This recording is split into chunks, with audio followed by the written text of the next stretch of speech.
Hello everyone, welcome to ZaranTech. In today's digital age, businesses need robust e-commerce solutions to thrive in the online marketplace.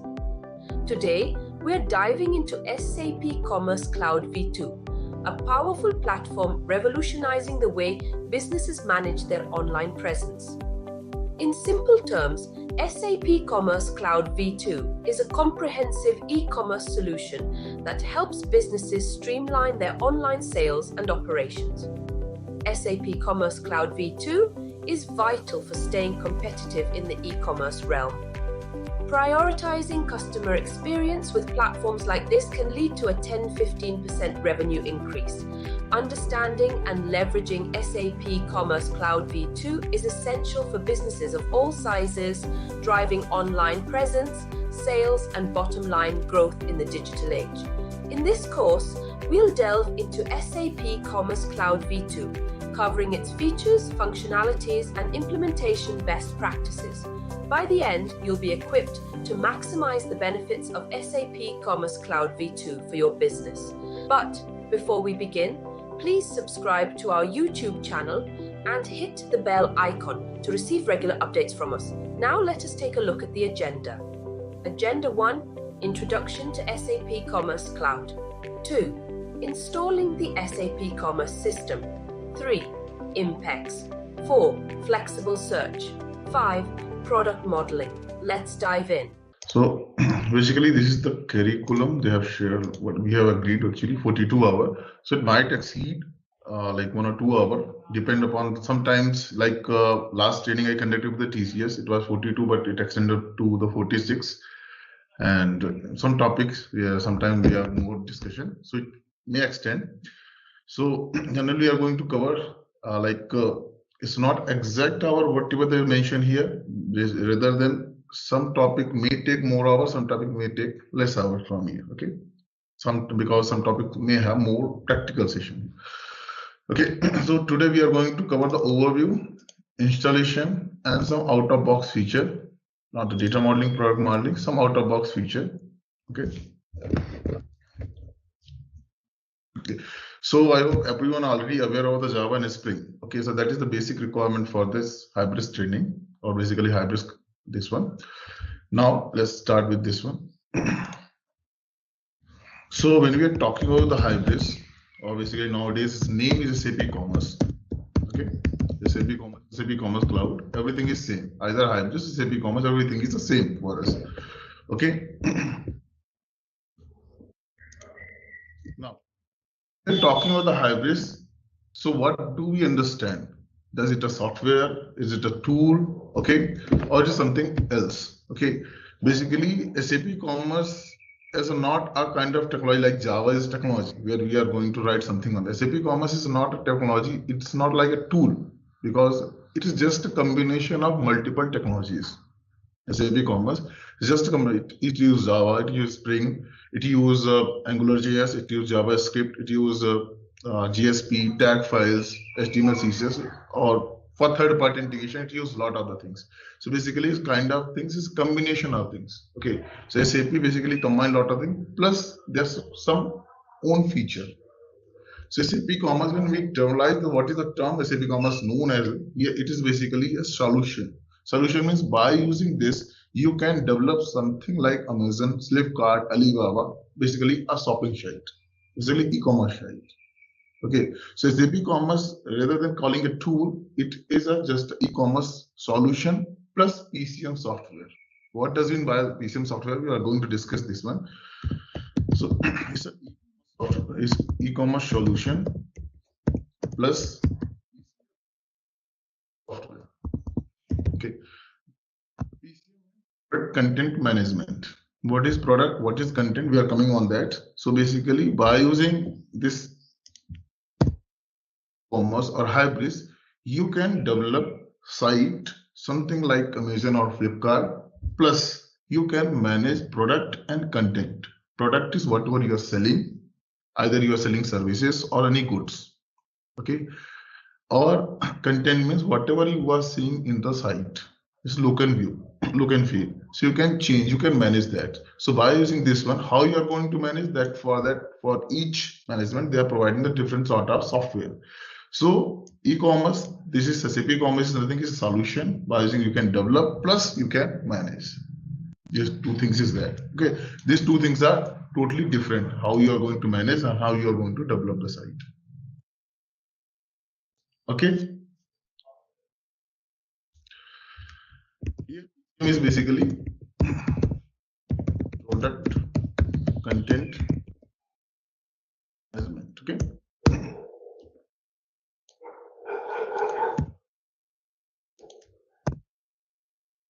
So now what is product and what is content? Let's take one by one and how basically you are going to manage that. We are going to see in the later, once we install the Hybris, then we are going to see, we will see that how we are managing from the back end, how you are managing from the front end. Okay. Now just let's take,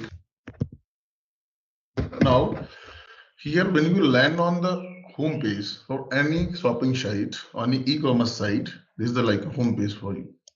Okay, for Amazon, for Flipkart, Alibaba, eBay, anything. So you can see basically some sort of banners and plus some carousels here. Okay, when you go on the product site also, when you open the product, so how this is a product listing page. Listing page means where you can see the list of product. When you see the description of product, that is a product description page. In short form, we call the PDP, and this is called the PLP. PLP means listing of the product. We will see in our, when we develop our own, we'll also see that how it is looking. So PLP means the list of product, and PDP means the description of product description page. Okay. So when you land on this any site or when you go any pages, so basically you see the logos plus some icons here plus some categories here, some main categories or the catalogs here, or you can also see the lot of banners. So these banners you can see the continuously changing. Okay, these banners are continuously changing. A very frequent, like every 2 hours they might change the banner. In the peak days, Flipkart may change the banner in the 15 minutes or 1 hour also. Okay, so whatever you are seeing, this is the product, but how you are seeing this product, that is a content. When you click on this, you will move to a particular product or maybe the list of product. But how you are seeing this product, how you are going to display here, that is called the content. Content is nothing, is a look and feel of your site. Okay, so this content are very these are very frequent. Basically, they are changing continuously. Okay.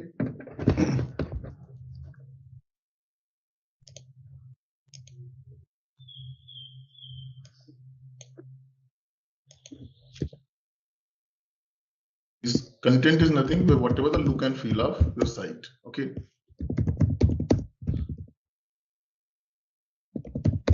Very frequently. Okay. Suppose today you are seeing any some different content. Tomorrow you are seeing some different content. Day after tomorrow, maybe these are continuously changing. Okay. Now, who is changing this content? Okay, and how we are changing this content? Right? The question is that how we are going to change and who is responsible for changing this content. Okay, the first thing, does developer change this one? Okay, solution. This we are going to discuss. This is the like how we are developing the site. This is a long term we are going to discuss. We are just discussing why it is called the PCM software. Okay, so PCM means we are just taking the content here. So content means these are what is the look and feel, and look and feel may changes. Okay, look and feel means some part of look and feel you are going to change in maybe the after few hours. So how we are going to change? If developer is going to change, developer is responsible.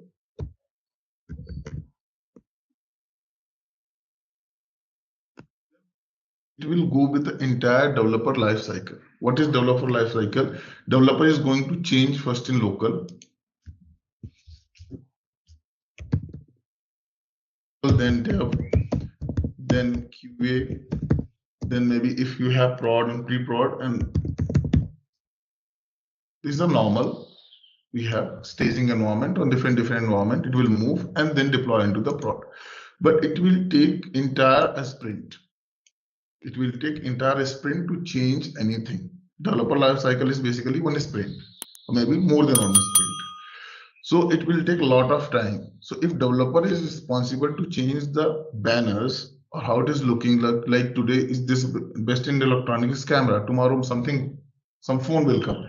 So that basically the product list changes here. So if developer will change this one, in that case, it will take a lot of time. It will take a lot of time, and that is basically not a feasible way to change this one. For this, we have in company, we have like in the target company or business company, they have a post called the content manager. In short form, we call the CM. That CM is manager, may be technical or may not be technical person. I'm saying that he may only know that how we are going to change the content. He doesn't know how he is going to code in the Java and how he is going to change the JavaScript. He may be technical or non-technical person. Okay, so content manager, he is responsible to change the content. Now content manager is again some different type. Like one content manager will approve what content is going to change, and one content manager will actually go and change it. So basically, there is a lot of maybe content manager. Under the content manager also, basically one is approver, one is basically going to change that. Okay, so content manager, he is responsible to change this content. Now content manager is maybe, I'm saying maybe technical, not he is not a developer who is developing, basically doing the coding in the back end, the coding in the front end. He is just like normal post, normal non-technical managed type of things. He know how to operate this. Now how is going to change this? For the changing the content, previously we have a WCMS, that is software provided by SAP Hybris. Once we install, we'll get that. Previously it was called WCMS, Web Content Management System. Nowadays it's named as a Smart Edit.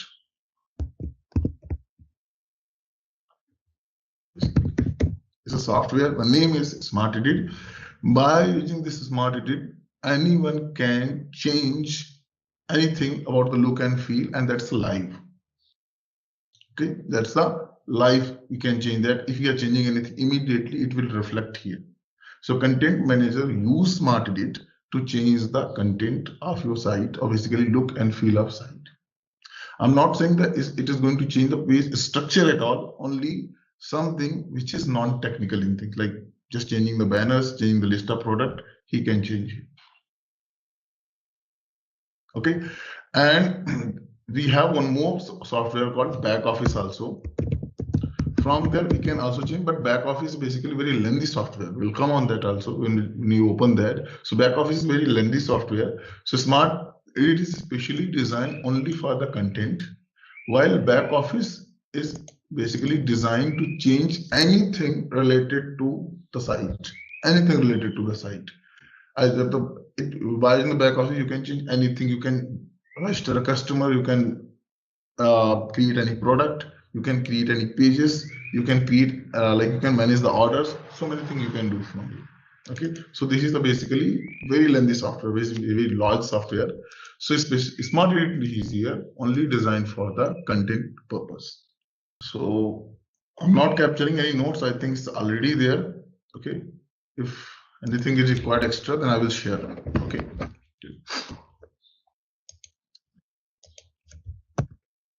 Thing is product. We've seen this content. Now then we are going to see the product.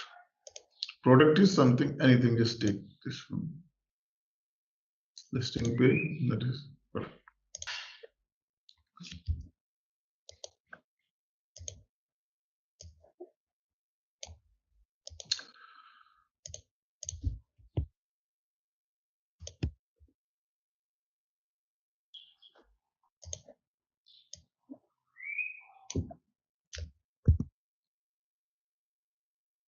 Now, similarly for the product, okay.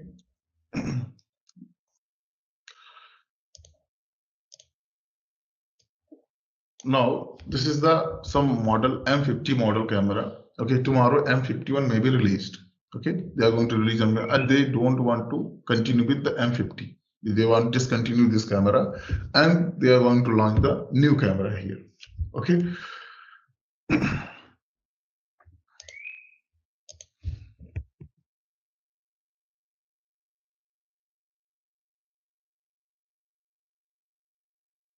And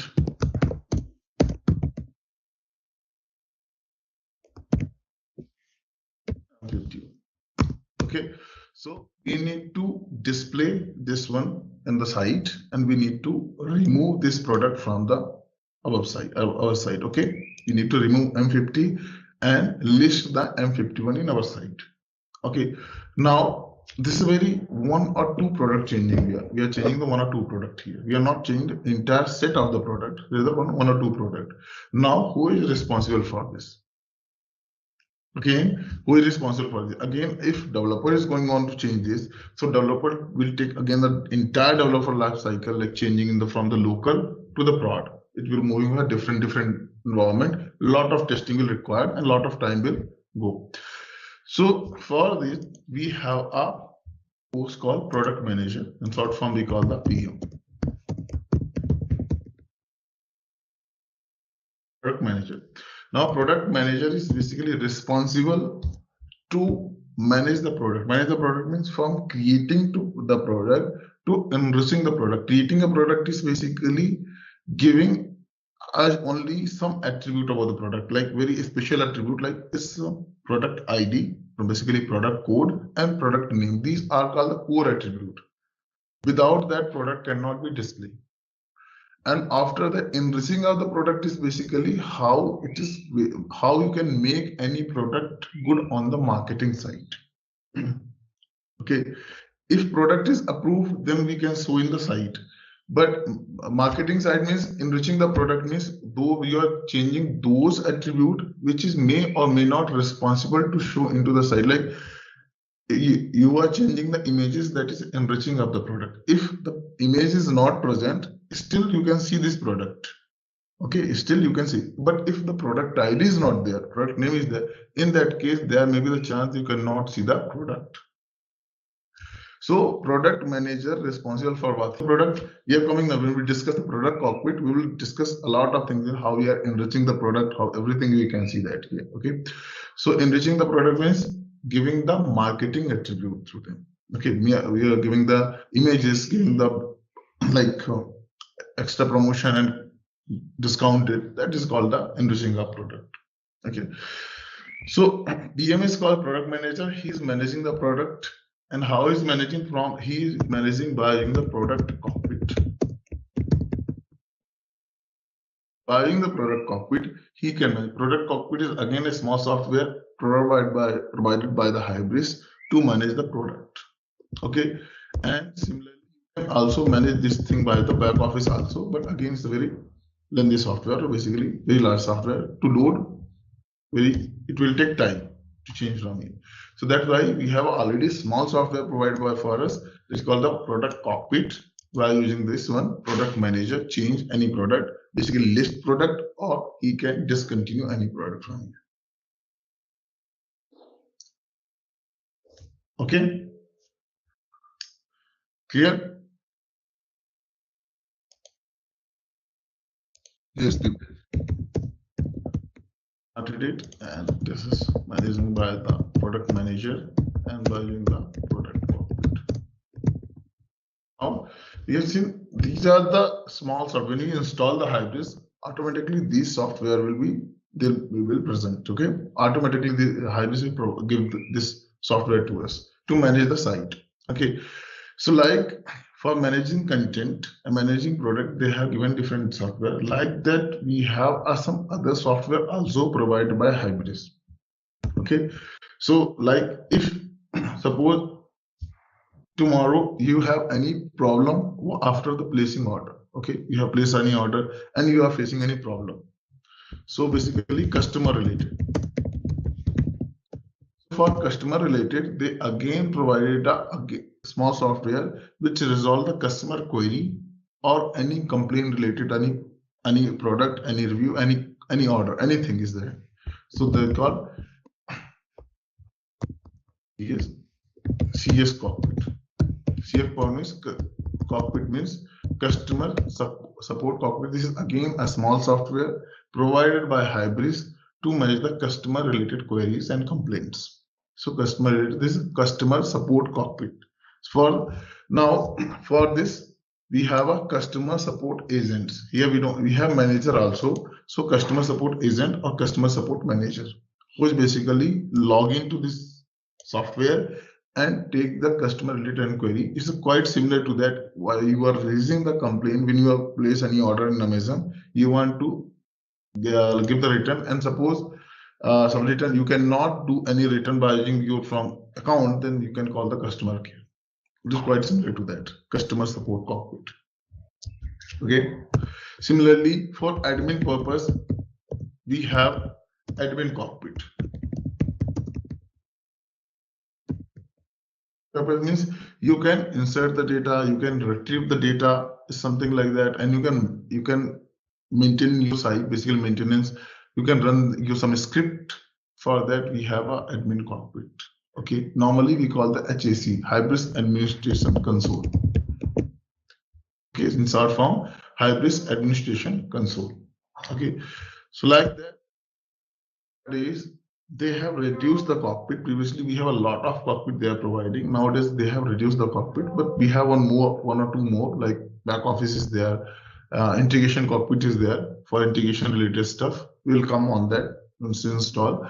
So some sort of cockpit they are providing, and nowadays, previously each cockpit has their own URL, but now they have merged same URL, like we have back office, and they are going to merge all the URL.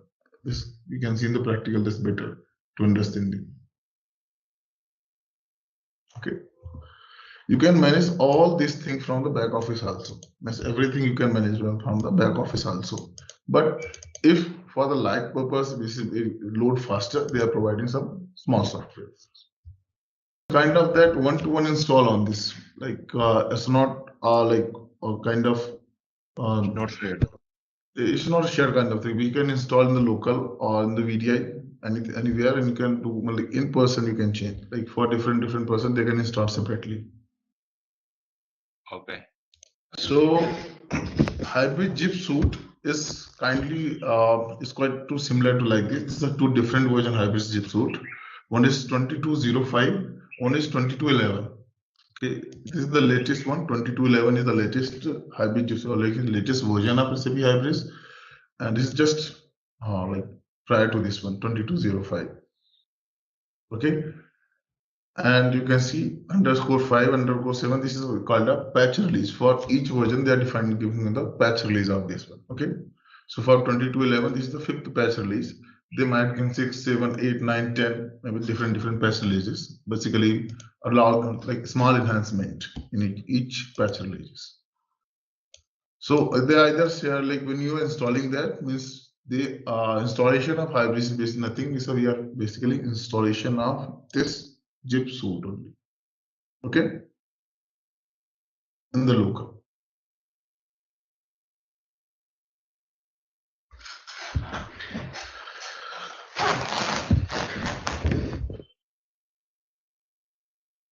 Okay. So let me just open this one.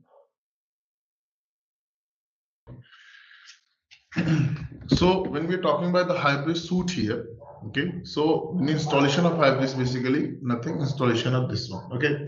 So when we since you already know the Java, so when we compare with the Java, how the Hybris suite and how we are basically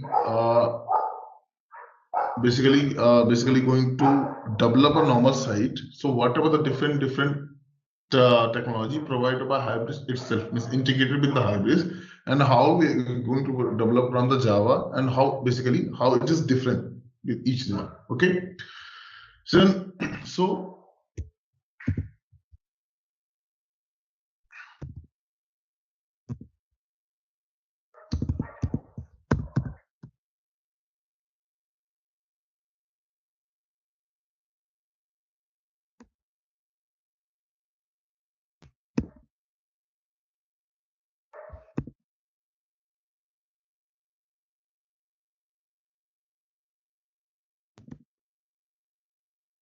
site of one, you can say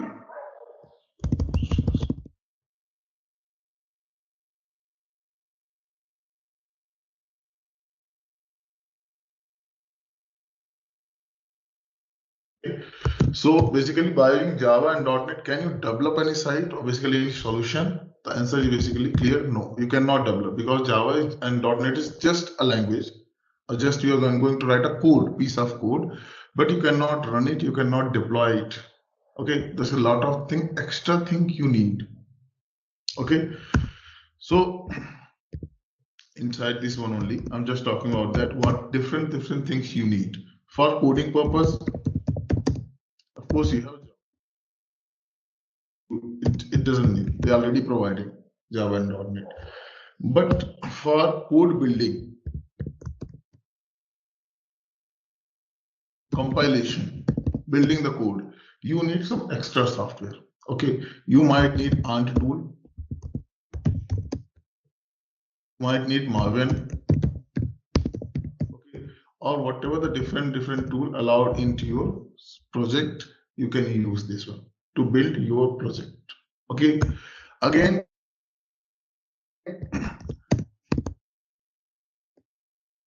To deploy this project in the application, basically, okay, to deploy the project into the application, you again need some other different software.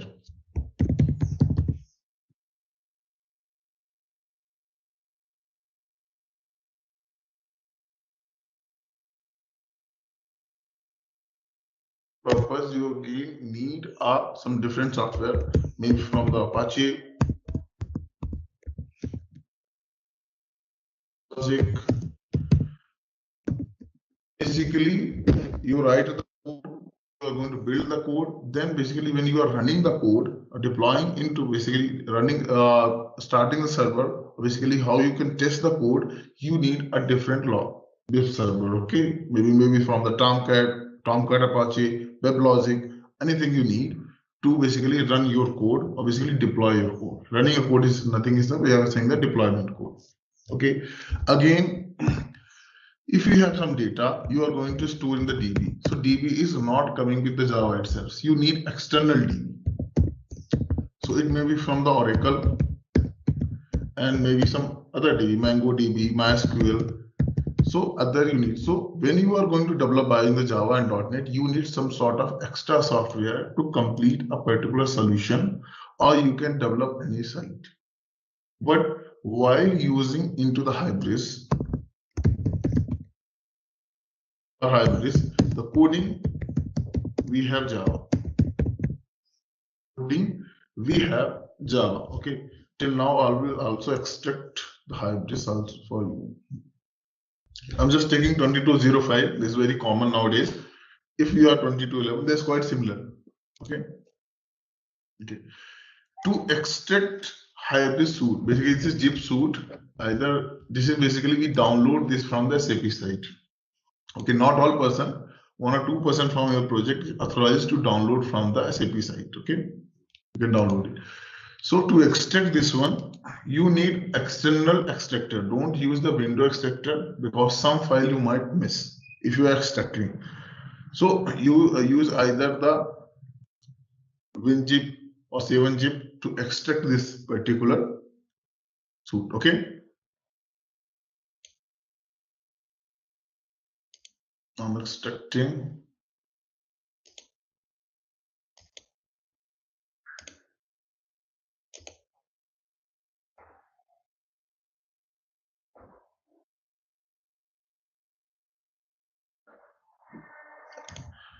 Okay, till extracting, we'll discuss this also. For coding, we have Java here. Okay. Now, for build purpose,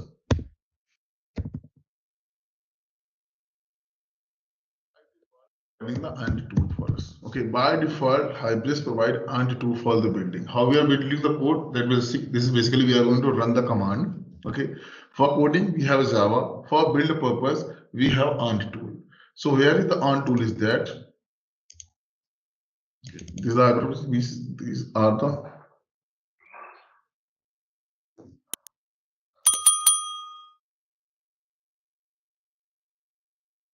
Just a minute.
Okay, I'm extracting inside the thesis training. Okay, now already I have project I will show you. This is the already extracted project. Okay, so once you extract this one, it will look something like that. This is the normal folder name I have given. Under this one, you will look something like this. Okay, build tool, hybrid. These are the some folder. This is the you can see some folder structure. You can see something like that. Under this hybrid, whatever the things you are performing, that is mainly inside the hybrid only. Okay, this folder inside this, everything is there. Out of box code is there. Now inside the bin, and you can see one more folder is platform.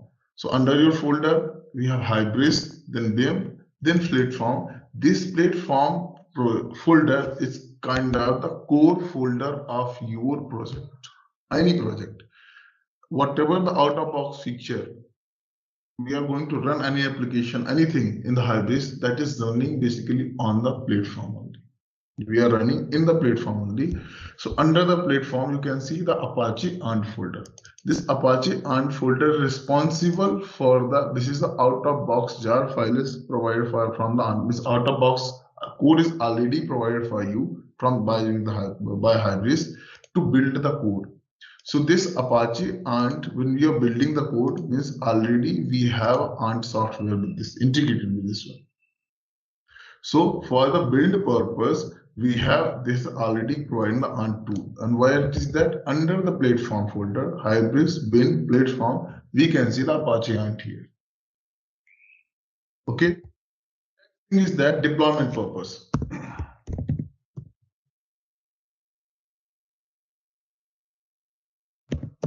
Okay, deployment purpose, we either use Apache WebLogic. So it is providing by default one like jar or out of box code for us to start the server basically to deploy for the deployment. That is called a hybrid server. That hybrid server they have already provided here.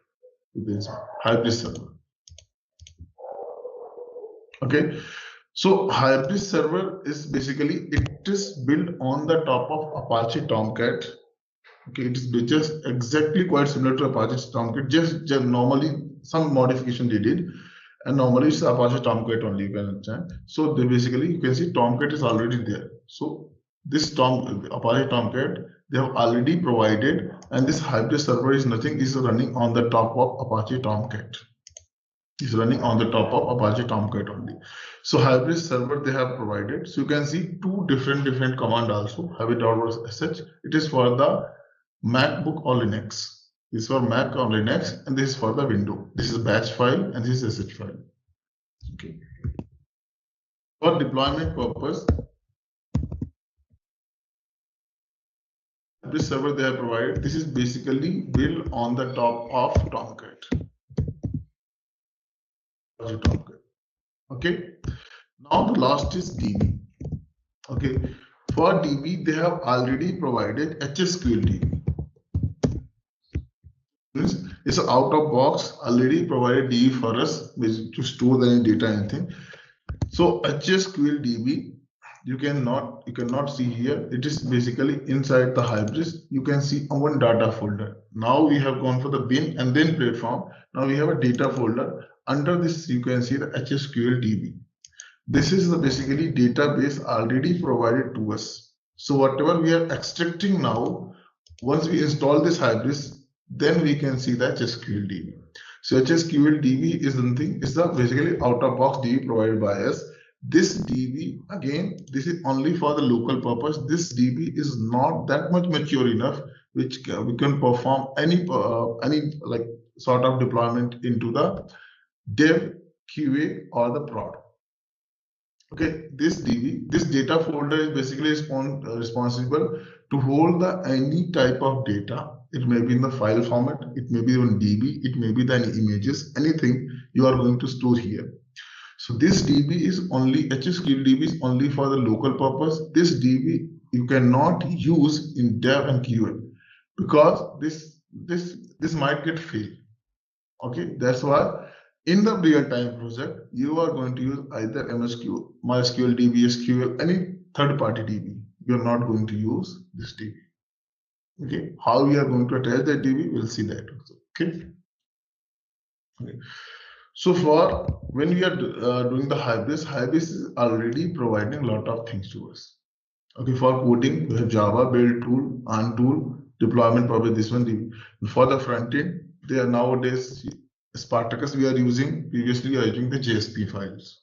Okay, now, and this Hybris built on the top of basically Spring framework.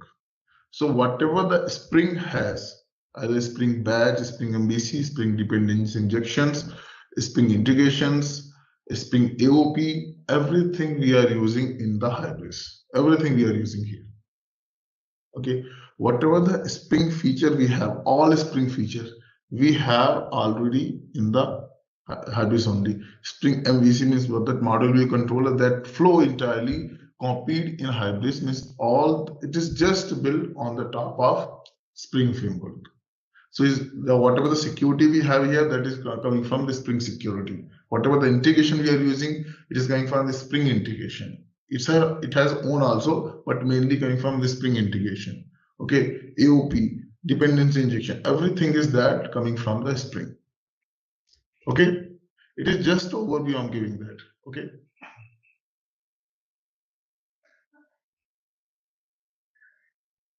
When you are talking about the SaaS version here, so there we are using mainly Microsoft Azure. So maybe the DB normally I can't see if you are using the cloud, that means maximum this is Microsoft Azure. Okay. SAP CCB, like SAP CCB2, SAP Commerce CCB2 and Hybris is 90% similar. Okay, only the portion that CCB2, like concept is quite similar. How you are going to store the data and how you are going to retrieve the data, of that point, only point is changing here. When you are going to install the Hybris, so exactly same thing. This is 2205 version. Okay, the kind of latest version. So exactly same you can find there. Okay, the name will change. That here you can see the bin, similarly bin and everything. In the real time, you cannot see this temp and all files. That might be stored into the cloud. Basically, Hybris will take in some different way here. This is clear, whatever the Hybris is using. Okay, this is more clear when we install the Hybris, when we run the Hybris, this is more clear on that. Okay. Now, next is one is also used in the omni-channel or omni-commerce. One more concept is that. Okay, what is omni-commerce or omni-channel nowadays? So omni-commerce is just a concept, like OOPS a concept used by .NET, Java, C++, so many languages are using. Similarly, omni-channel or commerce is a concept using by different solution. Might be Devonberry is using, Salesforce Commerce, any e-commerce Magento is using. Similarly, SAP Commerce is also using. Okay, omni-channel is just the 4th generation of e-commerce. Okay, so it's the 4th generation. So prior to this, we have some more generation also exist. So the first generation of e-commerce is called the single channel. Single channel commerce. What is the single channel commerce? This is the e-commerce happening 20 to 25 years back. Like you are going to the store, basically, if you want to send any gift to your family member or friend, So you are responsible for all. Like you are selecting the going to the store. In single channel is nothing. Like go to store, then select design, price.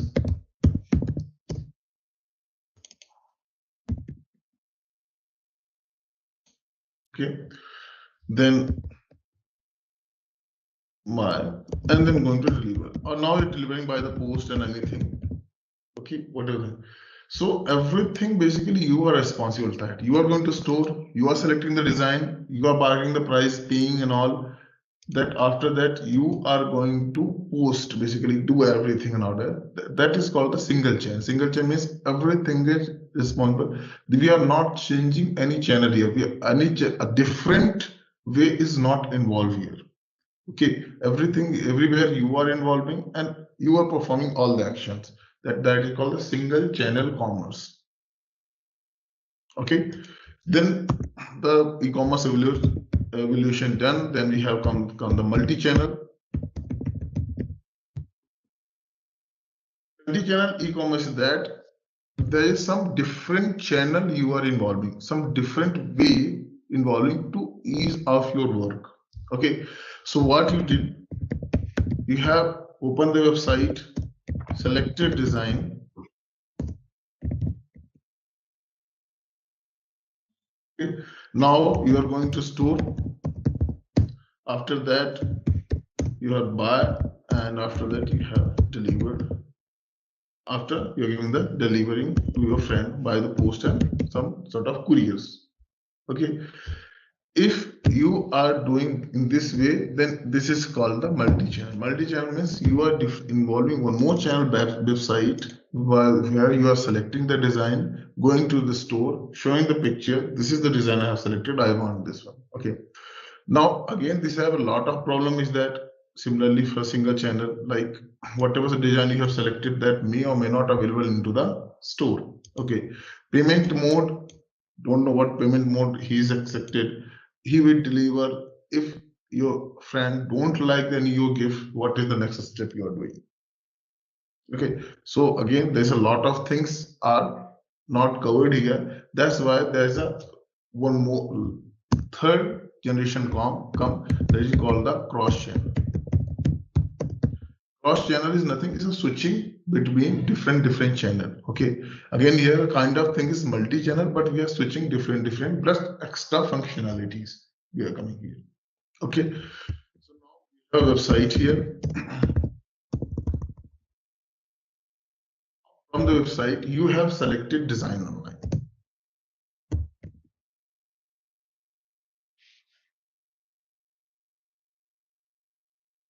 Now, once you selected design, you are sending pic to your friend.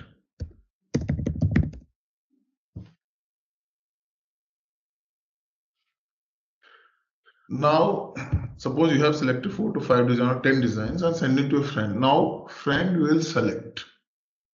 Okay, friend will select the design, whatever he wants.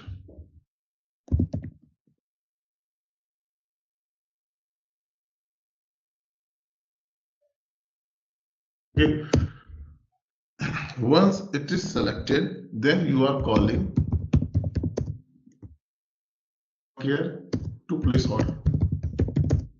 You can online also. Okay.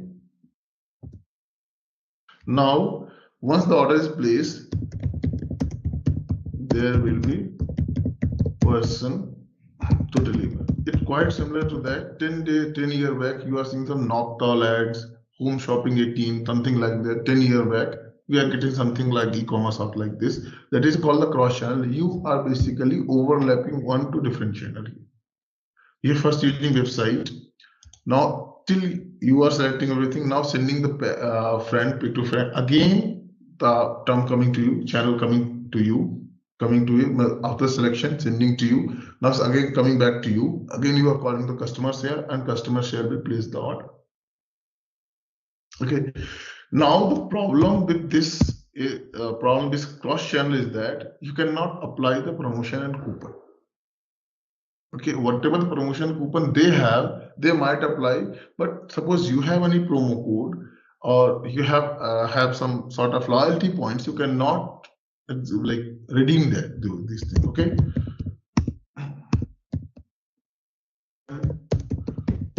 Coupons issue. There's a lot of, but promotion coupons issue is one more important thing is that, okay, the payment option will be not there.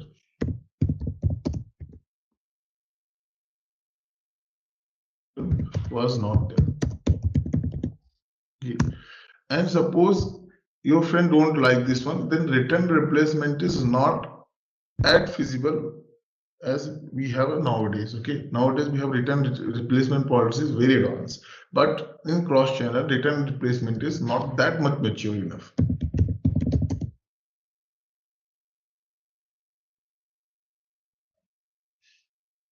Some other problems are also there. These are the main problem we are facing with the cross channel. Okay, cross channel is the third generation of e-commerce. Okay, nowadays it's called the omni channel. Omni channel or omni commerce is the thing you can place like here in cross channel. That mobile evolution is also not that there, so your site may not be the mobile responsive also. You cannot sell. You need to go to the PC. Basically, there's a lot of dependencies there. Omni channel, we don't have that much dependency. Okay, you can search on web.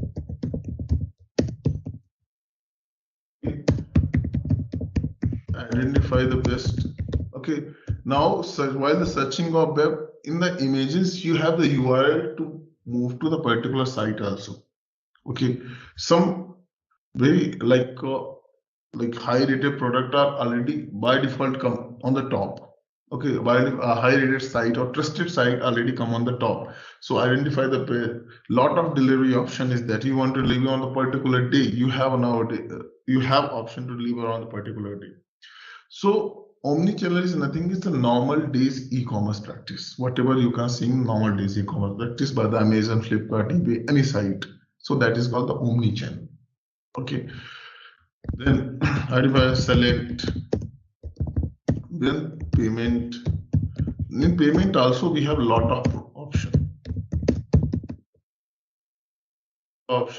If you have any coupons, that also you can apply. If you have promotion, coupon, everything you can apply here. Okay, then place order and then deliver. So if your friend is not like this one, then in that case, here you have option from your account that can you raise a return or replacement. From your account here, you do not call the customer care. If there is a very awkward situation, you doesn't have access or some problem you're facing, in that case only you are calling the customer care, or customer care will call you for the approval process only. Otherwise, customer care doesn't need for the return replacement here. You can raise a request from your account itself. So that much easier. And after the replacement, suppose return is there, whatever the amount is deducted, in which fashion that is coming on the same fashion. 50% is like 50% is from the Paytm or 50% from the net banking, that is coming from similar fashion is coming from there. Okay, so amount is deducted same way it is coming to your different payment option also. Clear? So this fashion of commerce or this fashion of practice is called modern approach. Omni-channel,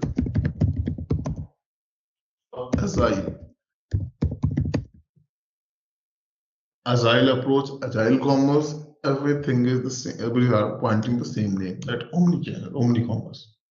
Okay, so when we are talking hybrids, so by using the SAP Commerce or by using the hybrids, you are developing a omni-commerce solution. Okay, by using the hybrids or by using the SAP Commerce, you can develop a site or basically omni-commerce site also. Okay, so hybrids is also omni-commerce, is also implementing the omni-commerce. Okay.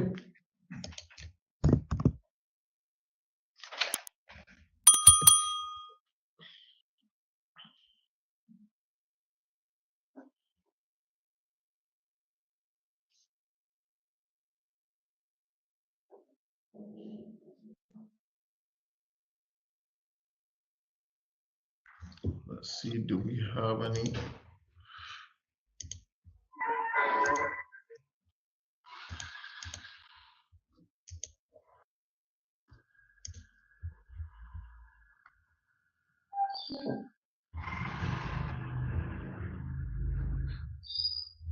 Beginning sales. Okay.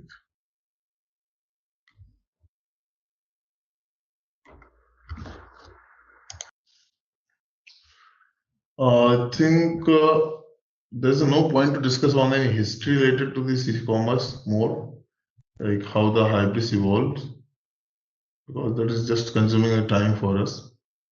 Okay, so kind of overview we have discussed like what is a hybris and what is different terminology we are using the hybris here. Okay, and hybris is just a name nowadays. It's SAP Commerce. We generally call the SAP Commerce here. Hybris was basically company till 2013. In 2013, 1st August, SAP Commerce basically SAP brought it and named as SAP Hybris. Nowadays, it's SAP Commerce only. SAP Commerce Cloud. And the next. So our Hybris project, I have extracted that project under the TCS training here. Okay. So once extraction is done, you will. Well, when you got that access for the VDI, you will quite see some folder structure like this only. Okay, once go inside the Hybris, you will see only the Win folder. If you have installed the Hybris, you will see 5 more folder here also.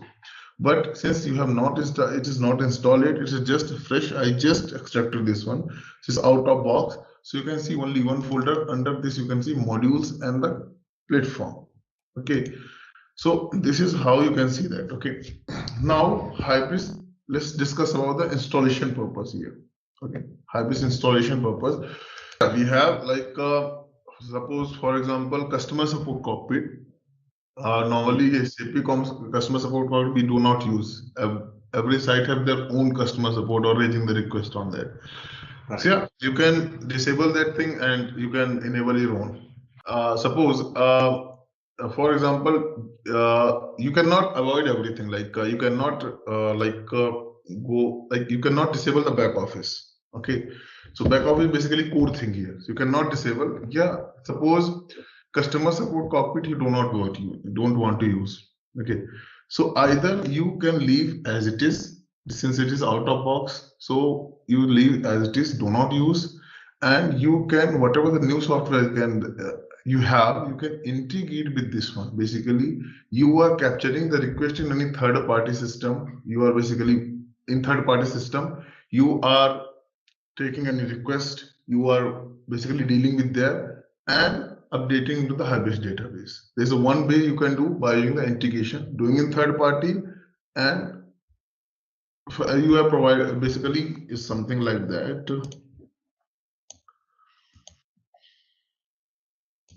Okay. If it is customer related, okay, this is the SAP Commerce.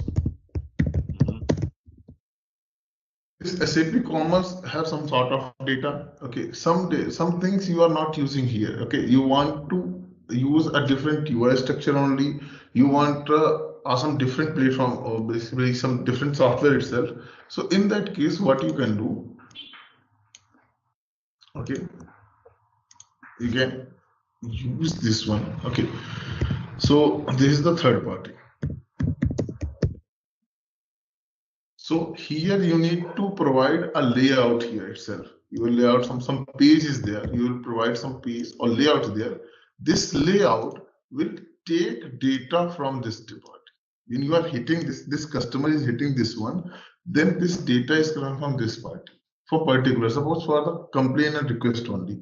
So that complaint request means in my account section under the complaint when he will use that data is coming from third party. If you are storing in third party layout, you can change it. And normally product cockpit and back office you cannot disable. That is out of box coming in with you. Okay, you cannot disable this product cockpit. Smart edit you cannot disable. Okay. Smart edit you cannot disable it. Okay, yeah. Normally nowadays whatever the thing is Spartacus, whatever the now latest version Hybris, Smart Edit you need to integrate with this one. Smart Edit is now by default you cannot manage the content. By default, Smart Edit is managing the content, the storefront which is integrated with, coming with the Hybris. Now SAP, not the SAP, all commerce are moving toward the headless commerce. Headless is basically they are separating the front end and back end. So in headless commerce, you need to integrate this one. You need to integrate means now you want which software to manage your front end or basically back end or back end. Some software some projects are also using like this. Okay, got it. So if you are using, then you need to integrate. Basically, you need to smart edit, like you need any sort of integration. Like I using the you are calling that particular third-party software or something like how you are moving the data, so that you can install it and you can integrate with that, and then you can use it.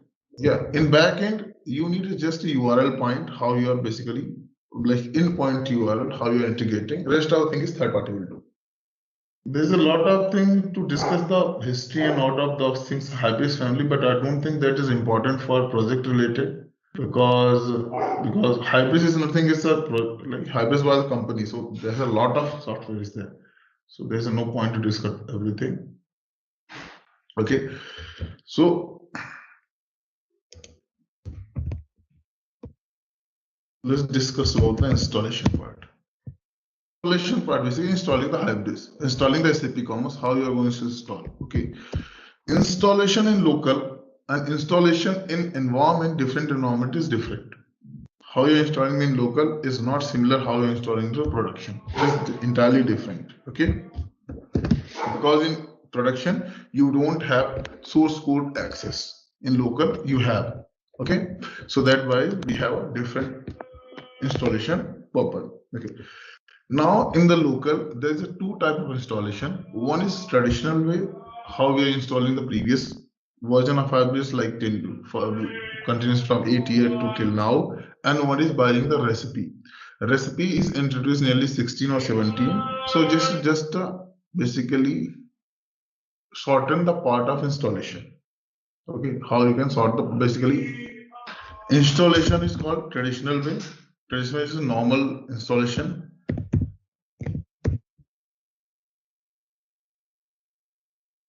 Is buying the recipe. Okay, to buying the recipe is basically a recipe is introduced in 2016 or 17 to shorten, basically to sort the installation purpose. Basically, traditional way is basically it is we are using a traditional way. We have installing and one by one we are copying. Under the Hybris in the SAP Commerce, we have a lot of extensions. Okay, let me discuss that one more point also. This we have a lot of extensions. Extension is quite similar to the project of Java. In Java we call project, in Hybris we call extension. Okay, extension in SAP Commerce is quite similar to the project in Java. When you have extension, right? So in SAP Commerce we have a lot of extension. We have more than 300, 400 extension. 300, 400, maybe 500 extension, and so many, like whatever the extension you are using, like there's a lot of extension provided by out of box. Means SAP Commerce, you can say 80% extension you are using from the out of box. When you are developing any site, when you are basically working on any project of SAP Commerce, 80% code is out of box. Only 20, maximum 20% customization you are doing. Maximum 20% means in some project you might, in B2C project, it might be 10% customization also. So maximum you can perform 20% customization only. Rest of the things you are using the out of box. So 80% is out of box code always into your project. Always. Okay. In B2B project currently you are going to work, 80% is out-of-box code only. Okay, so we'll discuss what is out-of-box thing provided by SAP Commerce Tools. So we have a lot of whatever the functionality, 80% functionality out-of-box which you are using, for that already SAP Commerce is providing a lot of extension, a lot of code and jar file, everything is already provided to us. So now, suppose 500 different extension we have, but in all project you cannot use. Some extension is only designed for B2C purpose. Some extensions are only designed for B2B purpose. Okay, so suppose 500 extension is there. Okay, suppose you are not using some functionalities, definitely you are going to disable the particular extension. The extension or project which is giving functionality to you, if you disable that, you will not use that functionality.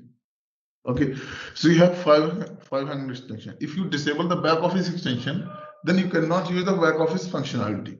If you can disable the product cockpit extension related, then you cannot use product cockpit related functionality. Similarly, the order management, lot of extension add-ons we have already presented out of box SAP Commerce without installation itself. Lot of things is there. So now in project, so suppose you have 500 different extensions. Okay, so in project, suppose only you are going to use 300 extensions. Extension are related to the B2B and 300 also related to B2C. Means there are some extensions are common. Suppose 100 extensions are common here. So these 300 extensions are different. These 300 extensions are different from the 500 extensions. Okay. So when you are going to install, so how many extensions you want? How many extensions you want in the project? Okay. So by default, Hybris or SAP Commerce provided a recipe to us. Recipe is nothing. They have already contained out of some extensions name which are commonly we are going to use. Okay, now you can enable, disable as per your request, but we have already previously we have a lot of extensions. Okay, so let me open the recipe here. Recipe is basically when you open any of your folder project folder, don't want that away. We have an installer folder here. Under the installer, you have an option called the recipe folder.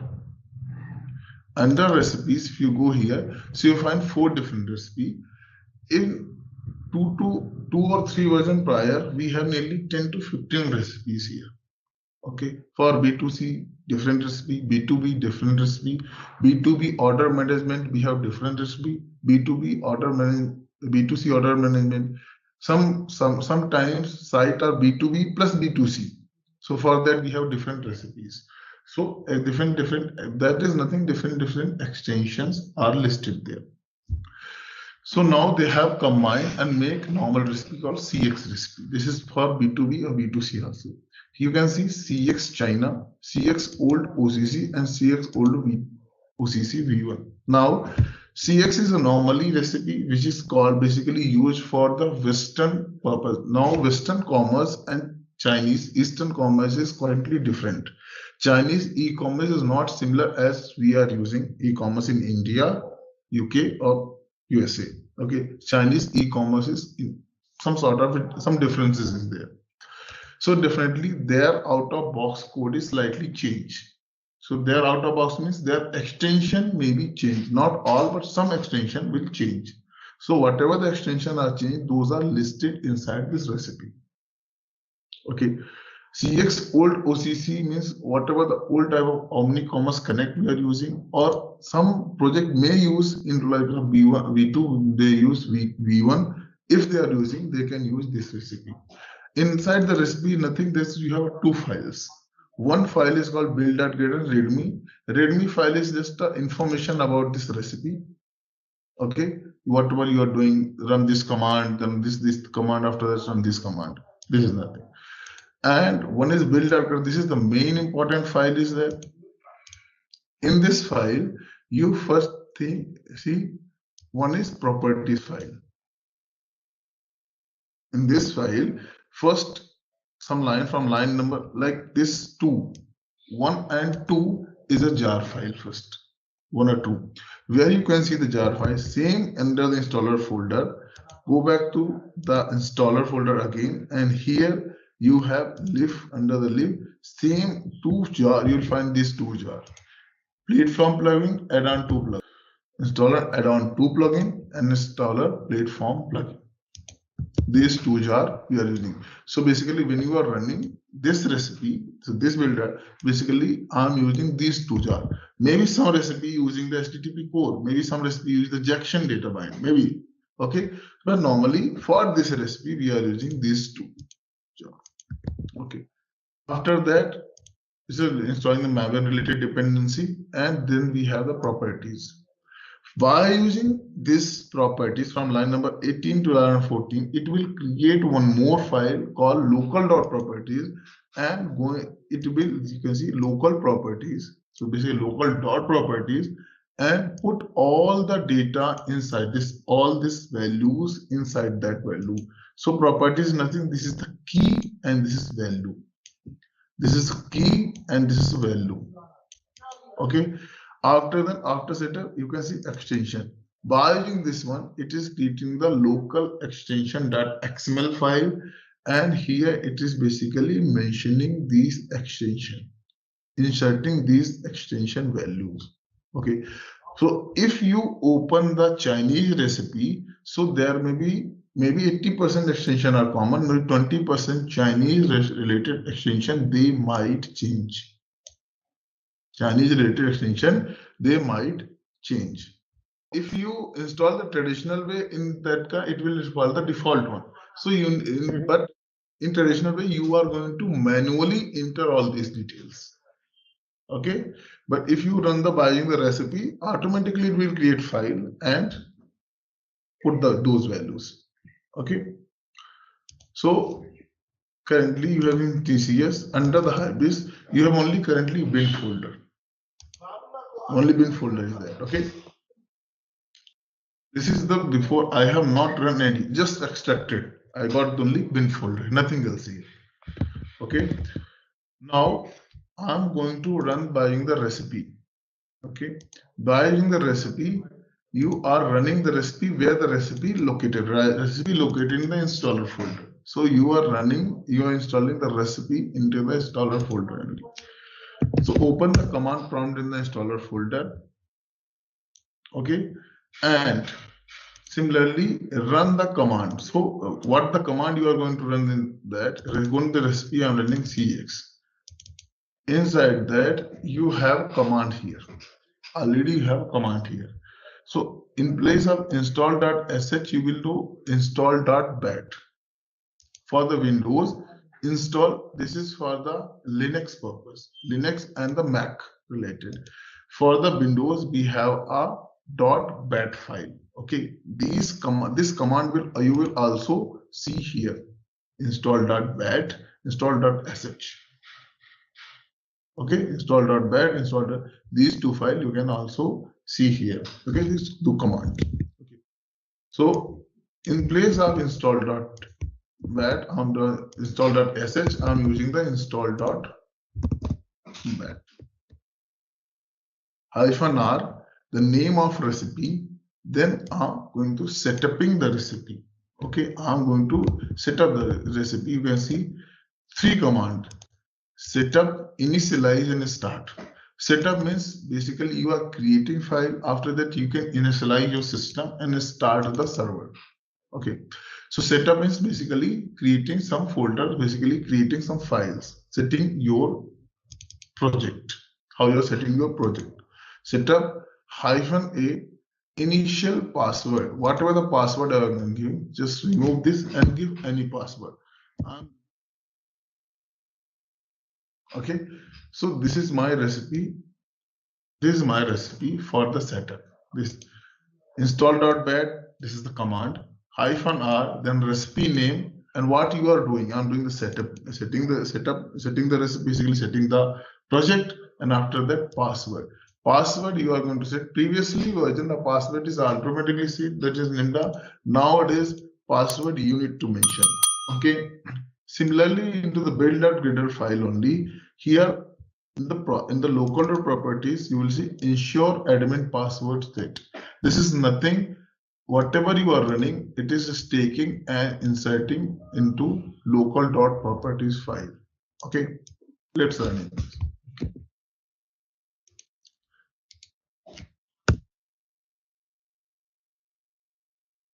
It takes 10 to 15 seconds maximum and create a project file.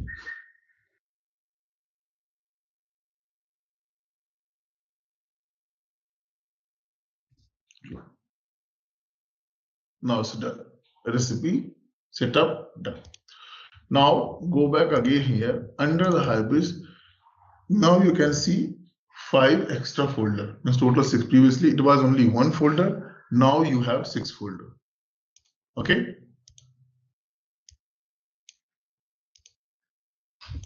Previously in same you can see previously we have only 1 folder. Now we have a 6 folder. Okay. So 5 extra folder it is created. Config data log role temp. And this is only 1 folder. So now the folder is already exist. This is out of box, so this is related to the platform purpose.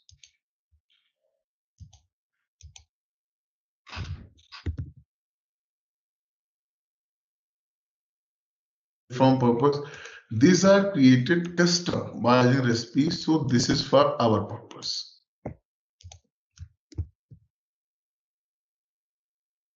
Our purpose. Okay, this is for the platform purpose, and these are for the our purpose. Okay, and this entirely 6 folder is called the SAP Commerce Platform Directory. This 6 folder is called the folder structure folder hybrid SAP Commerce folder structure. This 6 folder combination called the hybrid folder or SAP Commerce folder structure. Now, after this recipe is saying that either you can initialize and then start, but we cannot initialize from here. We will initialize from the front end and start from the front end only from different purpose. So we will use only for setuping. We are not using the rest 2 of this 2 command. This is not useful for us. Okay, it's closing this one. Now go to the build.reader file, and similarly, under the config, we have so much only for previously for only for build. Now extra folder also created config data log role attempt. Open the config folder. Here you can see local .properties file and local extension .xml file. If you open local .properties file, it is exactly similar whatever they have mentioned here. Properties my key, my value, and similarly you can see website. Everything is there. This NIMDA is coming from whatever we run in the recipe. This NIMDA is nothing, it's the coming from here. Initial password. So you can see initial password.admin is nothing, it's NIMDA. It's coming from here. So rest of the thing is coming from this from here. Clear? How it is creating? Yes. Yeah. Now, one more file you can see here, called local extension.xml. Here you can see that extension, then extension name. Okay, you can see 304. Basically, if you remove any, nearly 300 extensions are mentioned here. It doesn't mean that we have only 300 extensions. We might have 5 extensions, but only these extensions we are using here. So these extension is coming from here. In build.grader only, those are mentioned here. Okay. It means when you are building the code, when you are running your project, you are using this extension. It will compile this extension, and whatever the functionality you are using in the front end in the website, this is coming from this extension. If some piece of code or some extension is present, but that extension is not mentioned in local extension.xml, then that extension will not compile. You cannot use. If I will comment out B2B OCC, it means I cannot use this extension. It will not compile, and whatever the functionality you cannot use in the front end. Okay, if you disable this extension. So whatever the extension, when you are creating your extension, you need to mention here that extension also, then only it will compile. Clear?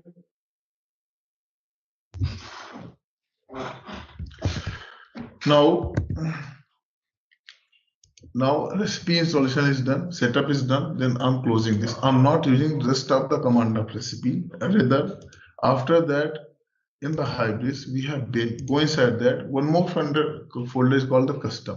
This custom folder is responsible, whatever your custom extension you are going to create, that will create inside this custom. This module will contain all out-of-box folder, all out-of-box extension, and platform is, of course, is a core extension for us. We'll come on that also. Okay. Open the platform here and run the command prompt here. So now, next, after the installation of recipe, any next command, building and deploying, always run into the platform. Always run into the platform. Okay. The use of installer folder that first time only when you are setting the recipe. Other than that, you will always use the platform. If you are going to install in traditional way, then every time you are going to use the platform, there is no extra folder to run a command. You doesn't need any extra folder to run a command. You always need a platform folder. Okay. So now, first I am going to build the code. Since I have installed this one, basically I set up the project. Now I need to build the project. Whatever the extension are mentioned here, I will build the code here. Okay. So how you are going to build the code? For that, I told you, for building purpose, we have Apache Ant are provided already here. Okay. So if you run Apache, for that we have a command is ant clean or ant all. But if you run ant all or ant clean all here, it will not run. Ant is not recognized. To run ant command, basically Apache, first you need to set the ant environment here. First you set every time. Okay, when you open the command prompt new, then you need to set up, then only after that only you can use the ant command. So you can deploy the project here, but can you not build the code here? To set up the command, for that you have command command set ant env.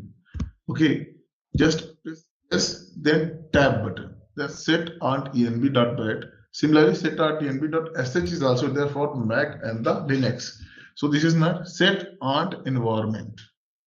If you run it, so basically it will say, yeah, ant version is there. Now you can use it. And after that, you can run ant clean all. So ant clean all is nothing. Ant clean all is a combination of ant clean plus ant all. So I'm building the code. Building the code means it is now building entire code which is present in these extension. 300 extension means maybe the 1,000, 10,000 of Java code or XML code. Everything is going to compile and build. Clear?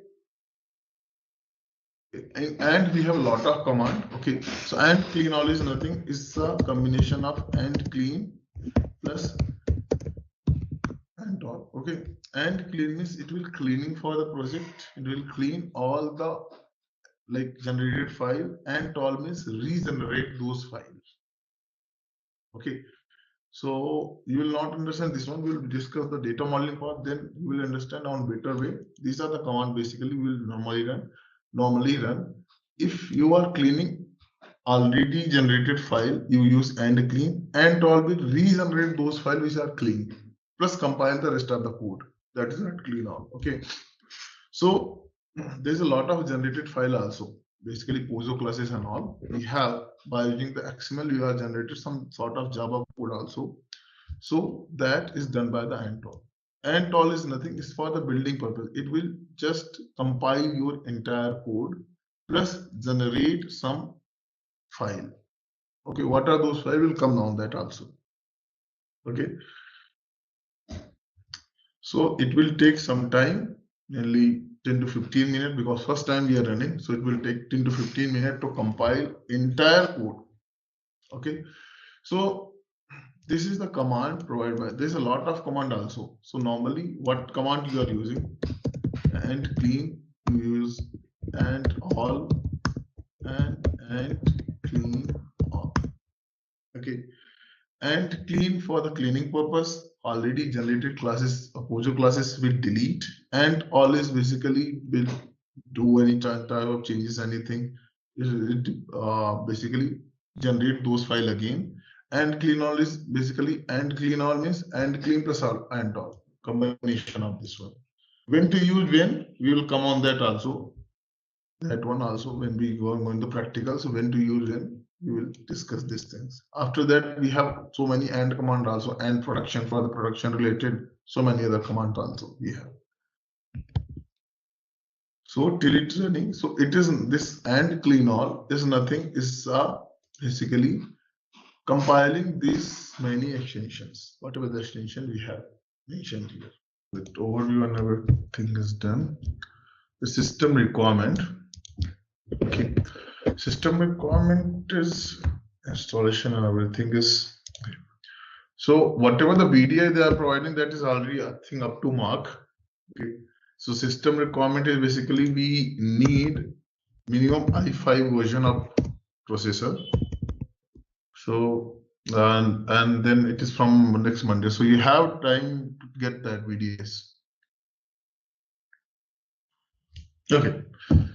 So we are discussing about the installation part. Okay. So installation we have discussed the how we are doing by the recipe. So installation we will discuss some more part also. Okay. For the installation, main important part is basically we should understand the system requirement. The system requirement is that. Okay. So on talking about the minimum one, what is the recommended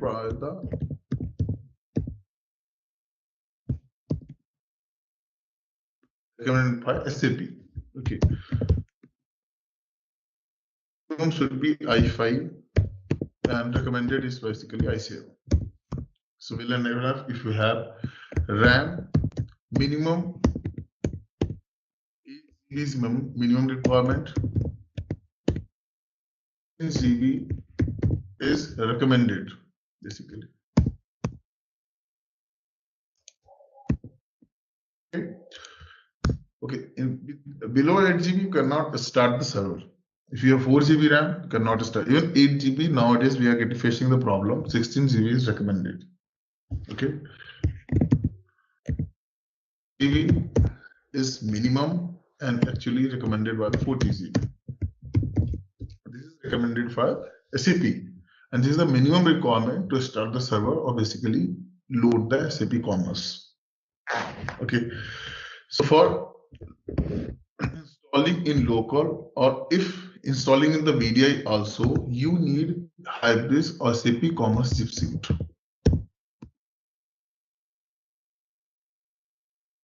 You need SAP Commerce zip suite. Okay, and always use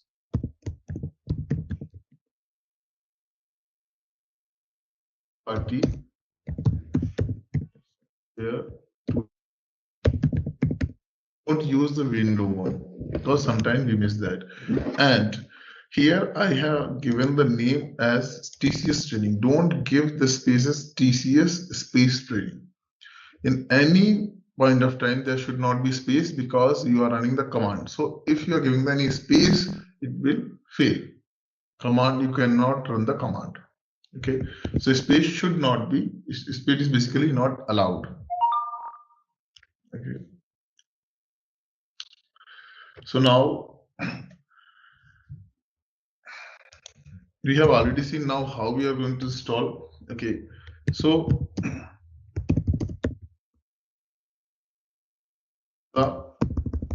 basically what we are doing that, run the setup recipe in installer folder.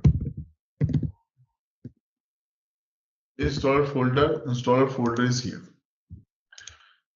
project under your folder, we have a start folder. Here you are going to run.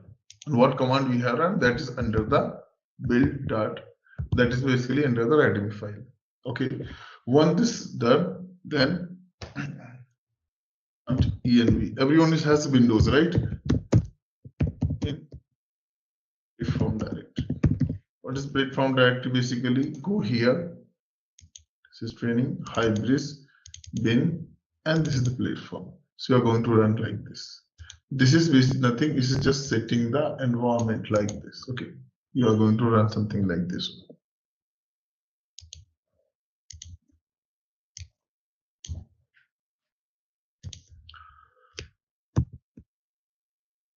Something like that. This is the set on TNB.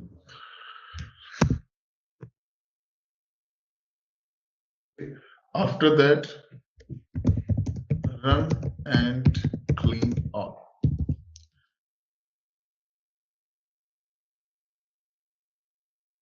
Clean all is basically build command. It's a build. So then it will take 10 to 15 minutes. And command only executed if you first set up the TNB. Now, and clean all is done, you can start the server, stop the server. Then again, if you are not closing the command prompt, you can run the end command. But if you close the command prompt, again reopen, then again you need to set the set on TNB, then run the ant commands. Okay. After that, running and command, run Hybris server dot bat. This is for the starting or basically deploying of the code in local. So once you start, your server will start and you can access the front end stuff. Okay, you can access the front end stuff. So Hybris server dot bat is basically to start the server, and we have lot of steps. I will share that document because listing and writing those is basically consuming the timing here. I'm just mentioning here. Okay, and once this is done, then go to the if this is built successful, then if it is run successful, server started, the last line we look at server started, then we are going to go to the HAC. So once that is done, I will also show you. Okay, the end clean all is still running. Okay, once this run will complete, then we will run the Hybris server.bat. Is again 5 to 10 minutes it will take to start the server. Once the server will start, we will go to the HAC for the initialization.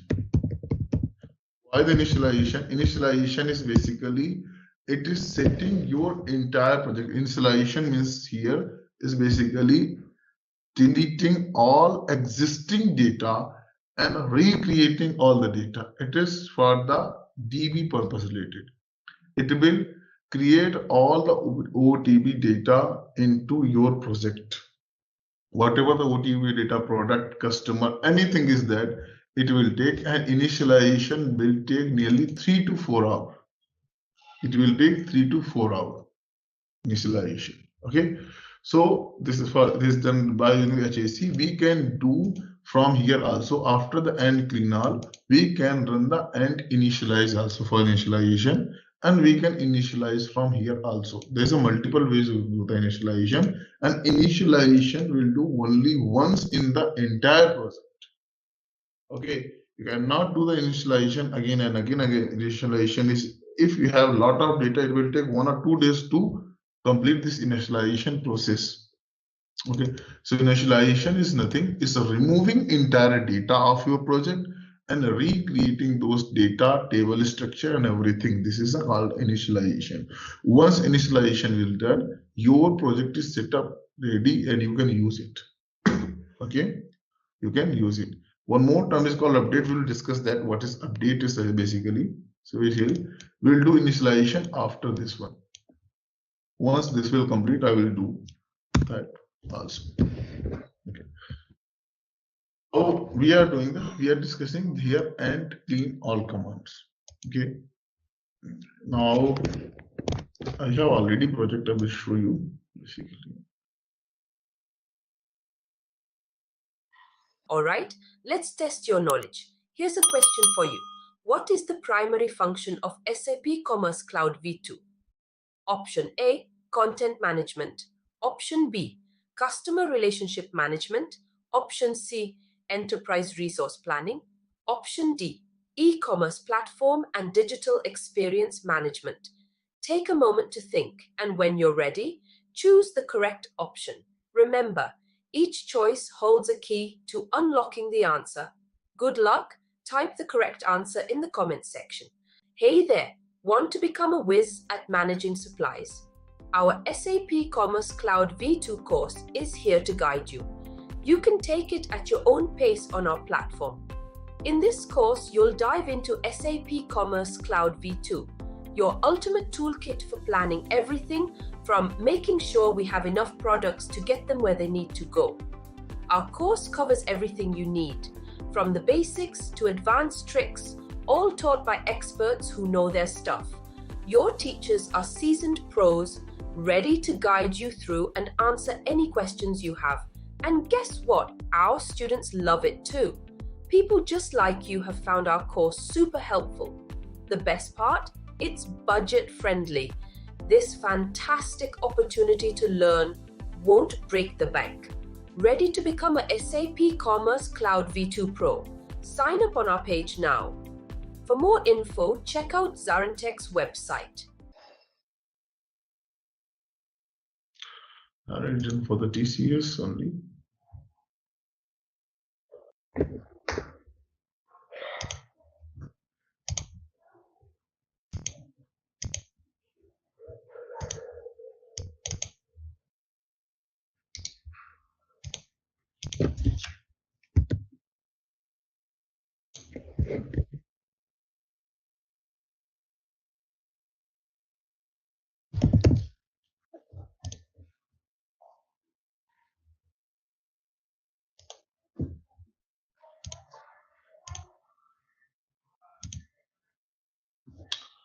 Okay, needed.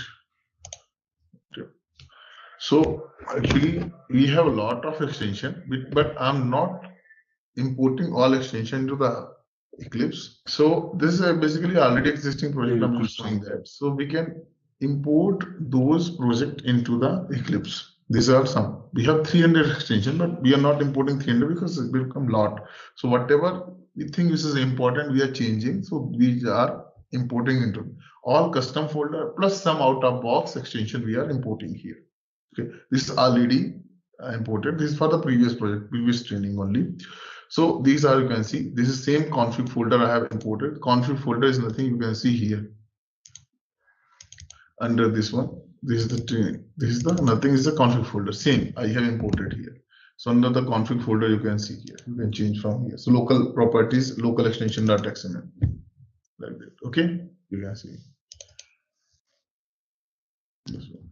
So now, similarly, I have if you cockpit extension, you have YSC. So you can import this extension here. You can say I have commented out also because those are not required. So B2B OCC. So I have like B2B accelerator facade. So this extension is also mentioned in local extension.xml. And I imported here. So import doesn't mention, import is only if it is required, then import it. If it is not required, there is no point to import. Anyhow, build will trigger on the basis of this entry, local extension.xml. If this entry is mentioned here, then it will compile and execute. Okay. So similarly, I need to create one more workspace, whatever I have extracted this file, and basically I'm setting this file one. So I have already created one more folder here in the workspace, and I will import my whatever I have created, like TCS training, whatever the zip suite I have extracted, whatever project I'm setting now, I will import that one. So how basically open the Eclipse, not just saving, leave it.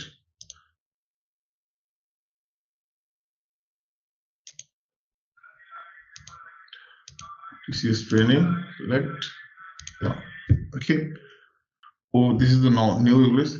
Now import project, existing project, like just go for import general existing project into the workspace. Okay. Now browse it and go to your folder. So go here and go to your project. Your project is under training project and my project name is TCS training. Open this one and click on Hybris, select folder. Okay. Now it will list down all the folder, all the extensions which are present. These are so many extensions. You need not to import all. We are going to import some folder, suppose, which is basically maybe important. Okay, accelerator service, facade. Then you can click on that, whatever you want to import here. So preserve, restore.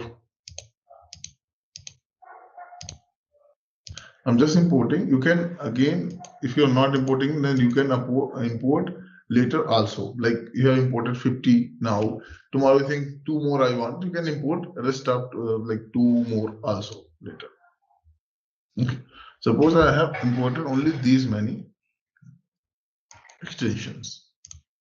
Okay.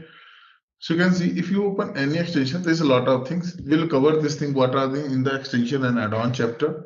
Okay, but normally you can see here we have Java files, and this is under the package. We have Java files, we have XML file, we have properties file. You can see we have properties file, we have XML file, we have Impex file. We have a lot of files are present under this one.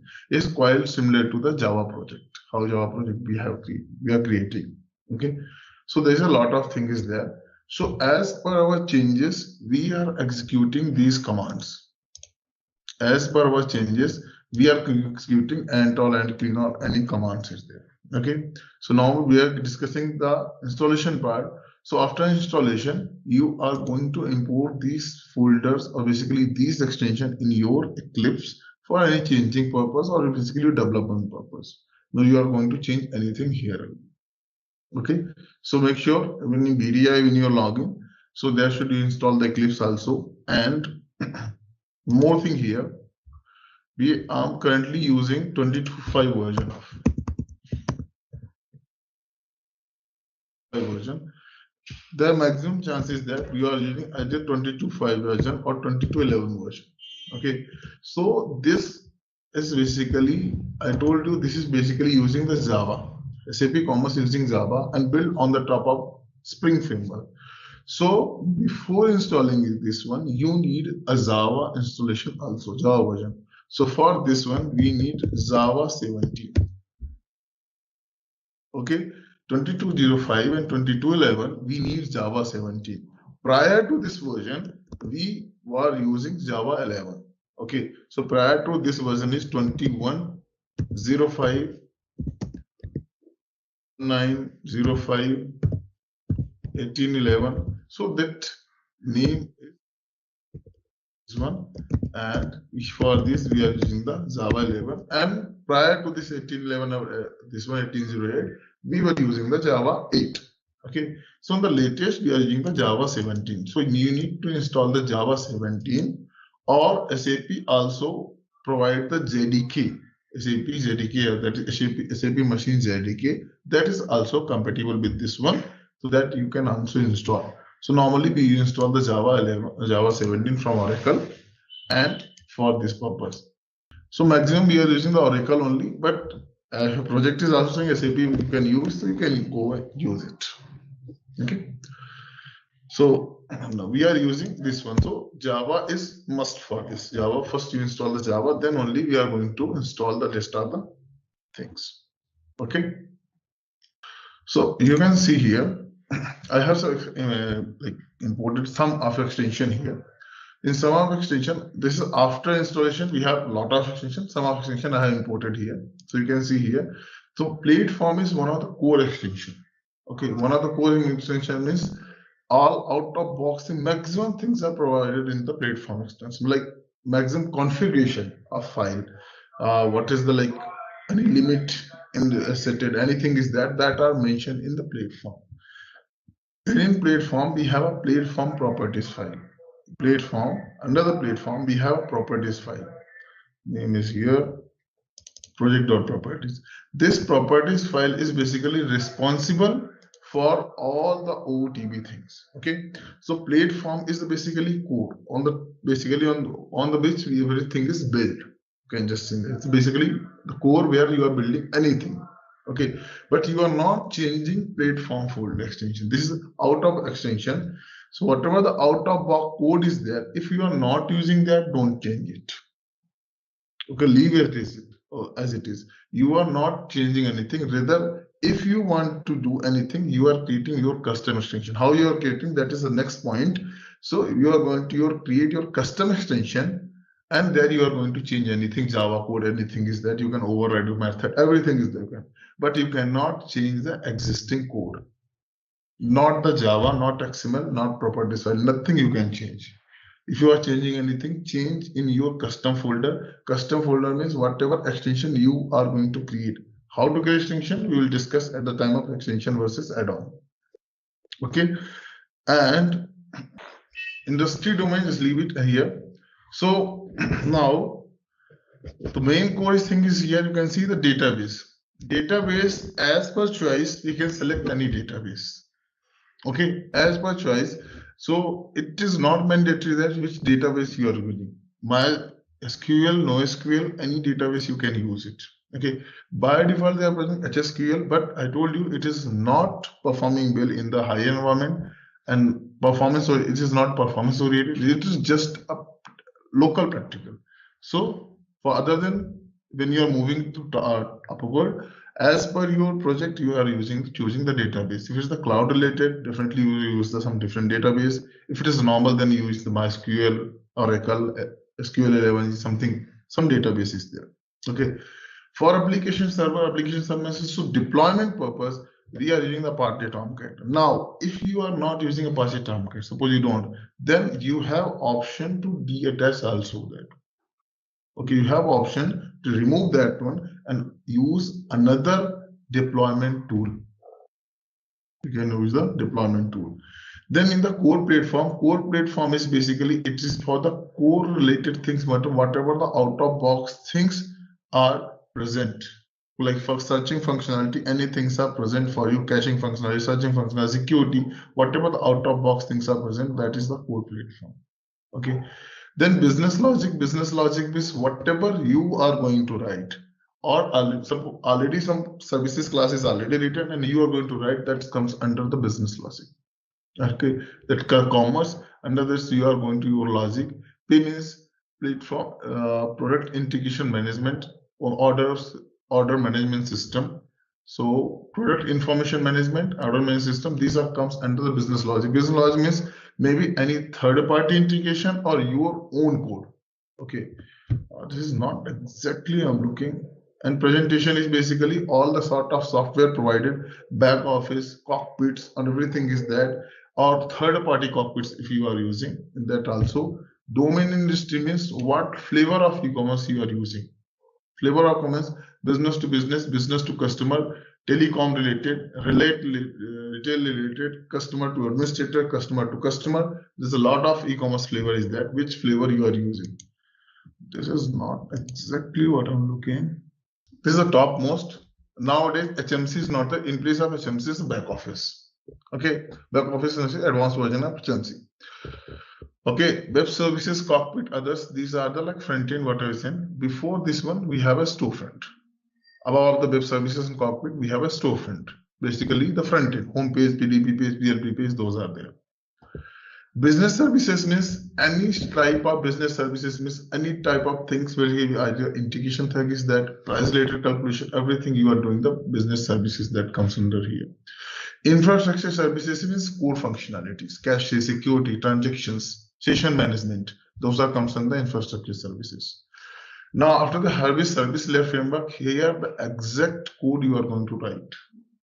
The code means your Java code you are writing here, dependency and everything you are mentioning here. Hybrid persistence is essentially database, like this is again, this is called the DAO layer. DAO layer means a class, this is directly attached to the database. Database accepted or operated layer, something like that is called DAO layer. So this is called DAO layer, and before this, it is called the service layer. Here we call the facade You already aware about the MVC, Hybris MVC, or like Spring MVC, model view controller. Like we have a controller layer, then facade, then service team. All these things are mentioning here. Like whatever the laws, whatever the things you're like getting from front end, like any request. So we are getting controller, facade, service here. Then we have a DAO layer. DAO layer is nothing, it's directly attached to the database where we extract any things here or save into the database. That is basically by using the DAO layer. And infrastructure service or business services basically is a nothing related. Maximum time either in the infrastructure services are the core functionality provided by the Hybris and it out of box cache. If you're not using, you can use it. Your own session management, transaction management, all those things. Business services is maybe third party integration. Okay. Or third party price calculation, then order management, anything is that. That is the business services. Now, and these are the way to integrate. These are way to integrate, like by using the web service you are integrating, by using the hot folder you are integrating, by or management, cockpit, back office, HAC, and prior to that, this one we have a basic actual site. This is kind of rough architecture of SAP Commerce. These are different layers. Okay, again, if you going to break down this layer, again you find some other layer, 1 or 2 layer extra. Infrastructure service, if you break down, then again 1 or 2 layer extra will find. Platform layer is different. Then after that, there's some other layer you will find a different here.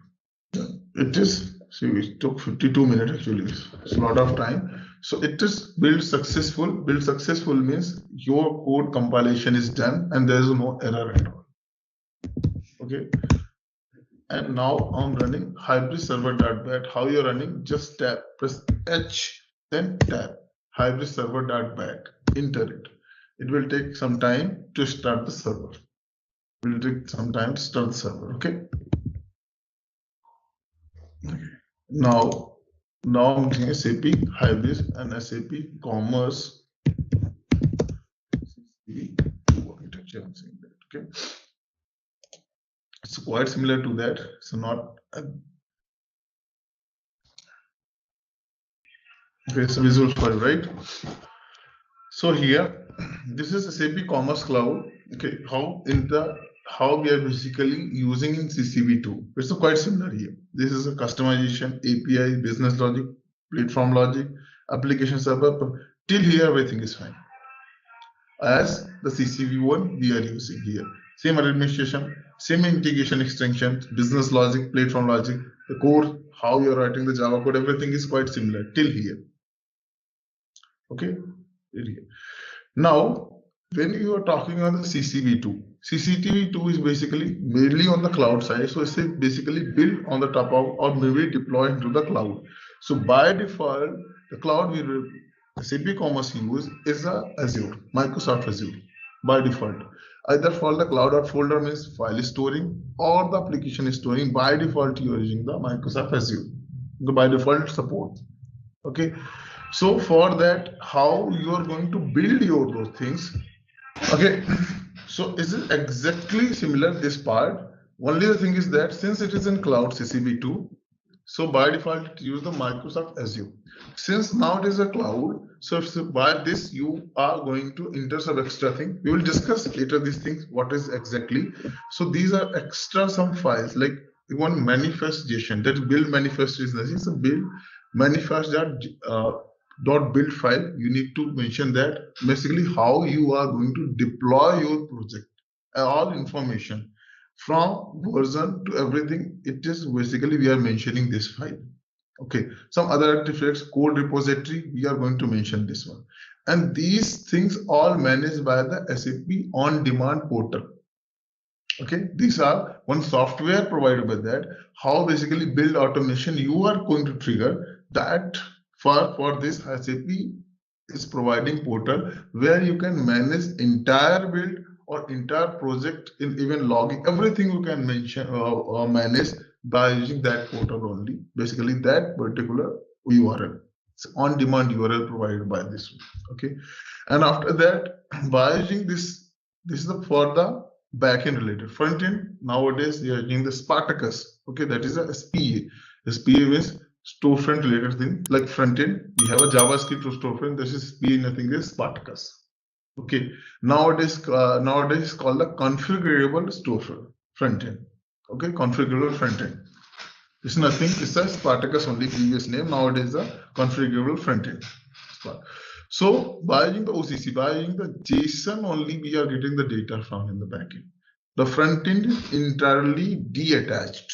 Previously, front end is tightly coupled with the backend.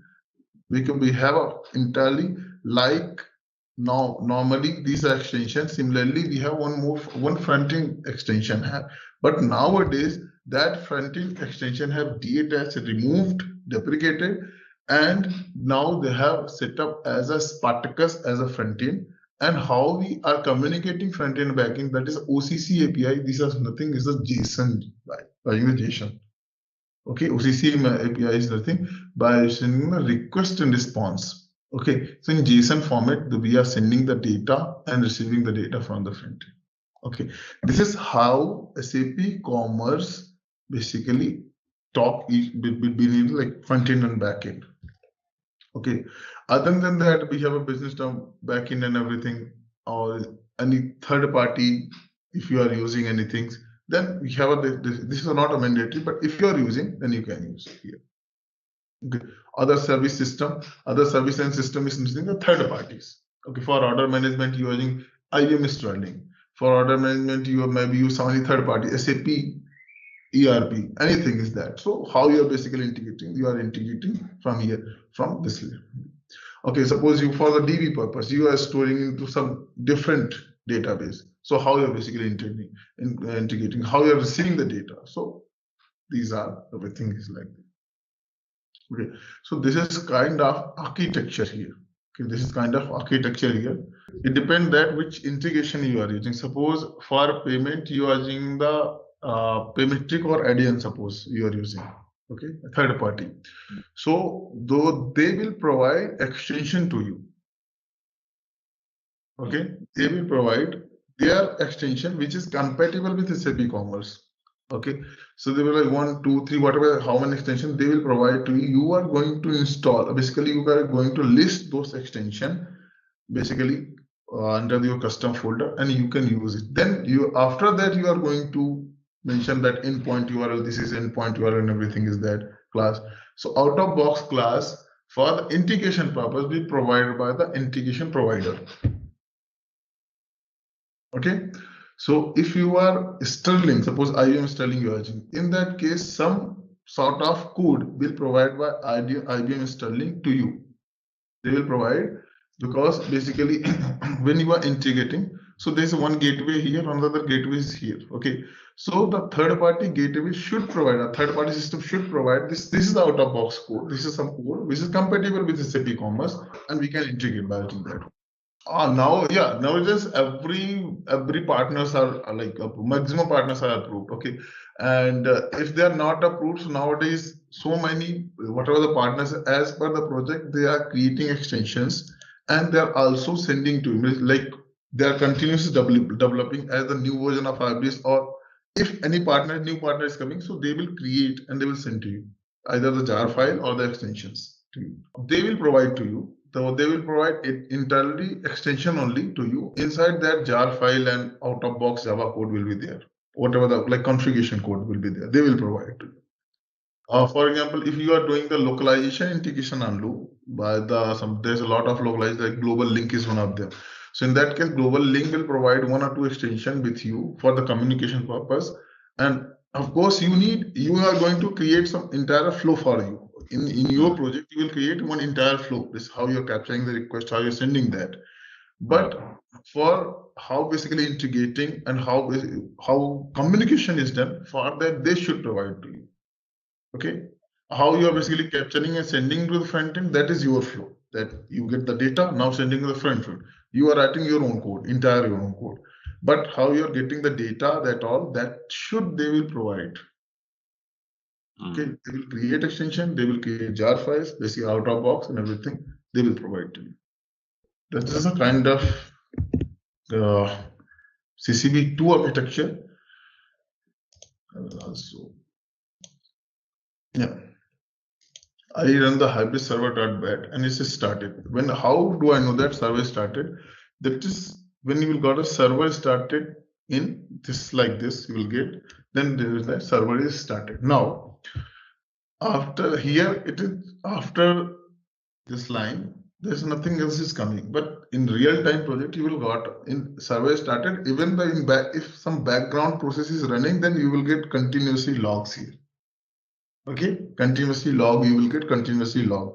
So your server like cursor will not stop here, it will continuously moving ahead, because in the real time there's a lot of process, lot of jobs are going already. Once the server started, automatically some job trigger automatically. So a lot of logs is continuously going here. Okay, so I have started by hybrid server.bat and you can see by now server is started. How do I know? Basically server startup is given here. Once the server is started, now the next thing is that I need to initialize. And for the initialization purpose, we can initialize by hybrid administration console. So how to use the how to basically open the hybrid administration control? For that, URL is that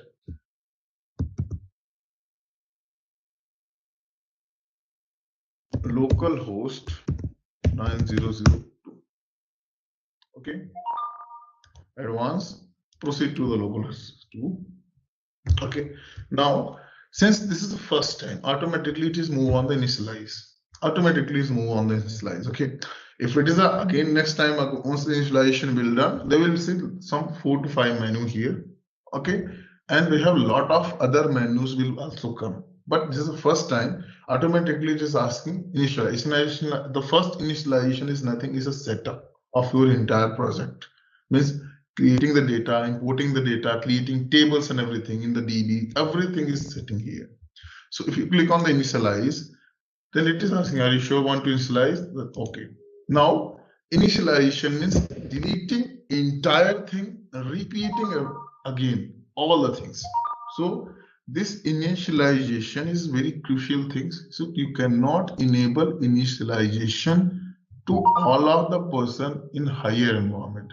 Suppose in production, initialization in enable and some person don't know, like 4 to 5 months experience guy, he don't know anything, and click on initialization. In that case, production will shut down. Okay, in that case, production will shut down. So that's why we'll disable the initialization for the high environment. So initialization, when we are doing the initialization, what does it mean actually?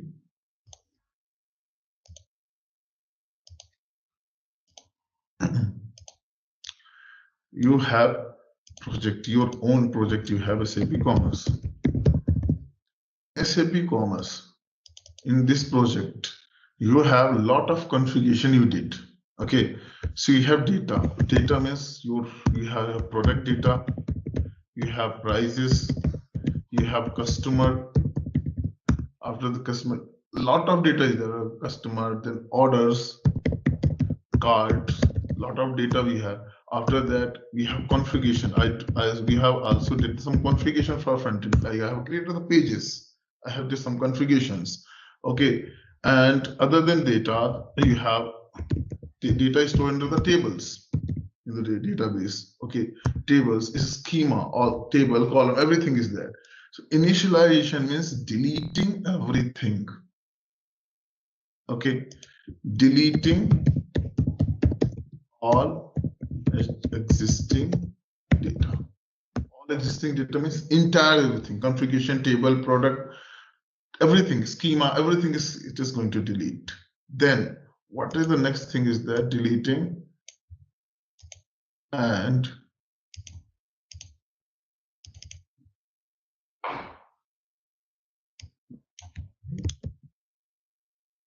deleting all OTP plus, suppose in the initialization, before doing initialization, you did some changes also, plus some custom, plus custom. Okay, so custom is if you had did any changes also, in that case, as per that, it is also creating that configuration. It is also creating that configuration. Suppose new table structure you have mentioned, so it will create that table structure. If you have created any new data files, that is also which is created. So initialization is nothing. It is basically deleting. It is deleting entire things of your project plus recreating OTB. OTB means whatever out of box present plus your all custom data plus table, everything is there.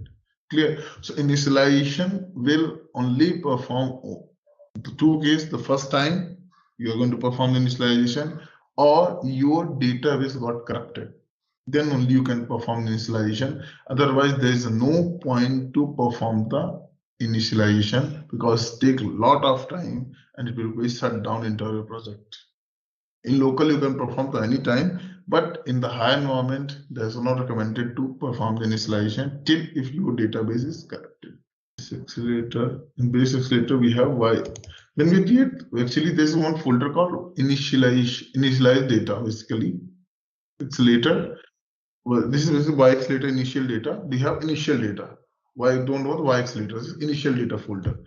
Inside that, we have a class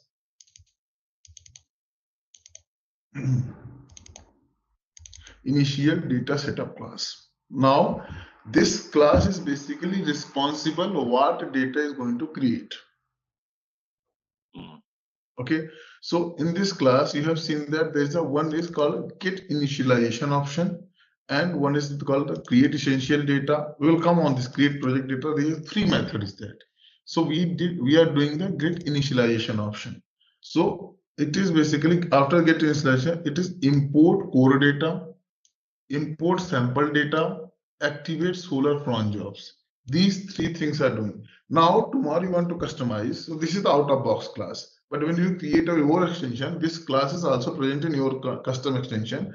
So as per the things, we can add the values here.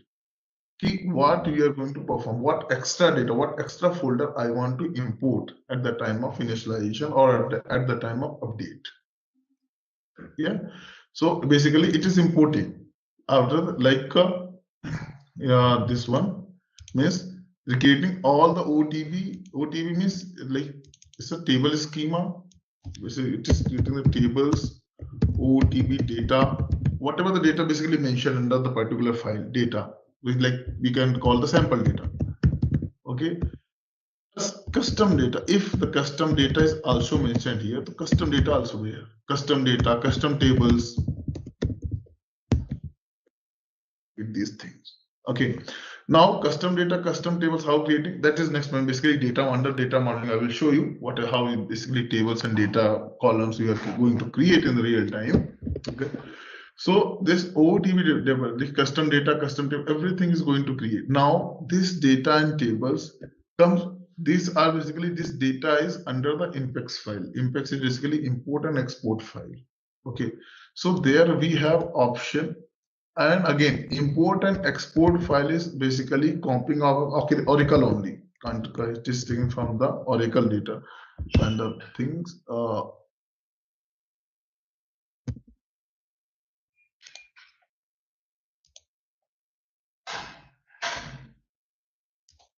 Just showing you one more. Okay. Okay. So here, insert update media. So I'm inserting the data into the media, basically media table with what is the column name? Code. Then this MIME, real file name, media. These are the columns name and these are the data. Okay. We'll cover in the Impex, don't cover. So in this base, suppose if I have mentioned this folder into the initial setup data, here if I will mention the path of this folder, so these two files will also import in the initialization.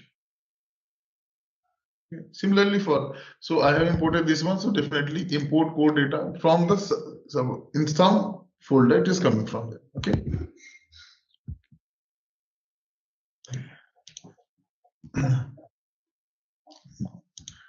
And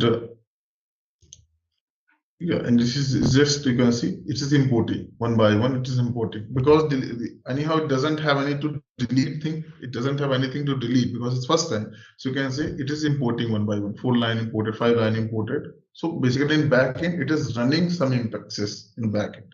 Okay, it is more clear when we discuss this functionality in detail. And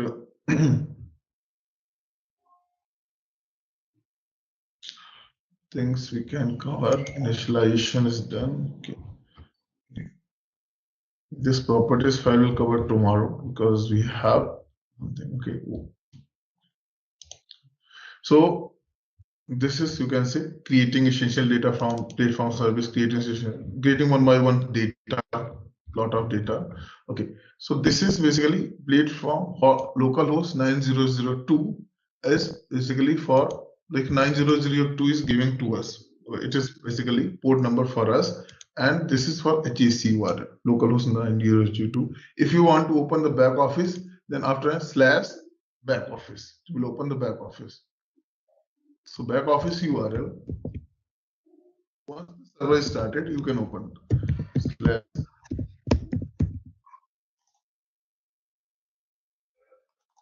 open the back office. But since initialization is going on, so this is down, basically down. So you cannot open because data is not created basically till now. So once everything is created, it will open the back office. Okay. Yeah. And 9002, because you can see Tomcat SSL port is 902. We can use 9001 also, but that is a HTTP port.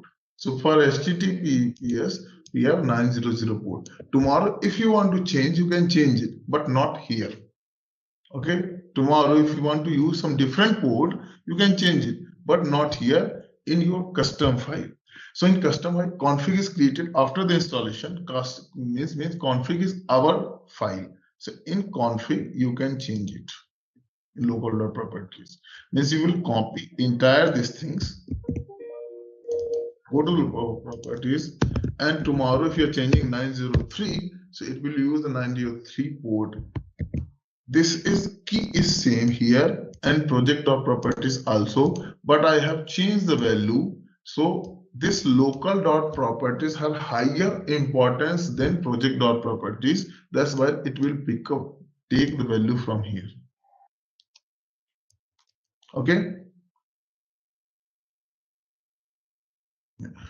So here I will cover one more thing here. Okay. We have 3 type of properties file.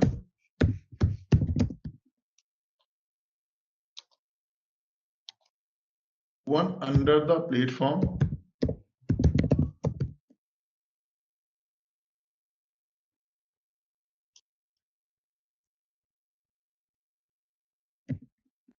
Platform properties in the under the platform project or properties, this is OTP.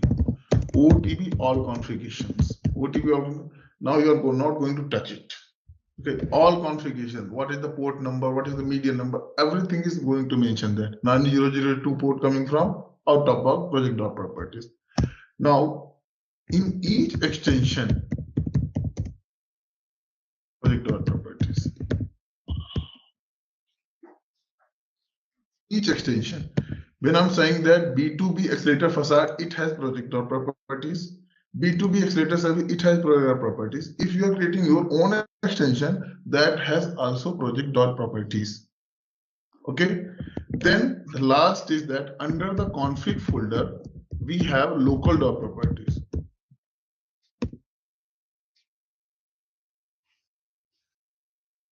Now, when to use when? Which one? The platform, of course, you are not going to change this. Extension, if your custom extension, you can change the product, not the out-of-box extension. These are the out-of-box extension at the time of initialization, at the time of setup. Whatever the extension, whatever the project you are getting, those are the out-of-box extensions. You are not going to change it. You can use the functionality, but you cannot change it. Config. Yes, this is if your custom extension you are going to create in future, then you can change that project property. In your custom extension, you can change everything in your custom, whatever you have created, but not out of box one. Config, we have local config folder is created at the time of setup. So this is for our purpose. So local properties you can change here. Now, config local.properties has the highest importance. If the same thing is defined in all three properties, then it will take the value from local.properties because this is highest in priority, it highest importance. And this platform project property is least important. This is the least, just the O2 configuration they have.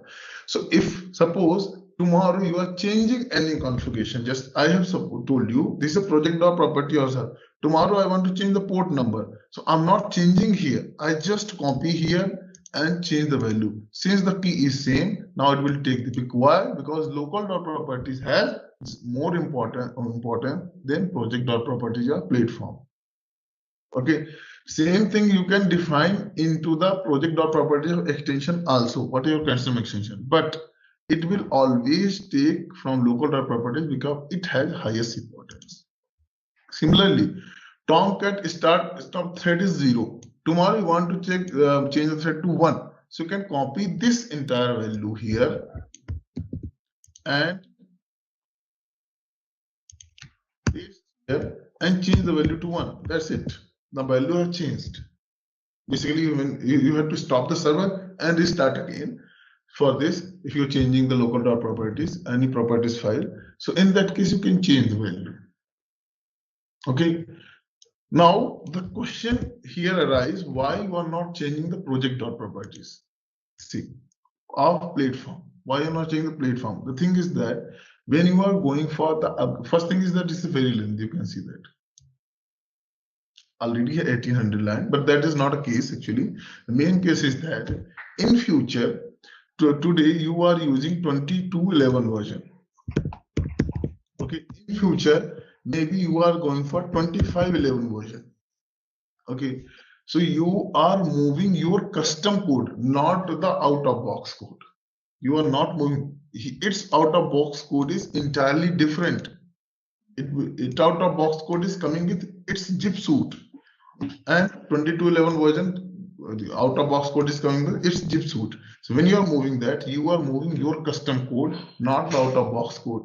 So platform is out of box code. So 25, when you are using this version, in which you are using the platform of 2511 version. In that case, you can lost your values. You can lost your changes. Okay. If you are changing out of box code, then you will lose the changes at the time of upgrade, at the time of migration. Okay. Clear? Now, this time is okay, but quickly I'll cover one more thing here. When to use when files. Okay. If any value is changing as per the environment, then change in local properties.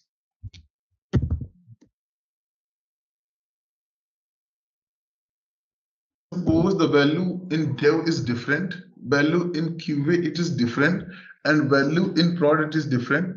It's mainly on the integration purpose. Okay, the endpoint URL in dev is different, the endpoint URL in production is different, then the value will be in local.properties. If the value is common,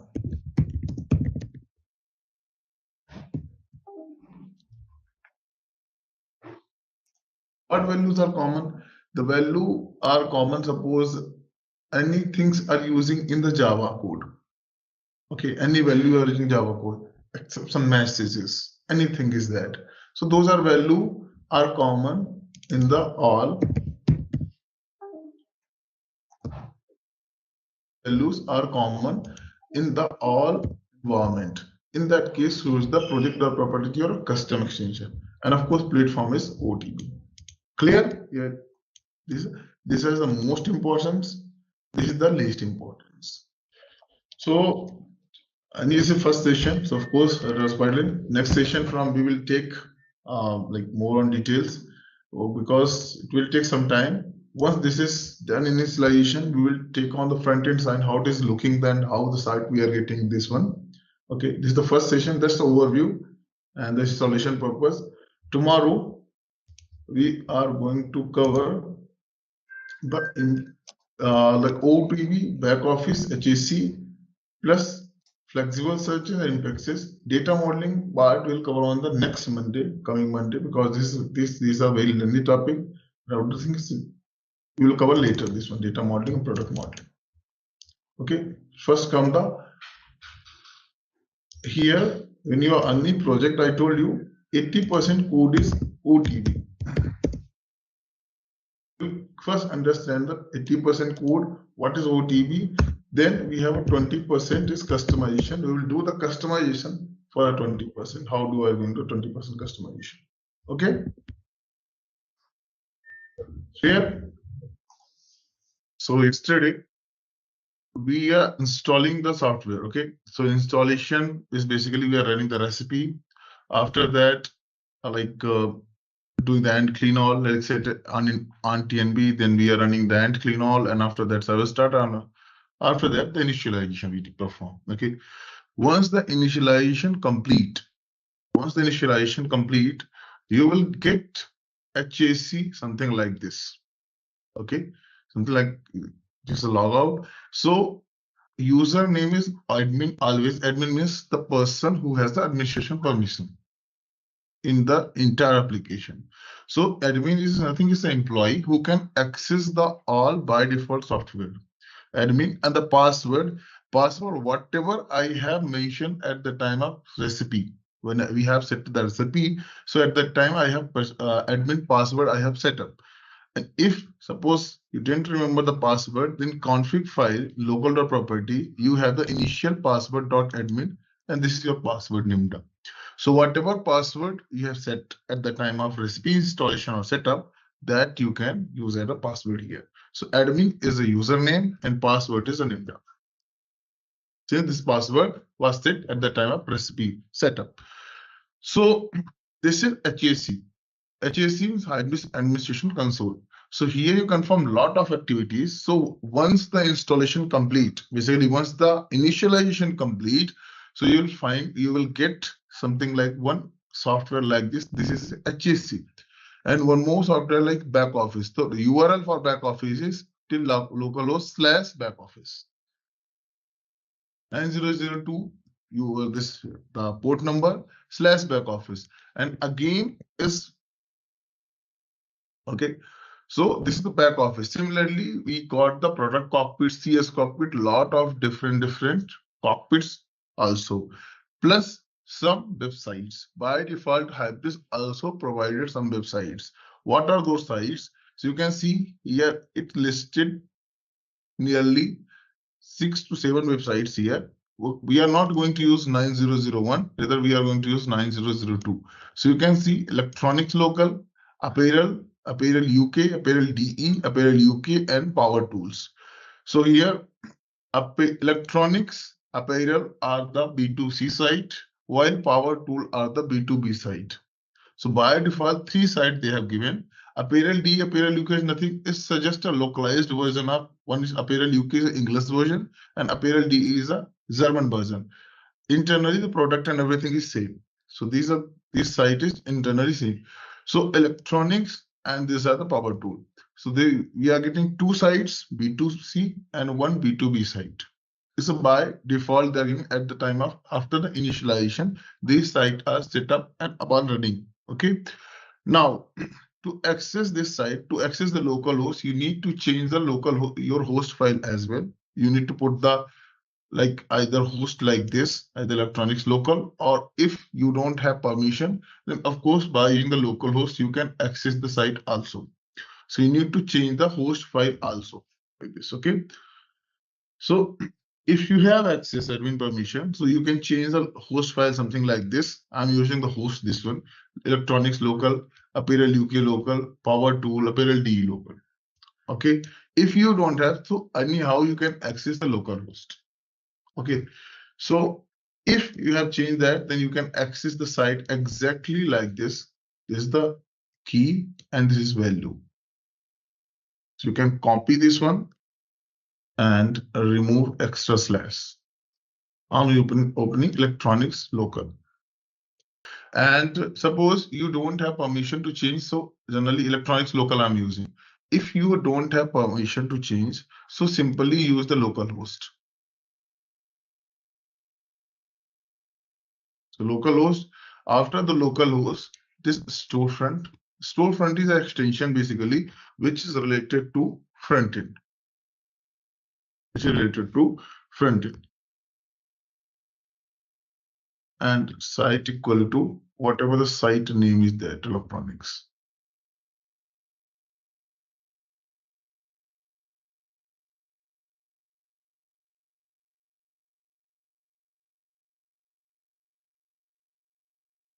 Okay. So if you don't have permission, you can use like this. If you have permissions, of course, whatever it has given. Both are same thing. Okay. When you are going to access the apparel UK, so site equal to apparel UK, site equal to apparel DE, site equal to power tool. So like this you can access. I'm accessing apparel, electronics. Okay, electronic side.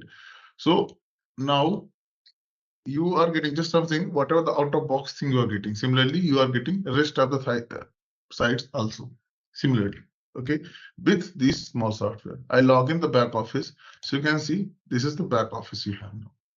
Okay, the back office means you can perform all the back office related activity, all the backend related activity, which at the time of server up, you can perform here. You can see the user, you can create the user, orders, price setting, products, catalog, everything you can perform, like all the table operation, you can perform here also. Okay, same thing you can perform here, but it has some limitations. Okay, so now these things you are getting. And after the initialization. Okay, now I already told you what does initialization do. Initialization is nothing, it's basically creating your all schema, all tables, plus inserting data, whatever those data map with that. So we are going to insert that data. And how the data is going to insert, that is topic of impacts. At the time of import and export, we will discuss. Okay. So let's understand this. What is this software and what is the importance of this one? Okay. So in HAC, you can see mainly we have 4 tabs. We are not using this extension tab basically. Okay.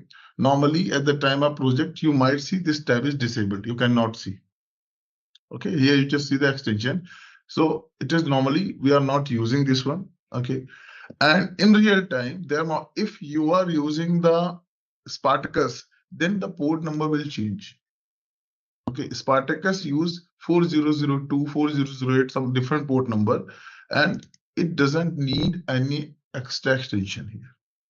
So Spartacus just use like this, localhost / dot, then whatever the port number it is using, 4002, something like that. It's something like that only. 4002, then you can open the Spartacus. Okay, so I'm just saying that. It's the demo site of Spartacus basically. Okay, so this is demo site. You can sometimes Spartacus also looks similar to this. You can see that it's exactly similar to this front end. Only thing is different is Spartacus use the AngularJS, while this is a normal storefront. It uses JSP and tag file. Okay, and this single page application, so it is much. Spartacus is nearly 5 to 6 times more faster than normal storefront, which what we are using currently. Okay, so here you will, this is a demo site. They have normally port use 4002 Spartacus. So if you are using, so it doesn't need anything, it just need till this port. Okay, so this is a hybrid administrator control. What things you can perform? So first tab you see is the platform. Okay, so in platform, there is a lot of operation you can see. Platform, as the name is that, this is the core activity related things. You can see all the core related activity here. The platform, first you can see the TNets. Okay, TNets is basically nothing. It's a different channel, different channels to access the site. Okay, there is you can see here we have multiple TNet, but only one TNet is active. That is a master TNet. You can make other TNet active also. So what is the use of TNet and how you are going to use in the production site? In production, your site will be the multi-TNet site. What does it mean?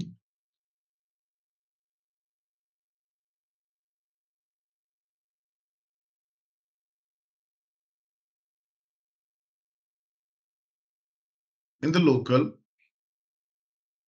you have one site, one server is up, and you have only one database. This is your site, and this is your DB. It's connected to each other. So this fashion is called single channel. This is called the single channel. Okay. Now in production and in dev, there has been the possibility you have a site, different site. Basically, you have to reduce the load. You have different site, but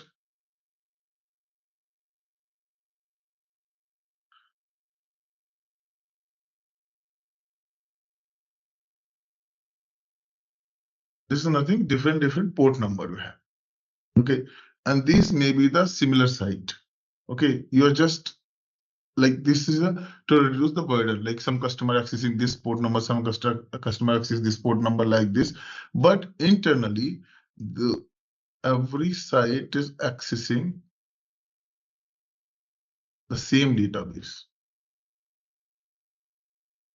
So internally, this channel is we have in the last we have only one, which is one channel which is connected to the DB.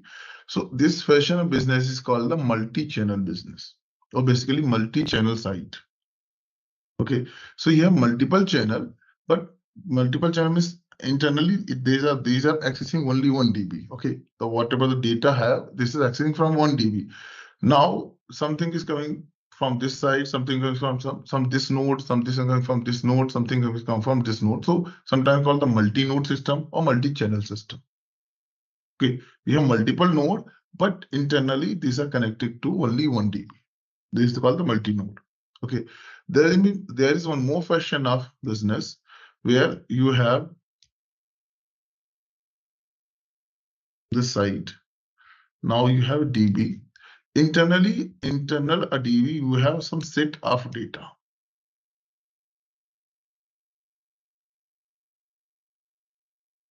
Okay, in place of site, you can say the node also. Okay. Node 1 or site 1, this everything is same. Okay, different node or different sites. So in place of site, we can say the node one. It's better to call the node.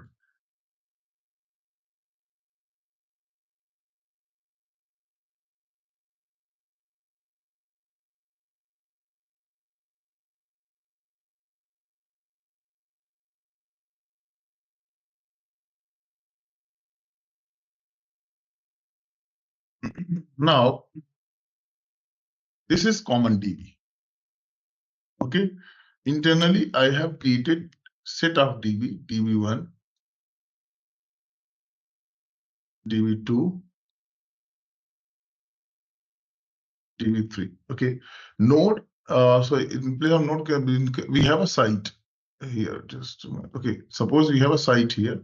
So site is basically accessing by different nodes. So sometimes site, if accessing this node, means site is running on this node currently. Tomorrow you are deploying some code on this node. So at the time this node is down, the site is accessing this node and running by this node only. Okay, so this channel is active and this channel is under the maintenance. And if you are deploying this under this channel, so might be this channel is active and you are accessing by this channel. So this is single channel, this is a multi-channel, and this is called a multi-tenant system. So this node is accessing this site like this. So here, what exactly is doing? The node 1 is accessing DB1 plus the shared data of DB. Node 2 is accessing DB2 plus here DB1 and DB2 may be identical database also. In multi-tenant system, there is chances where you can purchase more DB space. But in that case, this is much faster. This is much faster because you have a different channel, different individual channel to connect the DB. This is called a multi-node system. So there is a concept called coming cron Java, whatever the job you are running. So at the time of running, you need to define in which node you are going to run particular job. Okay, so this is very important at the time of deployment. So that we have a term called rolling deployment, or basically zero downtime deployment. All right, let's test your knowledge. Here's a question for you. Which of the following is a key feature of SAP Commerce Cloud V2? Option A, batch processing. Option B, offline data synchronization. Option C, mobile first design. Option D, all of the above. Take a moment to think, and when you're ready, choose the correct option. Remember, each choice holds a key to unlocking the answer. Good luck. Type the correct answer in the comments section. Hey there, want to become a whiz at managing supplies? Our SAP Commerce Cloud V2 course is here to guide you. You can take it at your own pace on our platform. In this course, you'll dive into SAP Commerce Cloud V2, your ultimate toolkit for planning everything from making sure we have enough products to get them where they need to go.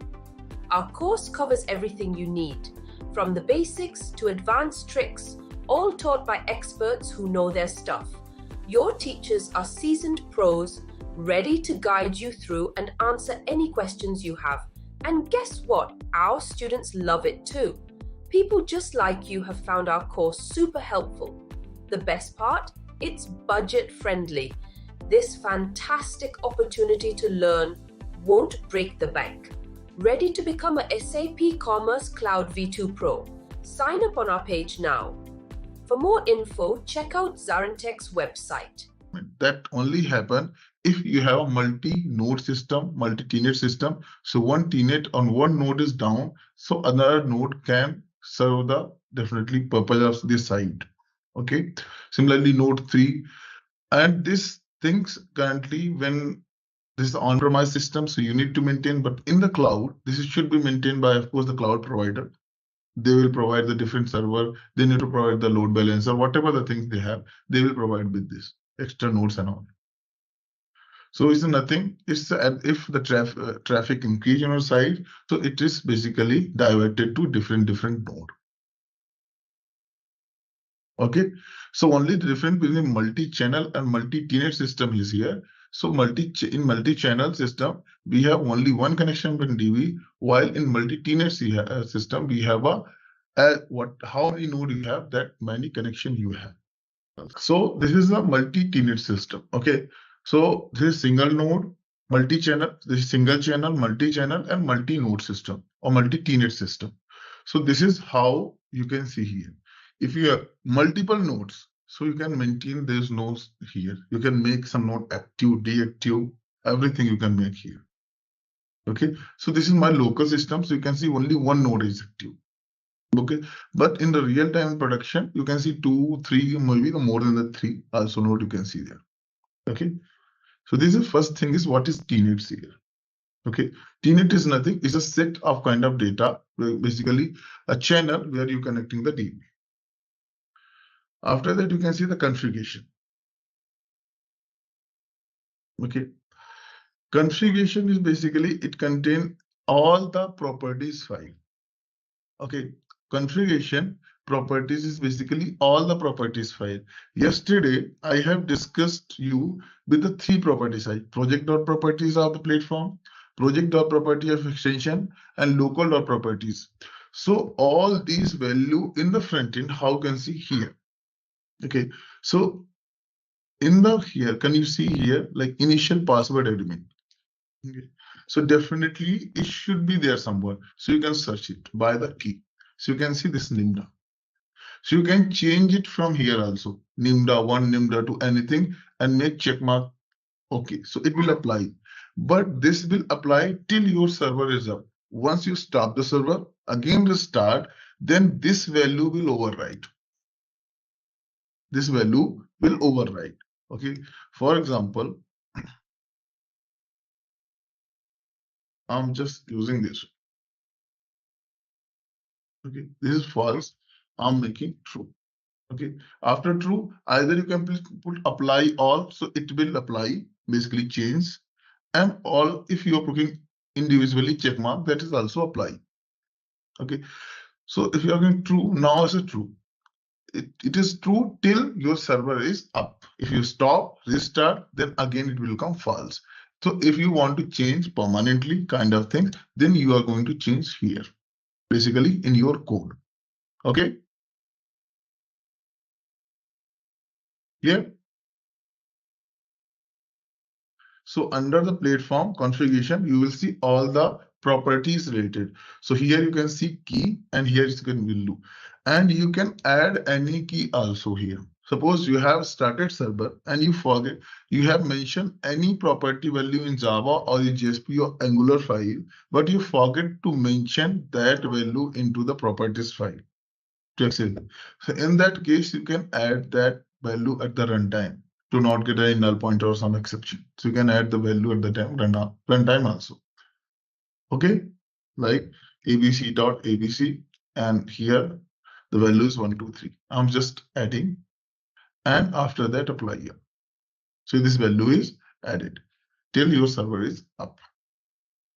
Okay, so this you can perform. After that, system. So system is just giving the information of about your system. Okay, where your current Hybris is running, current SAP Commerce is running.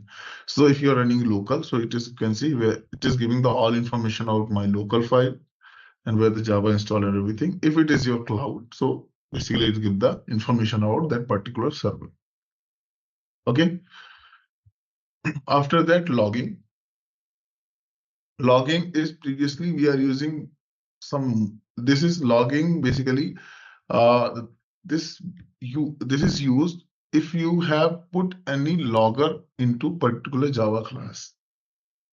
So after putting a logger, you need to activate. How to activate, that is a different topic. You need to activate. So either you activate logger for a particular entire package of Java. Okay, so this is a class. Suppose this is a class. Okay, so this is interface. This is a class. So suppose I have put it logger here. So either I can enable logger for this class only or enable logger for any particular package also. So that now whatever the logger I want to enable, so on which basis? So this logger will be given, basically this logger and all information are mentioned in your properties file only. So basically you can see this logger is applicable for warning purpose, this is information purpose, or sometimes you can see the all purpose also. So you can enable the logger in the properties file by putting particular class name internally or package name. This is the key and this is value. This key and value. Okay. First you need to add the logger interceptor. We should have, yeah, like this. You need to add the logger. Okay. In the this is console in the log this here in command prompt. So in local you can access in command prompt. In production you have option. You have one tool called Kibana. So there you can see all the logger information, basically all this detail. And this is just for the log information. So if you are running any particular job, so that job, basically cron job, that stored log information with the job only. That I will come at the time of creation of cron job. So how the cron job logs will store. This is the normal logs, how you are going to print whatever you have mentioned here. So comment like this. So you can directly search by this also into the Kibana or whatever the logging tool you have. Okay.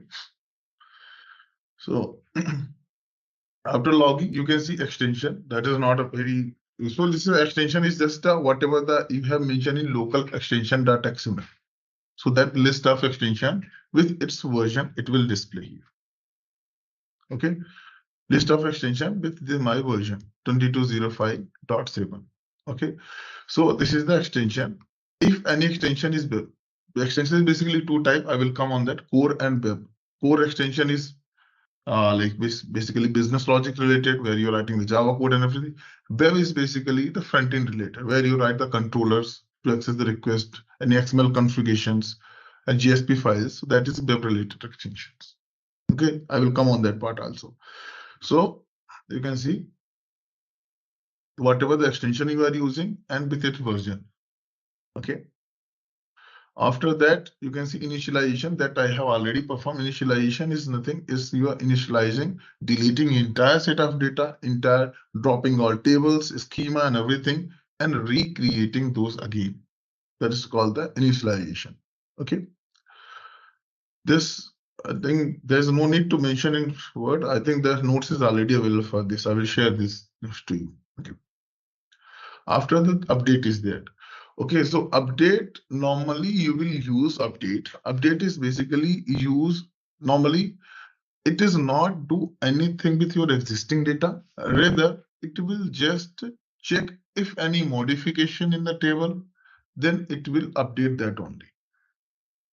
Any modification of data, any modification of table, it will update that thing only. It will not touch existing one. Okay, this is what the update means.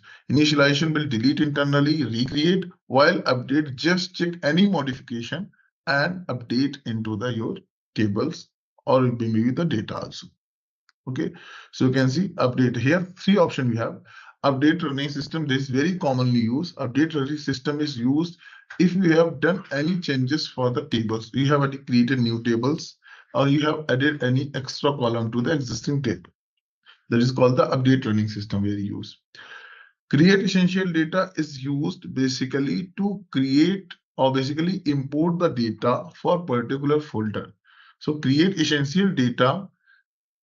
So yesterday I have opened a class initial setup.java. So here you can see one more, this create essential data method is there.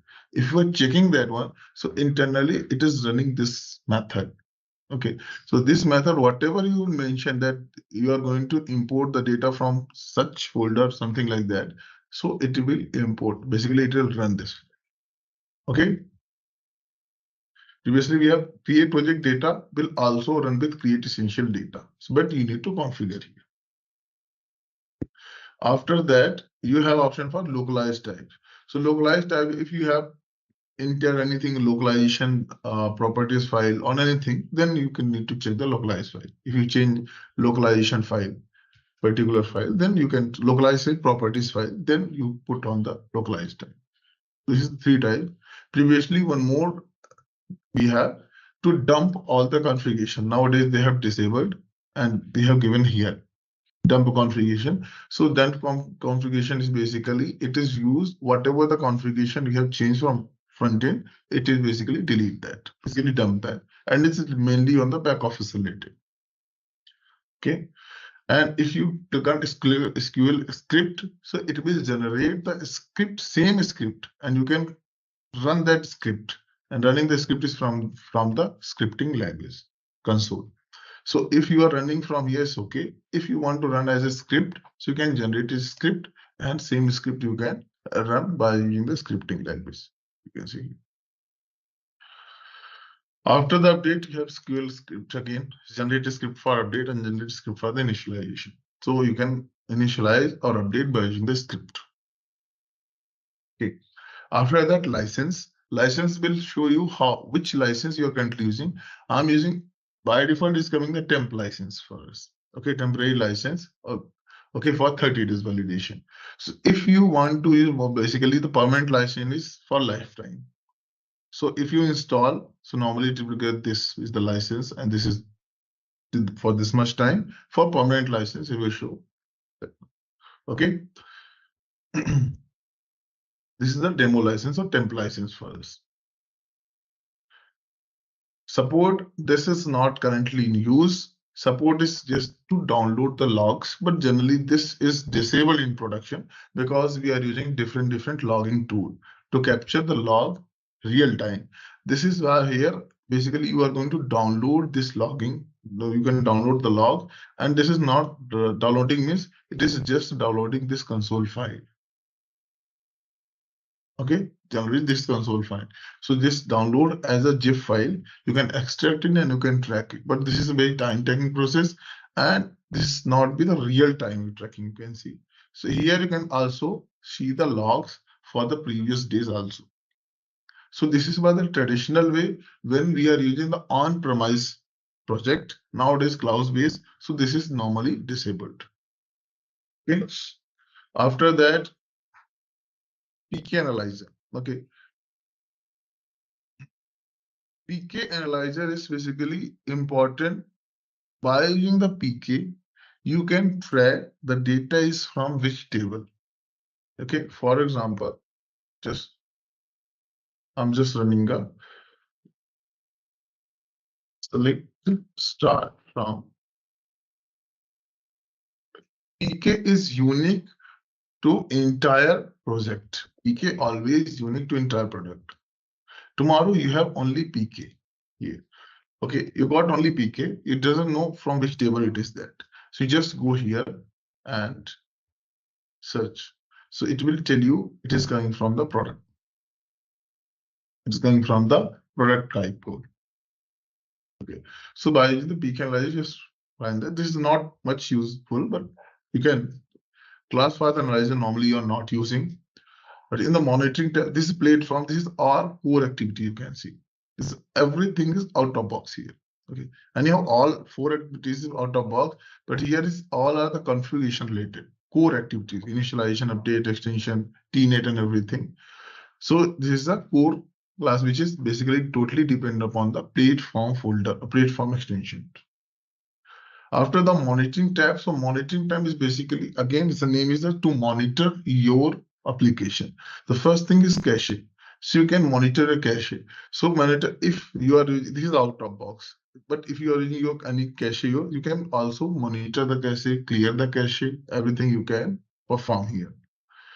After that, cluster, that is not important really. We are using how many cluster configuration ID. We are not using this one.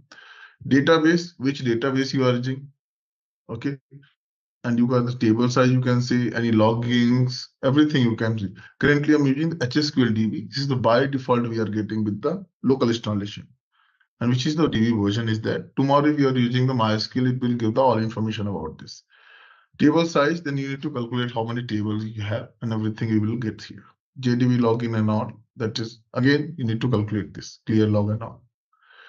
After that, cron job. So here you in the monitoring, cron job will fetch that which cron job is currently running.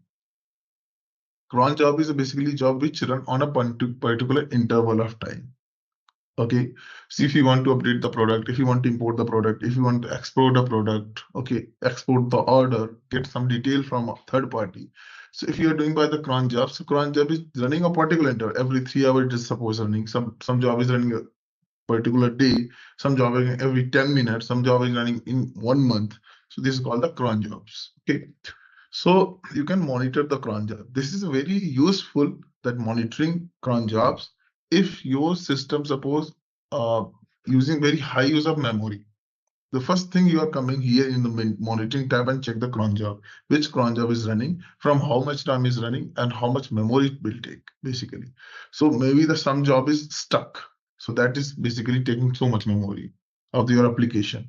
So first thing is that if your application is taking too much time, you're coming here, or basically it is taking too much memory, then you are coming in the monitoring, check the cron jobs. If it is variant file, then you are going to check the logs. What is the problem with that? Okay, and check the Dynatrace. One is more tool is that Dynatrace. Dynatrace is basically to check the problems and its root cause. Okay, so monitoring cron job, and this is not much important. Like this is memory and all. This is not much important. Real time, you will not use this one. Performance and all. Okay. Now come to the maintenance. Maintenance is not that much useful. It is basically used when you are basically tracking the orphan media file, orphan everything. But in the real-time project, you are going to track by your code, not by here. Okay, you can go directly. You are fetching by the query that how many media file, how many product are such in such case. You are making the delete and all. Okay, so this one in real time, it is not very useful. Okay, because in real time you are tracking everything by your code or maybe some different tools. Okay, encryption key and deployment.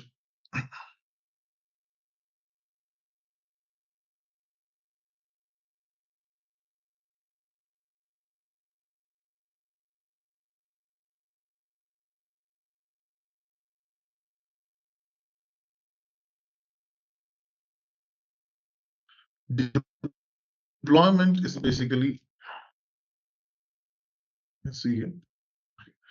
Deployment is very useful at the time of deployment is basically use what is the table name and what is type name and where it is defined. For example,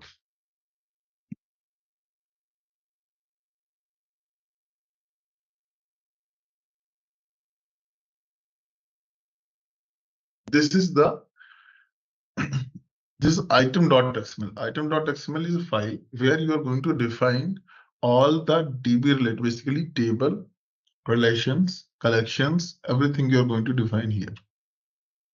Okay, table. So suppose here, for example, just take as a normal example because they have separate session to explain each and everything here.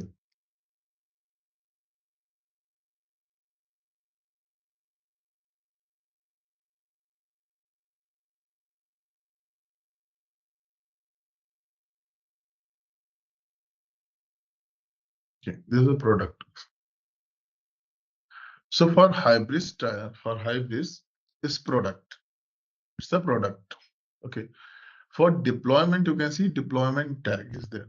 So for the table, it's the products.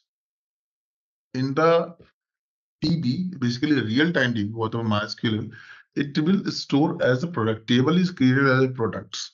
While using in Hybris or in SAP Commerce, you term this as a product. Okay, select star from product, not products. Okay, so this item type is basically used for Hybris related purpose, and this deployment basically table is used for the DB purpose. Okay, so if you come here again, so it is like table name is products, type is product, and where it is defined in core extension. It is defined in core extension. So this is defined, you can see core item.xml. So you can see this is defined under the core extension.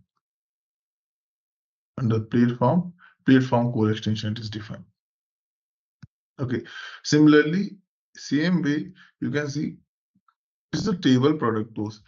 This is the variant product, and it also the table is products. It means this is the child, and it doesn't have its own table. It is using the parent table.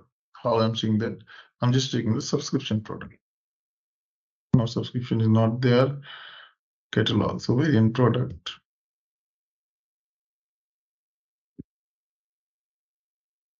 So here we can also use. Okay. So here you can see item type is employee. It is extend the user, while customer is also extending the user. Okay. So just go up and here somewhere you'll find the user. Okay. User has users table. User has users table, while so you can just see here user, it has a deployment table users. Okay, user you have the table in database, it will create the users table. Okay, don't confuse type code. This is for the internal use. Okay, it also extend the principle. Okay, so users have users table. Employee doesn't have deployment tag here. It's basically employee doesn't have table.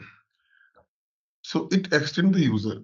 So if child doesn't have table, it use the parent table to store the data. So for the SAP Commerce, when you work on the SAP Commerce, employee is separate, customer is separate. But when it is going to store in the real-time database, everything is storing into the users table only. Everything is storing in the users table. Okay, so employee also storing the users table, customer is also. If child has separate table, then it will not store in the parent table. So here you can see employee is using the users table. It is defined the extension, core extension only, core item.xml, but it is using the users table. Clear? Similarly, if you search to the customer, that is also using the users table. B2B customer users table. You need to define the separate thing for this. Here, for user, since employee is extending the user, so it is by default taking all the whatever user has, user ID, everything, so employee can take it. So if you are defining separate, everything is that. So you need to define the separate relation, all the that, and all the columns, whatever the define in the users. So if you are changing anything here, you are doing the update running thing. Okay. So out of box thing you cannot change. You can define your own. Okay. So if you want to change this out employee already you have, and now you want to change this to X, like put any table for this, you cannot do that. You can create your own, like TCS employee, XM employee, and if you are defining that table for that table, you can do that. Okay. For any your custom. For existing, you cannot. And once the table is created, so and suppose you have put any data, so in the after that you cannot delete any column from the SAP Commerce perspective. If you are going to delete any column or drop any table, then you need, like of course a DB admin permission. You can do from the DB, but you cannot do from the SAP Commerce side. Dropping a table is not possible from here. Table is still within the database. If you want to delete, you want to do basically DB or admin permission. You can delete from there. Every project, there should be one person who is related to all DB and operation. So that person will, you can communicate with that. There should be a DB team in project. So you can see here, select star from customer. Okay. So I will get the customer detail. Customer is also stored in the users table only. Okay, customer also store the users table. Employee also store the users table only. When executed, the real time, we know that customer is not a table. It's just a type code for us. Okay, internally it is doing the users table. So flexible query will convert into the SQL query. You can select star from users. Here I have given the customer, even it is going to select star from users, not user. Where I don't now internally it is giving the some filters. So I will get only customer data. I will not get, because employees also storing into the users tables. So I will get the employee detail also by searching here because it's coming from the users table. But internally it is also putting filter. That filter is coming from this type code. Okay, so we are basically type PK string and everything we are putting here, so that I will get only customer detail from the users table. Okay, so again you will get, so this is how this HAC from here administration console, you will get quite similar to that how the data is stored into the real-time DB. You can see here. Okay, so I'm getting the different customer detail here. Similarly, I will get the employee detail by fetching by putting again here. So if you search by employee,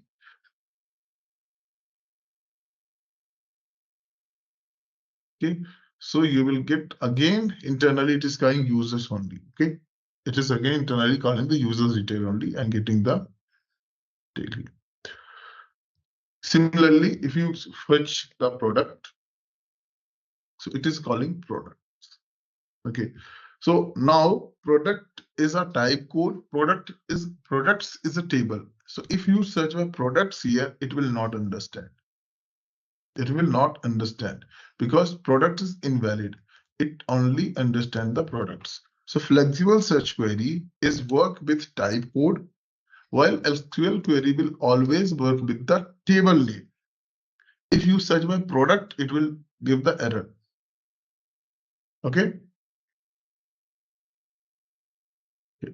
So this is SQL query. So this is basically to fetch the detail, all the detail, to fetch all the table related detail. If you know the table name, you can fetch the all the detail of particular table. Okay.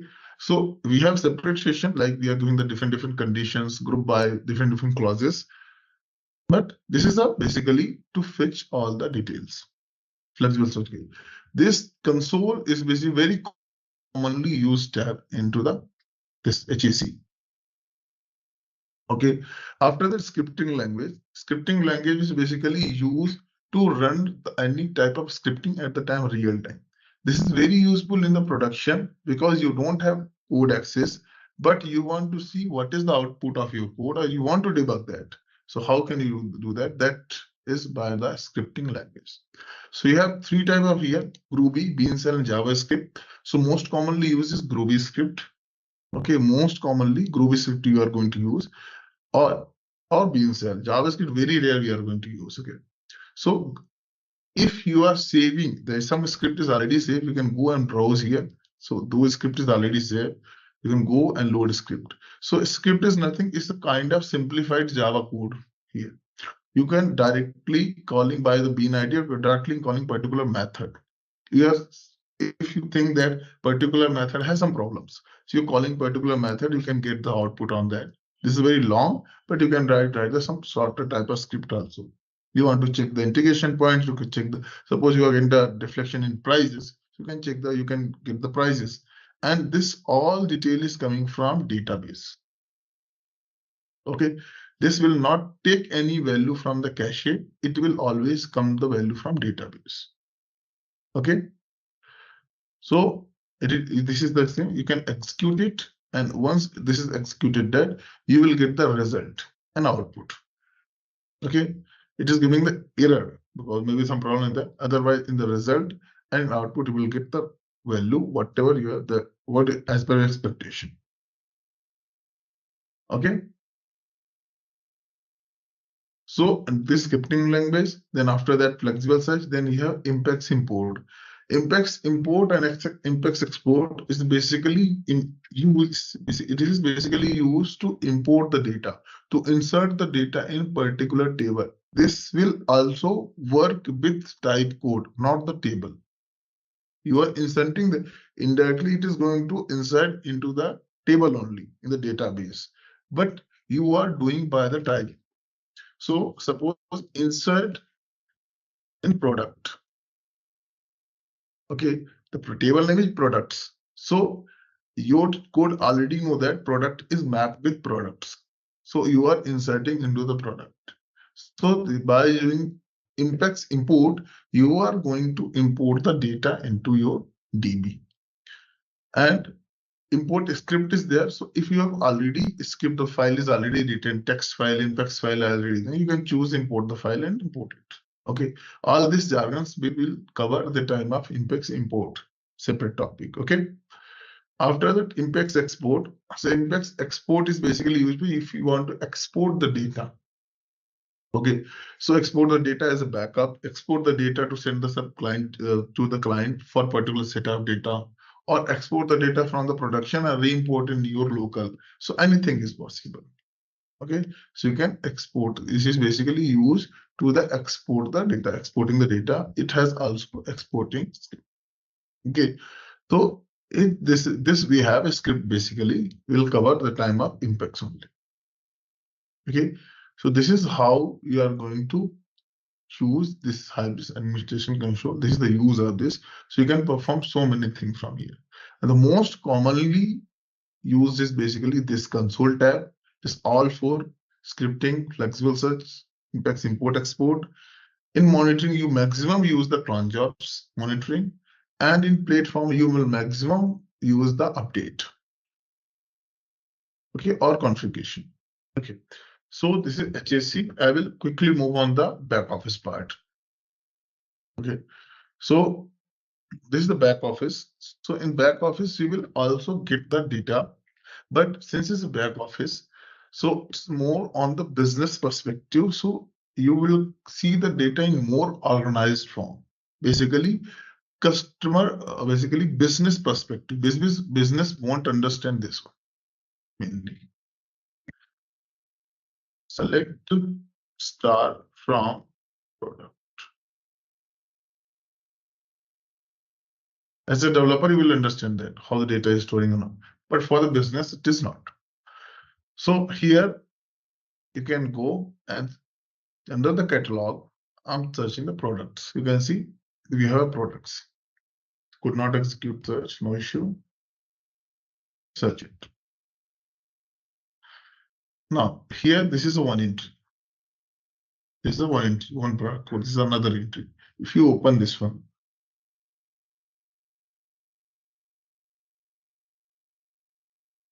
okay. So article number is nothing is code here. You can see by coming here, it is a code. In this here, the real time is the product code only, P code. Here you cannot modify the things. Exactly how the attribute, or basically how the column is defined, you will see exactly in the same name here. But here you can change the name of column also. Identifier is nothing, is a name. Okay, so you can change as per your, because the normally column name doesn't have space. We do not put the space, but you can see here as per our localization, you can change it. Okay, tomorrow article, this German business want to access, so I can change to German languages. Here we have option somewhere. In the language, you can change the language. Okay, so this is the back office, and back office, you will see again the same thing here. Okay, so everything you in the product, you are getting everything at the single here. This is the one line of. Okay, this is the one. This is the one like set of data for one product code, for one product. This is the one set of data for product code, but I have divided in multiple tabs. This the data code I want to show here, validity period show here. In attribute section, I want to show classification attribute. In price section, I want to show the price details. In category system, I will see the category. But here, everything is on the single line. But here, I have separated different tab. So this is, I can see the data in more organized way. Same for different table or type code also. You will see all the details. All the details here. Okay. Now, one more thing I will show you. I'm executing something and it is saying nothing data is coming. While I will expand this one and again searching, the data is coming. Okay. When you are searching like this, the data is coming from the Solar. Solar is basically search engine. Solar is a search engine. So if you're searching anything from here, suppose film camera, anything, so that value is coming from the Solar. This listing page, okay, this listing page, category, everything is coming from the Solar.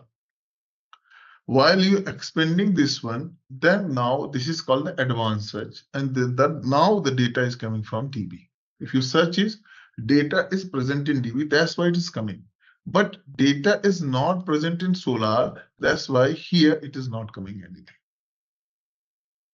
Okay, so here the data is coming for this, means for this side, the data is present in the Solar. Solar is basically search engine. Okay, search engine. Why we use basically because search engine is the result is much faster. Every time if you hit the DB, that is performance issue. In search engine, the data is stored in mainly in JSON format, key and value. So that is much faster rather compared to the DB. Okay, so this is the search engine. The data is coming from search engine. This is, but if you click on any camera, now it is going to the product description page. This is a product listing page, the list of product called PLP. If you click on any product, so it will give the description of product, basically entire the detail of the product. So that is called product description page. Product description page. Now this page is coming from DB. The data of this page is coming from DB. Listing is coming from the Solar. Description is coming from the DB. This again you can see again indexing is running from different UK and the Power Tool. So internally it's running. For back office, see this indexing is for the front end related. This is for the back office related. So how the Solar is exactly looking. I will more detail on the Solar side. We have such a navigation topic. So Solar is basically running on 8983 port / Solar. So this is Solar, how exactly Solar is looking. So you can see core selector. So core is one is apparel DE. We have multiple sites, right? So this is for apparel DE side, apparel UK side, master electronic side. This is for electronic side. This is for the Power Tool side. I haven't seen anything for the back office. So for back office, there is no indexing done yet. That's why data is not coming. So we need to perform indexing. So after that, I will get the data. Currently, there's no data. Similarly, if you go on the product cockpit, there's from here you can access the product cockpit also. There's no data at all. Okay, no data at all. So just go to the again back office, the back office administration cockpit. So you need to execute the indexing. Okay. So indexing available under the system, expand the system, come to the last, and you can see the search and navigation. Again, here Solar facet search configuration and here facet search configuration. If you forget, then generally hit here search configuration or facet. So you can see for different site, we have a different indexing. This indexing is nothing, it's a cron job, internet triggering the cron jobs. Okay, now this cron job is maybe the full indexing or update indexing. Full indexing in the basically done in twice or thrice a day. Sorry, in 2 or 3 days we are doing full indexing once because it doesn't mention whether the product is available here or not. It will index entire set of data. So that will take a lot of time. So normally not frequently used. While update indexing is frequently used, it will only check which is updated, the product, what is updated. Then it will take and put into the Solar DB. Solar is a separate DB here. Okay, it has its own DB. So I want to use the back office. You can so Solar config for back office. So you can open the Solar config for back office. And since this is the first time, so here you can see the index. So click on index, and I want to. You have option the full update delete. Full means full update, entire set of data. Update means only the data which is modified. Delete means you are deleting that entire core. You can delete this core also. You can dropping the core. So the value will delete it. Entire set of data will delete it. So you cannot access the data in that case. So I'm executing the full indexing for the back office and starting it. Okay, it takes some time, like maybe 30 to 40 seconds.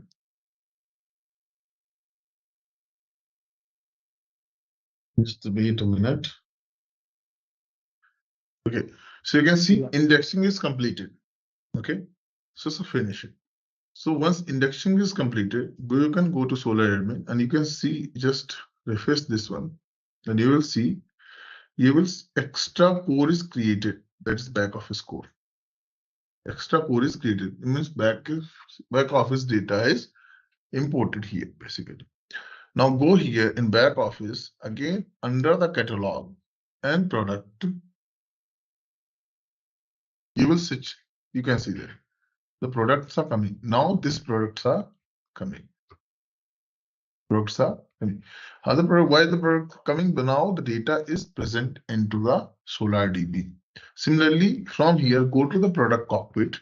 You can see all the data is coming from the product cockpit. The data is coming in the product cockpit. So this product cockpit also fetch the data from the Solar DB. So now the data is coming. So again, going to the back office. So how you are going to basically index something? So it's, if you forget anything, just click the search and navigation. Okay, similar facet search configurations. Search by search, facet search configuration, and here whatever the indexing you want to do, you can do that. Okay. Suppose Solar indexing, if you delete the indexing from this electronic index, you cannot access that any detail here. Even the data present in the DB, you cannot access because listing page always come with the Solar DB. Product listing page, PLP page, always come with the Solar DB. Okay. So this is how you are going to look. This is the HEC and this is the back office. So not only this one, but you can do so many things here. Okay. So catalog. Now similarly, you can see the users, similarly orders, cockpits, WCMS, so many things you can see. B2B commerce, under the B2B commerce, all the detail like B2B unit, B2B customer, cost center, budget, everything you can see here. Okay, thing, you can see all the details. So suppose one more thing is here. If you go here and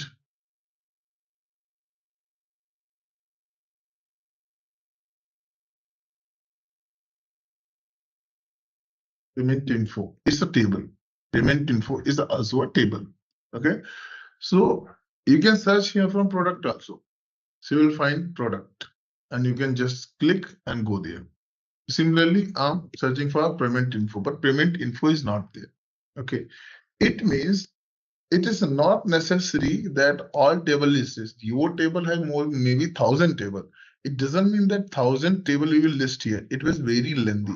So basically you are listing here most commonly used table.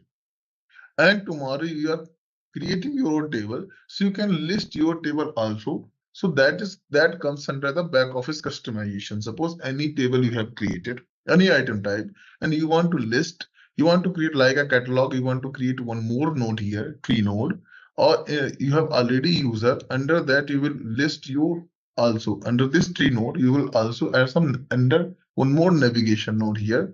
So that you can do by in the back office customization that is comes on the later part. But suppose payment info is not here, but you want to see the details. You want to see the data inside the payment info. So payment info is what? It's an item type. Basically, it's a type. Okay, and table is payment info. So just search the type. So under the system you have type. Under the system you have types. Okay, click on types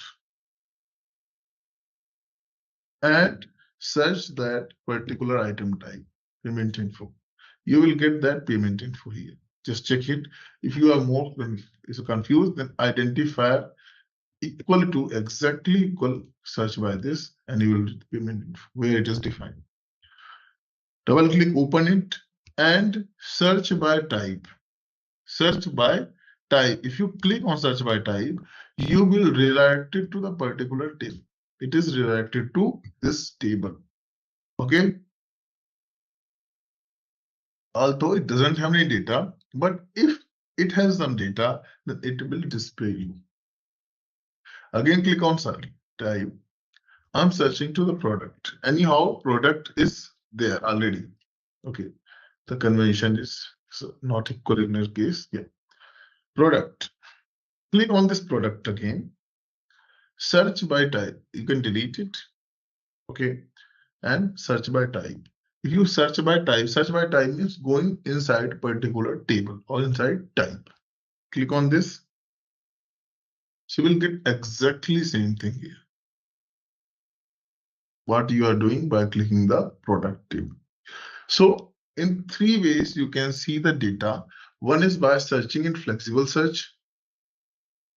From here, select star from particular type code. If that type code is already listed here, you can directly search here and click on that, or basically go and click on that. If it is not there, then go to the types and here search by your item type. And once you receive this item type, open it and search by type. So in this case, you will also get the details. So 3 ways you can fetch the details. Okay. So one is by using the HAC, and then we have a flexible search. Then we have a back office, and if it is already listed, search in back office, search in navigation, or that is also called the tree node. If it is there, you can search and you can do it. If it is not there, then under the system in the back office only,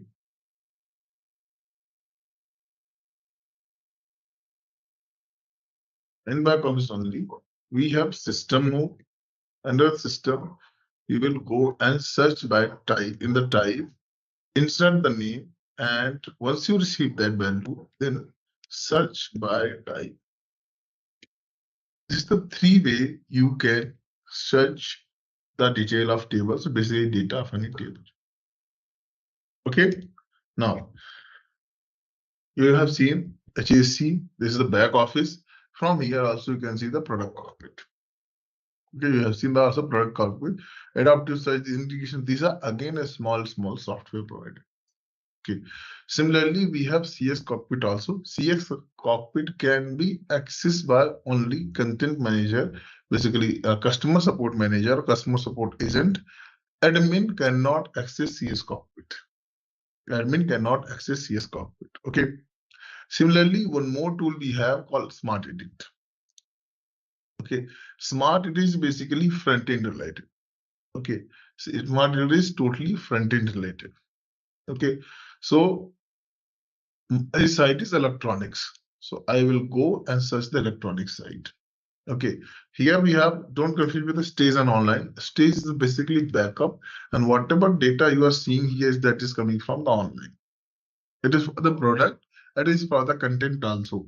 It is for the backup or change person, modification purpose, and this is for the front end purpose online. We will come also when we will discuss more detail on the product.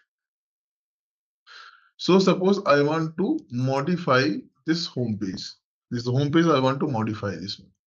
So just click on home page. This is electronics. We have separate section for the content catalog. Just I'm saying that what is Smart Edit basically. So this is Smart Edit, and now it is at a preview. Basic Edit, Advanced Edit. In Basic Edit, you will see some things are logged, but some detail you can edit it. Some detail you can edit it. Okay. In Advanced Edit, you can edit nearly all details. You can edit all details here. Okay. Logo, from everything you can edit. If you have option to edit it, see, neither. Immediately it would reflect. So suppose this carousel has this many products. Okay. In a Smart Edit, I'm going to Smart Edit.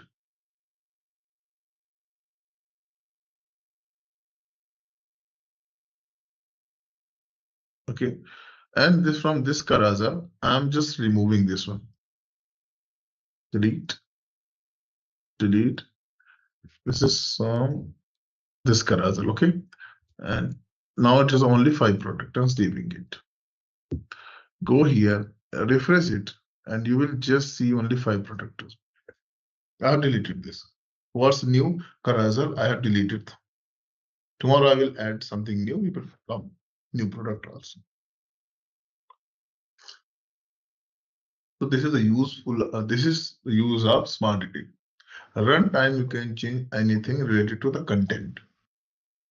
It's just a content related only. You don't want to show the product. It is present in database. I don't. This is what's new. What's the like today's product on the promotion that I want to show the product, right? So this is just a content where I'm showing some product. It is not deleting from database. It is just deleting from this carousel. Again, not quickly back. Again, you need to while edit. Okay, you have option to add more. So you can add any product here, any number of product here. So here, this is online version. So online, and now you can search the product, which product you want to add. Okay, on 4 GB card I'm listing, add it, save it. Now you're going here again, refresh it, and you will find 4 GB card here. Okay, we will have separate session for this Smart Edit. I will discuss more detail maybe on the Monday or Tuesday. Okay. So Smart Edit is basically very useful in B2C, B2B. We need to do some sort of investigation. Let's see that in B2B it's working or not. Again, going on the site. My B2B site is Power Tool. B2B it is giving issue. Navigation I can change, but home page is giving some issue. No. Okay. So similarly, you can change any number of sites since this is a parallel one. Okay, this is a B2. This is basically normally you can see that this is a like Smart Edit to do the any type of modification. Okay, back office HAC.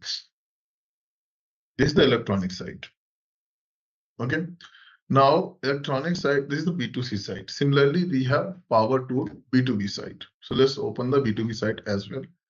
In B2B side, you can see here in B2B side that storefront is entirely different. Here is buy to be accelerator storefront, while in electronic side it's a buy accelerator storefront. So it means extension for B2B site is different itself because the functionality of B2B site is different. So how to capture the request and everything is different into the B2B side and B2C side. Okay, its controller and everything is different. Okay, now, so after the setup, you are getting side. So this is the B2C flow, and in B2C flow, you'll find this normally you can access all this is home page. Okay, I have shown you this is a PLP page, product listing page, and this is called the facets. Facets are basically called the filters. Okay, so everything can customize. At the time of Solar, we will discuss these things, how we are going to customize, how we are basically maintaining the sorting here. Okay, so sort by price, basically price range, sort by the resolution, sort by brand. Everything is basically the facets. We call facets, Solar facets, or you can also call normal term the filters. Okay, you can filter the products similarly. So these are the categories. These are main categories. Okay. Under the, you can see the subcategories also here. So this is PLP page. So PLP page is product listing page. If you click on particular any product, then you are moving to product description page. And this is coming from your DB. Similarly, now go to B2B side. So when you run link on the B2B side, it is accessing only the logged in customer. Here, you are not logged in yet. You are not logged in. In B2C side, you can access without login. Without login. But in B2B, some B2B side, we have restriction to not basically even you cannot explore, you cannot search anything without login. Basically, it is restricting the anonymous customer. Only logged in customer can access the site. While B2C can access by the logged in guest, check, anonymous, every customer can log in. You can go and check on the site. Yeah, placing order is of course login or the guest customer can allow, while in B2B, we don't have such functionality. But suppose I want to disable it. I want to disable it. So in the back office, go to the back office. Here, search one thing is website. Okay. Now you have 4 different websites. This is 4 different websites is nothing. This is the website. These are the websites. Okay. I am opening the power tool. Open the power tool here. Okay. In each site, we'll discuss in the content catalog. Don't confuse this all the details. What is cart remover, cron job and everything. In the WCMS properties, you will find the URL. This URL is valid after the local host. If you want to access this site and you have not using powertool.local, basically you have not changed anything. In that case, what you will do? You will open the HAC localhost. After that, in localhost 9002, put that value and enter it. You will find exactly same thing. What we are using. So in place of power tool, you can also use it's a basically localhost. Okay, so you can access the site, same site, multiple URL, whatever the URL configured here. So I'm just closing it. So now the main thing is I want to disable this thing. I want to access this site as an anonymous customer also. So how can you do that? In the this is website. Website comes under WCMS. Okay, WCMS is called Web Content Management System. Under that, pages, content slot, content catalog, everything, all the banner or content related things comes under the WCMS. All the content related things comes under the WCMS. Okay, so if you remove it, I'm just going to WCMS.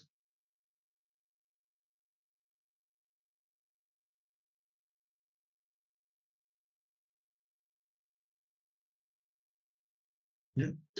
Website, page type, page template, everything comes under the WCMS. Okay.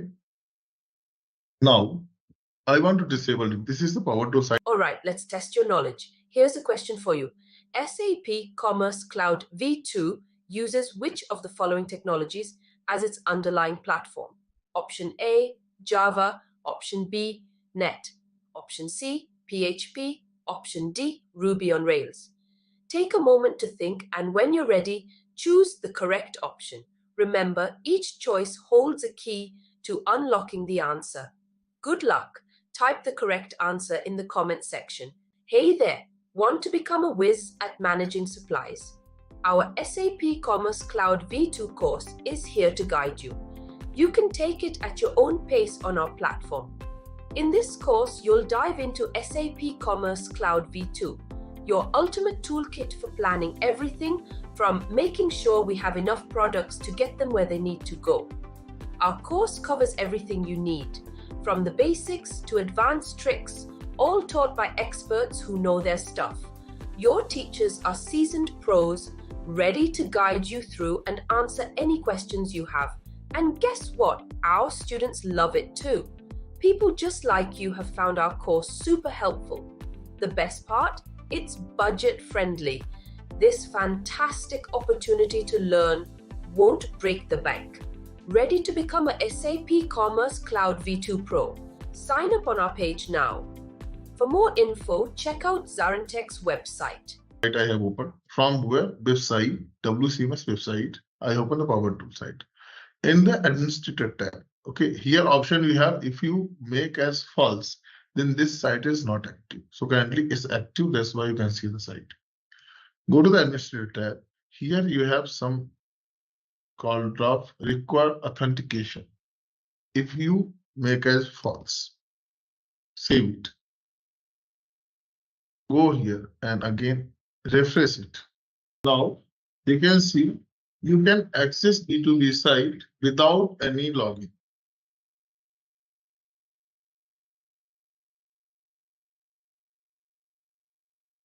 Okay, so this is basically login page. Just click on here. You will go to the home page of this. This is the home page. This means loading. Okay, so this is B2B site without login. You can access B2B site. What I did in the back office, this is for only B2B. Generally in B2C, we don't see require authentication. This comes under basically secure portal add-on. One extension is there. So secure check-in, secure portal. So that is coming with one. So require authentication, I made false. So that's after making this false, it doesn't need authentication. Basically, it doesn't need login user. So now normal user, basically anonymous user can also go and search. This is a B2B site. Okay. So let's see what is the out-of-box thing available for us. Okay. So you can see this is first check the B2C site list. So this is a PDP page. Now from here, it's a full-fledged site given to you. It's a full-fledged site given to you. You can place the order also. It is local, of course, not valid, but you can place everything. You can see internally whatever the demo site provided by Hybris to us internally up and running. Okay, Solar server, everything is given to you. Okay, you can see the product name. Okay, product review summary, all the product details and everything you can see here. You can add to the cart as well. Okay, the next thing you can see the add to cart. So what things out of box you are getting one after the, you have home page. After the home page, you have PLP page, the product listing page. After PDP page, product description page. After that, you have cart page. I'm just clicking on this and it's asking you want to check out or continue shopping. Checking out means moving to the cart page. Continue shopping means staying in this page and going for searching the other product. So if you're clicking on the checkout, it is moving to the cart page. How it is moving, that is basically you will see later how the controller is taking the request and how redirecting to the other request. See, it is moving to /cart. Okay. So cart page. Okay. So in cart page, you will see all the basically proper design of cart page here. Here you can see that this item, whatever you have it, if you have more item, you can see more items here. Okay. After that, you can see the cart ID, basically cart number. And again, this is a cart page, and you will see the price total as well here. Okay. You can see here, like any coupon if you can add, or you can the price detail also here. Okay. So this is the normal layout, the cart page provided by us as by default. If you want to do any modification, you can do here. Okay. So modification means you can do the any customization. Okay. So after the cart page, you have option to continue shopping or checkout. Checkout means it is moving to checkout page. Okay. So the cart page, you have option to select any payment type here, which payment term you want, or payment means different payment option you have also, HOP, AO, SOP will come on that also. And after that, you will go for the checkout. You will check that and check out. So checkout page also by default provided to us. Now, checkout is only available for either guest customer in B2C and logged in customer. Anonymous customer means you have not provided any identification about you, so you cannot check out that. So checkout is only available for the any guest customer or the login customer. If you're the login customer, you can email address password. If you are the guest customer, you will just enter your email. A guest customer is basically a customer which doesn't have account, but he's just giving any unique identification like mobile number or email ID. By that, he can place the order. And guest checkout is only available into the B2C side, not into the B2B side, because B2B side order flow and everything is entirely different. That business itself is different. Okay. So email, suppose I'm providing some email. Okay. So now it is asking like ship and pickup location, basically. So you are going to give the address. This one is giving in the checkout page. Okay. So in checkout page, you have option for a lot of things. Already it is providing some smaller pages. You can see that secure checkout. So you will give the some detail about your address. So suppose actually you are given. So you will fill the details here. Okay.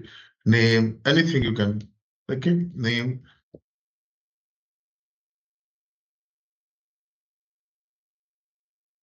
Something.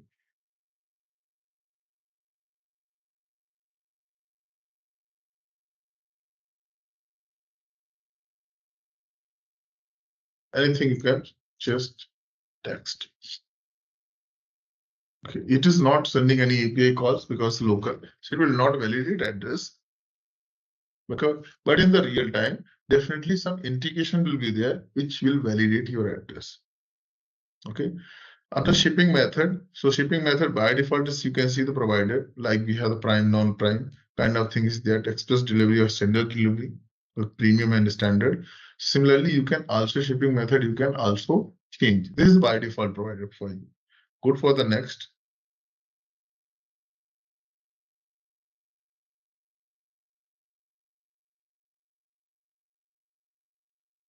Now, here is basically payment and billing address. If the payment address or billing address same as the shipping, you can check it. Otherwise, you need to address the new one. So I'm checking as my similar. After that, you need to fill the details or the payment link. So by default, there is some card information available for the practice purpose or the local. So you can enter that card. For Visa, so for Visa is 4, then 15 times 1.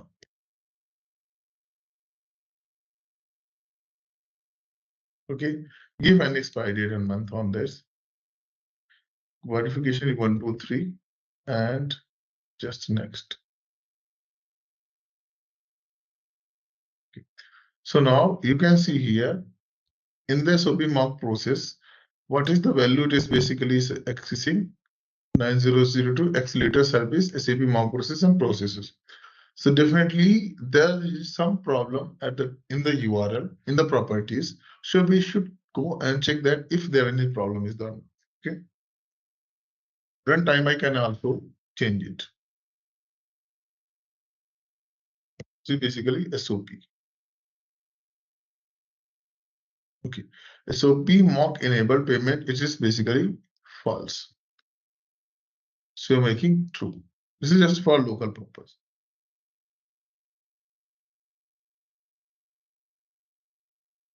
URL is fine.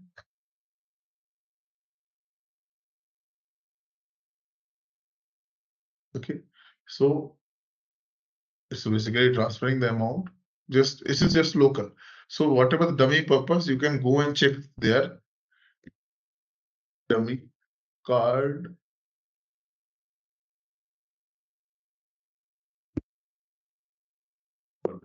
So we'll see that.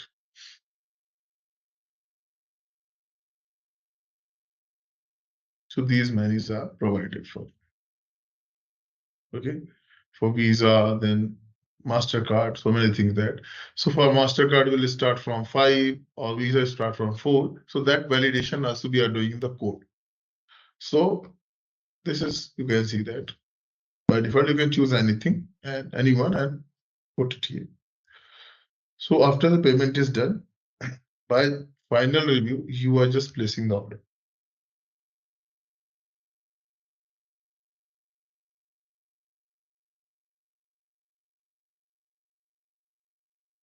Okay.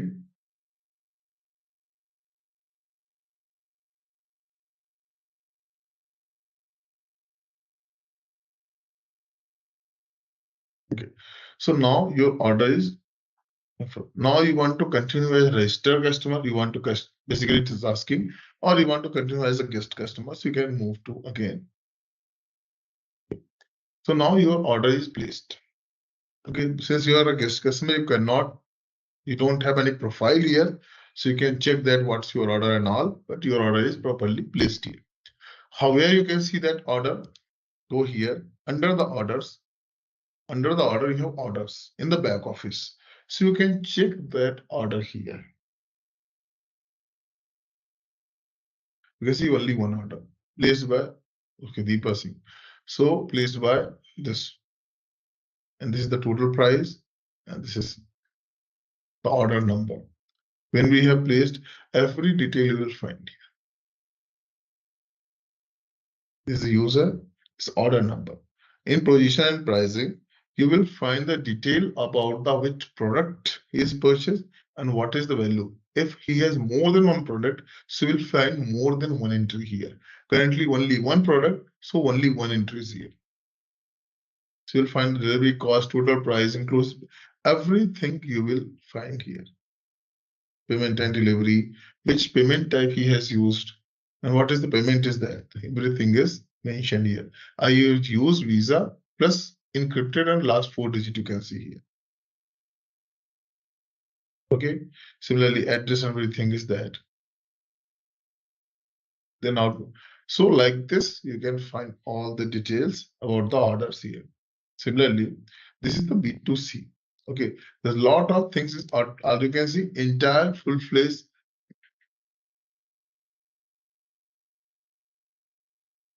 is already present. Now in home page, what you can see, PLP page, you can see card page, check out what are the different functionality you can see. There's a lot of functionalities already available OOTV to us. Okay, similarly, order confirmation page. This we have seen, this is the B2C flow. So Deepak, all these payment features and any kind of address verification for a US, UK customers or anywhere, these things are out of the box features available already, or do we need to do some coding for those things? No, this is whatever the address validation. In local, we don't have any address validation. In the Correct, real but time, in the real there time, should yes. be.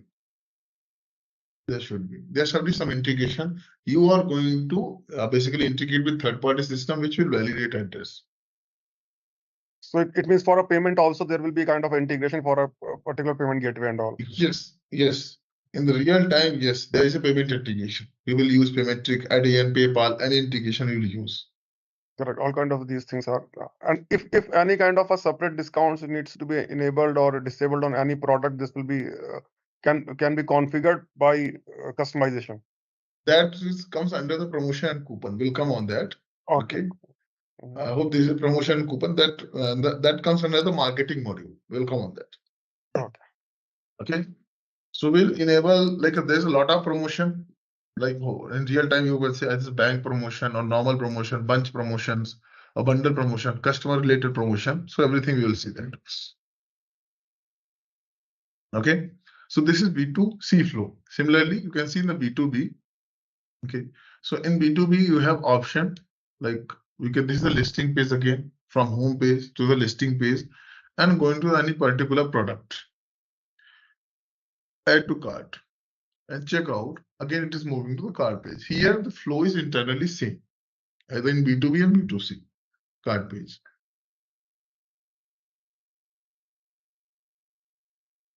Okay. Here, now in the cart page, you can see we have an option called request a quotation. While request a quotation is not available in the B2B, B2C flow. You can go here. This is the cart page. We don't have a request a quotation. Request a quotation is available only B2B fee. Why B2B request quotation? Because generally then the prices are maybe decided as per the customer basis, as per the order, or as per the quantity. So we have option for the request a quotation. So here you can request a quote. Basically, you can I will place order, then I will show the what is the request a quotation. So you can request a quotation also. Okay, and we have one extra feature here. Okay, and after that, going for the checkout. Now, here you can see it has only logged in customer. It doesn't have guest checkout yet. B2B, none of the B2B site allow the guest checkout. Okay, there is no concept called guest customer into the B2B site. Guest customer is only a concept of B2C site. Okay, guest customer is a customer where you know only the identification, but that customer doesn't have profile. Unique identification. Anonymous customer, nothing you know. Guest customer, one identification, no. Logged in customer, full-fledged profile you have. Okay, so now it's a returning customer. Either you can create a customer or you can existing one. So this is B2B side. So I should use the B2B customer. So let's open the B2B customer here. I have already out of box customer they have provided. So B2B customer, suppose I'm using this one, James Bell. This is the customer, but I cannot log in. These customers are provided. This is the user ID. So I need to set the password. Here you can say in the customer tab, basically in the normal customer tab or B2B customer tab. B2B customer is nothing, it's a customer only for the B2B site. Okay, there is a note separate called B2C customer. For B2B, we have a customer, different item type for that. Internally, this is also saving in the users table only. So here, if you open this, your tab is behind the password tab. So disable login should be false, then only you can log in. Okay, this disable login should be false, and after that, set any password. Suppose I'm setting 1234 only, and save it. Now I have user ID and I have password. Going here, 1234. Now, after that, I'm going for the checkout. It doesn't allow to be checkout here. Why? This might be not allowing because this account may not. In B2B, customize multiple times. In B2C, we don't have types of customer, but in B2B, we have multiple customer. In single organization, some customer maybe work as an approver. Some customer have authorization to place the order. From supposing TCS, B2B business is something TCS is doing business to the HP. Suppose you want to borrow the 1,000 laptop for your project. So not every customer who is registered with that can place the order. There from the project, management will approve, then placing the order placement done by some other customer. In the TCS only. Someone will approve, someone else will approve, like place the customer. Someone raised the request. So in B2B is placing order is slightly different. So here, if you go on the general tab, it's the approver basically. B2B approver. So he doesn't have option to place the order. Let's check some other customer. This is B2B customer group. This is a customer. So again, I'm going to the password. I will come on this thing also.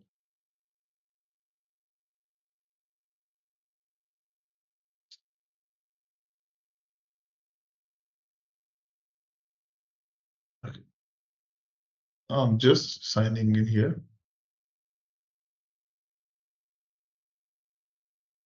Okay. Part has gone. Two things. Okay. Now going for the checkout.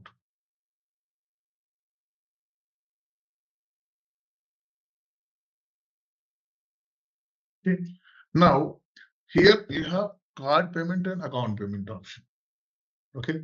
Account payment is basically PO number. What is PO number? We'll come on that also.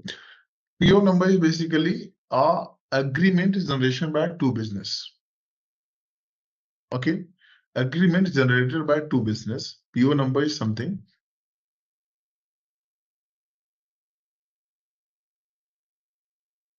This is TCS and suppose this is HP.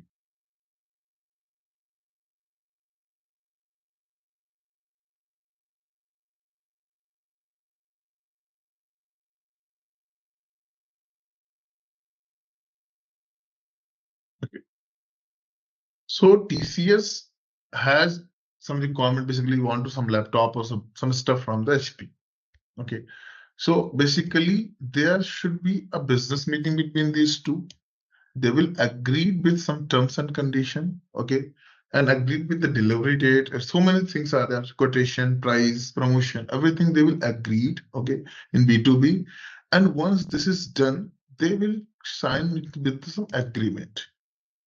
Okay, in this agreement, there should be one number they have defined. By using that number, they can place the order. That is called the PO number, that is purchase order. Okay, purchase order is number which is basically an agreement number which was done by the mutual understanding by two business. This is called purchase order number. So by using this purchase order number, the business can place the order. Okay, so here you can see that account number is starting with PO number. So it's a local, it is not validating, but in the real time here you have a validation, payment indication, payment validation. Okay, so I'm just entering anything, and service is basically, it is a B2B unit. Cost center means definitely there should be some credit limit. Okay, for that credit limit, the cost center is something when in TCS only, so much that TCS itself is a B2B unit. TCS is an organization. Under TCS, there is a different units are there. This is the digital unit, there is a financial unit. Under the digital unit, you are mapped with some project. That project has some cost. Okay, some budget. Okay, so that budget comes under the B2B unit. We'll come on that part also. But just for understanding this, that TCS itself is an organization. So TCS is a parent B2B unit. Okay, B2 business to business. This is the parent, topmost TCS. Prior to that, it's a Tata. Under Tata, TCS is coming. Under TCS, again, some child B2B unit is coming. Those are calling the financial B2B unit, digital B2B unit. Now, some other, under that digital B2B unit, you are getting SAP Commerce, again one separate division. Under the SAP Commerce, there are 4 to 5 projects is running. One project has some cost center, basically some budget. So that budget or that B2B unit is defined here. Okay, if it is placed by TCS, then that cost center is defined. If it is placed by digital unit, then that digital unit cost center will be decided. So the customer should, whatever the customer, who the customer is placing the order, that customer is basically mapped with particular B2B unit. And that B2B unit has some cost center. basically some budget. Okay, and that budget is basically maintained by particular cost center. So the integration is something like that. Sorry, relation is something like that.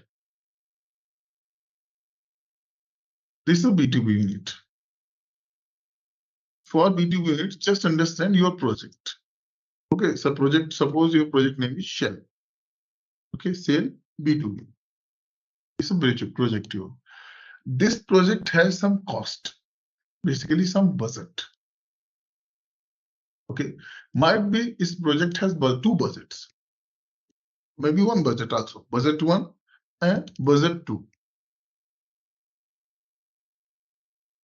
Okay, now how you are managing this budget? That you are managing by using the cost center.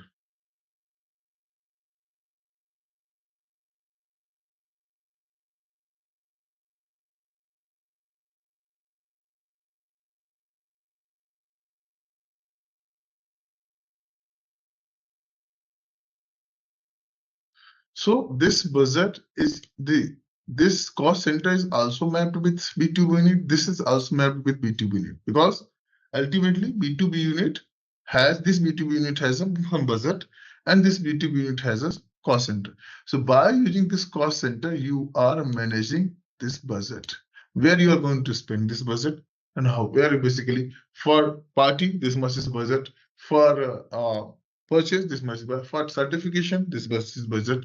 So like this, you are managing the budget by using particular cost center. Okay, and this is B2B unit. B2B unit will be anything. Your organization, your project, your unit, anything will be the B2B unit. But that is basically again relation. We have parent B2B unit and child B2B unit. Okay, we have a separate detailed session on this one. But for understanding purpose, just understand this one. This is B2B unit, and everything you have managed the cost center. So you can see this person, whatever I have logged in, definitely that if that person is mapped, you can see here, this map mapped with this B2B unit, service ceased. If you open this one, okay, this is the B2B unit. Here you will find the, it's basically it's a child, and the parent B2B unit is Rustic Service and Cubic. Okay, and here you have a cost center, you can see that. Here you have a cost center. So this is the budget and this is the cost center. So for this B2B unit, this is the budget. Weekly he can spend like some this one, and how you're basically managing by using this cost center. So for just understanding purpose only, so here this cost center is nothing. I'm giving B2B unit. So it will check. Suppose if you are extending the limit, you have only option that you weekly you can spend $2,500. You are spending, suppose you are placing order for $3,000. So immediately it will move to approver of this B2B unit. So approver is also mentioned here. It will move here. Approver is basically this person. So it will immediately move to the approver or management that it is exceeding the limit. So once this person or this management will approve, then only the order is accepted. So B2B order is quite different as per the B2C order. So once you place the order, suppose I'm talking the next one. After that, you're shipping and billing. So this is, if you are placing inside the limit, then there's no chance. There's basically no use to ask the approver. But if you are going above the limit of your budget, then definitely cost center will ask the approver to approve this one. So it will request will go to the approver. Approver will go and check, and if he will approve, then only you can place the order. So again, go to the next one.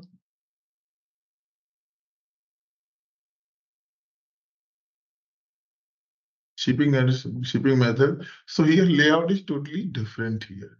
First it is asking payment, while in the B2C, first it is asking the addresses. Okay, and then you are placing the order. Okay.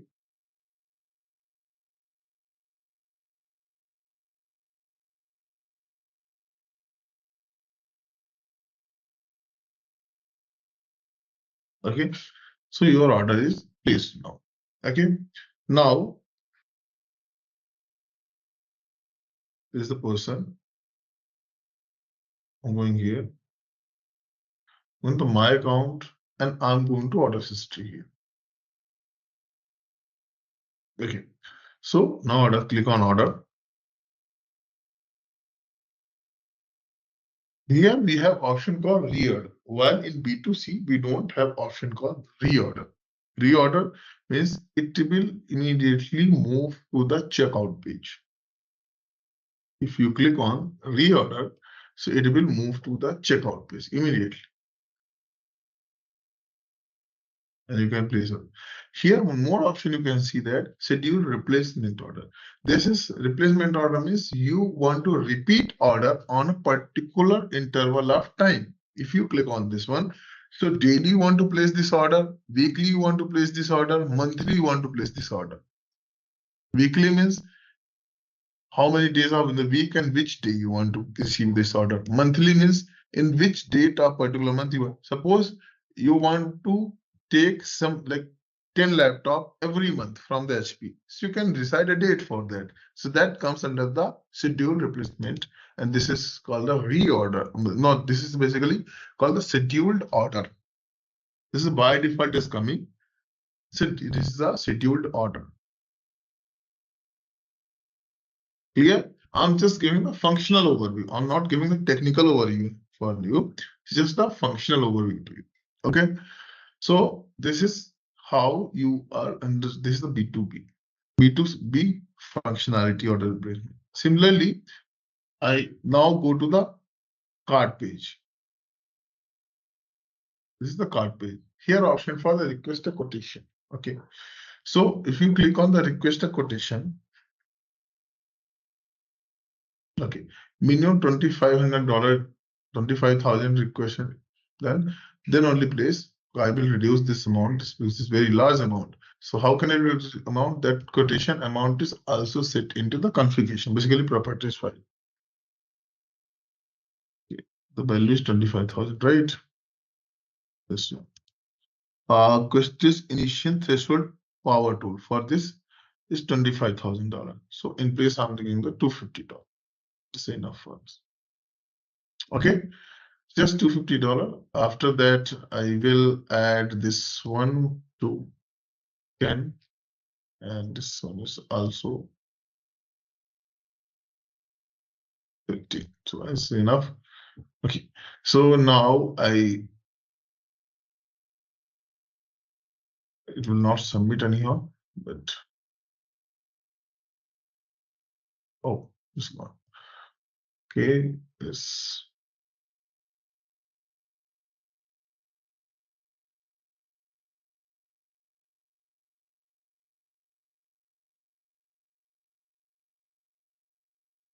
What is basically function block quotation? So I'm just giving here.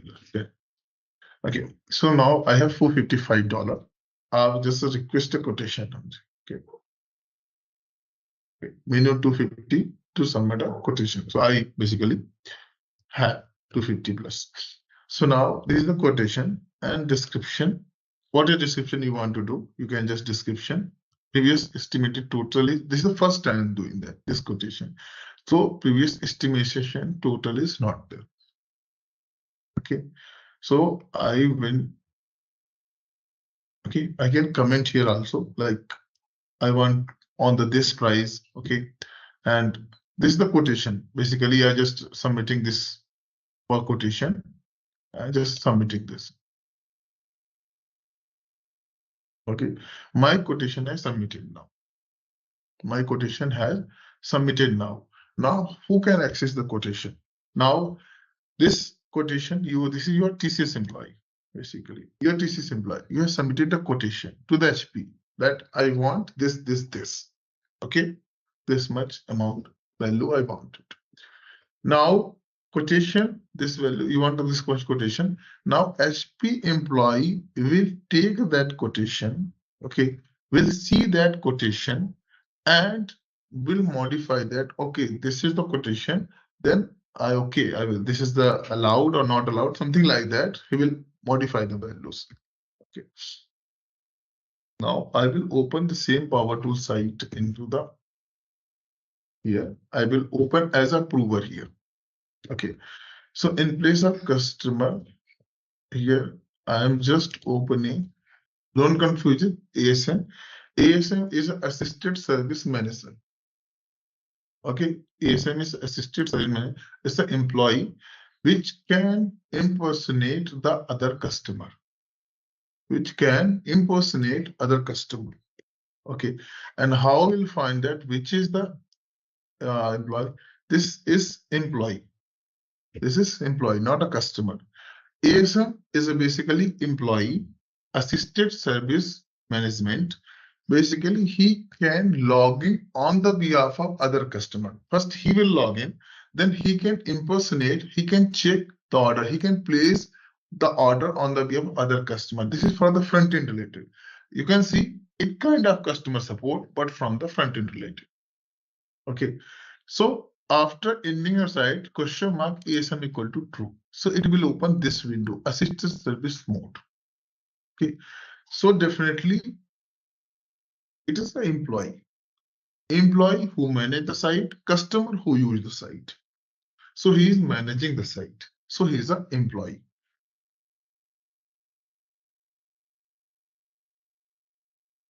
Okay, so AS, there's basically AS agent. Assisted service agent. It's out of box. We will create our own also, but out of box is use OTV. So he has permission. Groups are nothing, it's a permission. He has assisted service customer group, manager group. He can access that. The password, disable login, false it, make it false. And 1, 2, 3, 4. Save it. Now I'm logging as this agent, this person. Okay, I logged in. Okay, I logged in. Okay, here. Session by default, I'm getting 10-minute session. If you reset it, again you're getting 10-minute session. Okay. If you're not refreshing anything after 10 minutes, it is by default gone. So 600 seconds we are getting. We can increase it by modifying the files, modifying the properties from the front end also. Okay. So now by typing customer name or its email address, I can impersonate any customer. So what is the customer name here? This customer name is Alexandro. Okay, so let's impersonate this customer. Alexandro. Okay, by typing minimum 3 letters, you can do that. Either mail ID or the name. Start the session. Okay, it doesn't have any cart active. That's why by default it's created some cart. Okay, now going to the my account and going to the quotation. I can see this quotation. Open this quotation. Okay, now option to change the quotation. This cart, what is that? So cart ID is 12.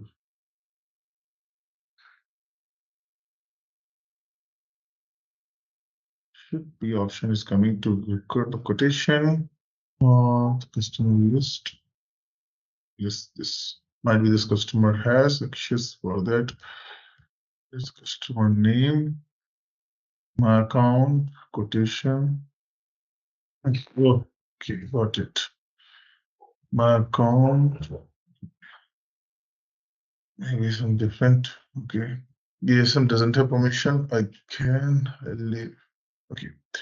This customer, this one is the customer, and this customer is basically the customer group is basically service east. So he's placing on a service east, quotation on service east. So I need to, yeah, this is the basically work of sales manager.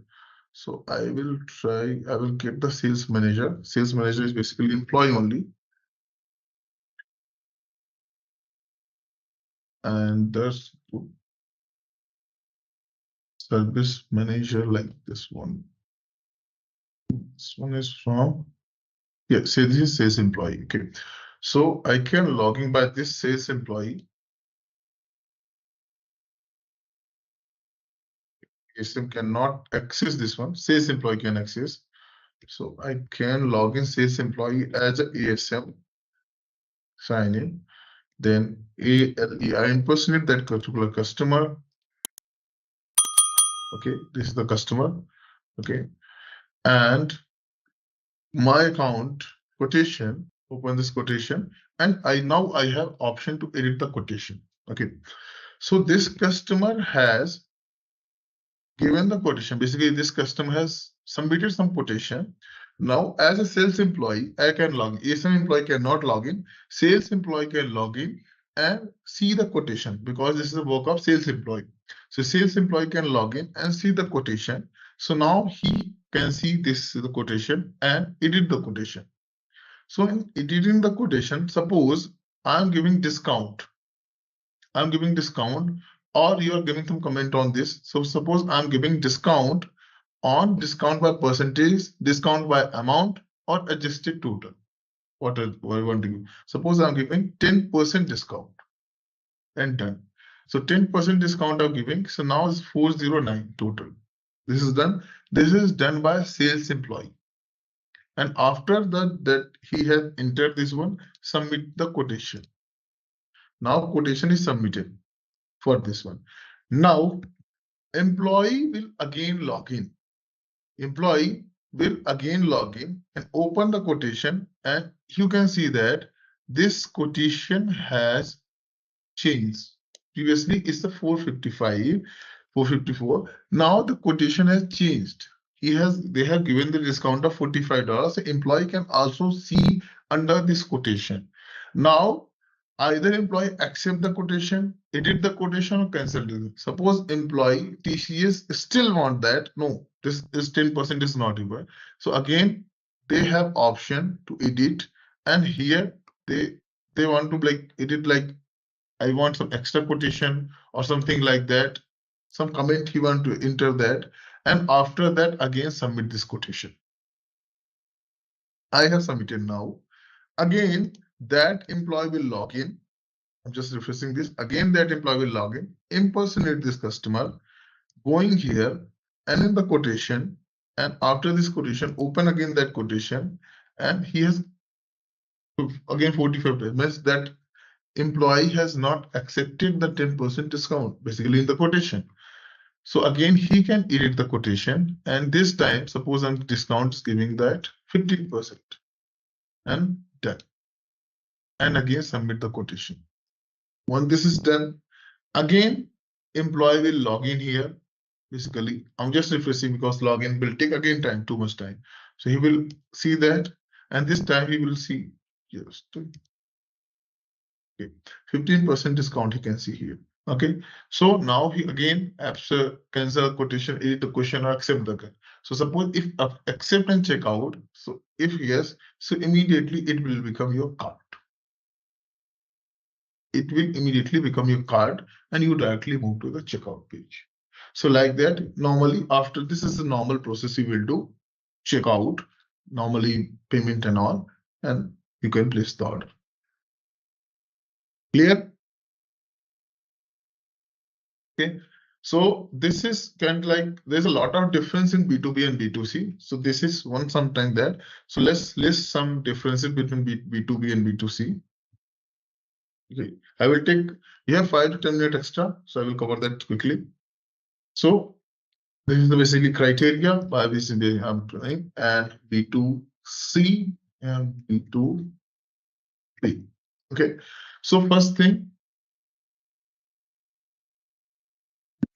for I think I have already this one to not to do again and again. This feature, okay, for anonymous user, search, basically searching for facility, we can go and search as anonymously into the B2C site is out of box enabled. But in B2C, it is not enabled. Yes, but we can enable. We have enabled also. But out of box, it is not enabled. Okay. For anonymous customer means customer who is not given any its identification. Guest order can placed in B2C side, but in B2B side, we cannot place the guest order. Okay, login order, of course, both side can place OTP. Okay. Registration is simple in the B2C, while registration is complex. Okay, what does it mean by complex here? We have different type of registration here. Okay, there is a three type of registration we do here. Okay, what are three type of registration basically here? Okay, scenario number one, some company self-registration. Okay, so here they will ask lot of question. They will ask lot of question. Okay, so you will fill all the detail. You will fill all the details. Now, after filling the details, like self-registration, means you will going to on the site. This is about B2B only. The site, you are filling all the registration, and after that, there is a two scenario again under that. Case one. In the case one, account will be created. Okay. Now case two. In case two, B2B company will review all information. Okay. If required, they will call you back. And after this calling, if they satisfy, then there is will be approve or reject. Okay. So this is scenario number one. Okay. This is scenario number one. So they will allow self-registration. They will basically a lot of question like company detail, your name detail, cost, everything they will ask. And once that either your account will be created, otherwise they will review. If they find any mismatch, they will ask again. They will send you mail. They will call you, and according to that, if they satisfied, approve or reject your account. Okay, this is scenario number one. Scenario number two. Okay, some company allow registration by invite. Basically, it's called the registration by invite. Registration by invite. What does it mean by invite? Basically, so suppose we have here TCS. You have TCS again. I told you doing business with HP. Okay, so definitely TCS and HP will talk each other, right? There's some business meeting will done, something like that. Okay, TCS and will talk each other. Okay, now after this communication, okay, there's HP will send link for invitation. Okay, so when TCS SP will talk each other, definitely TCS will share some information. So next step is here. TCS will share some information. So by using that information,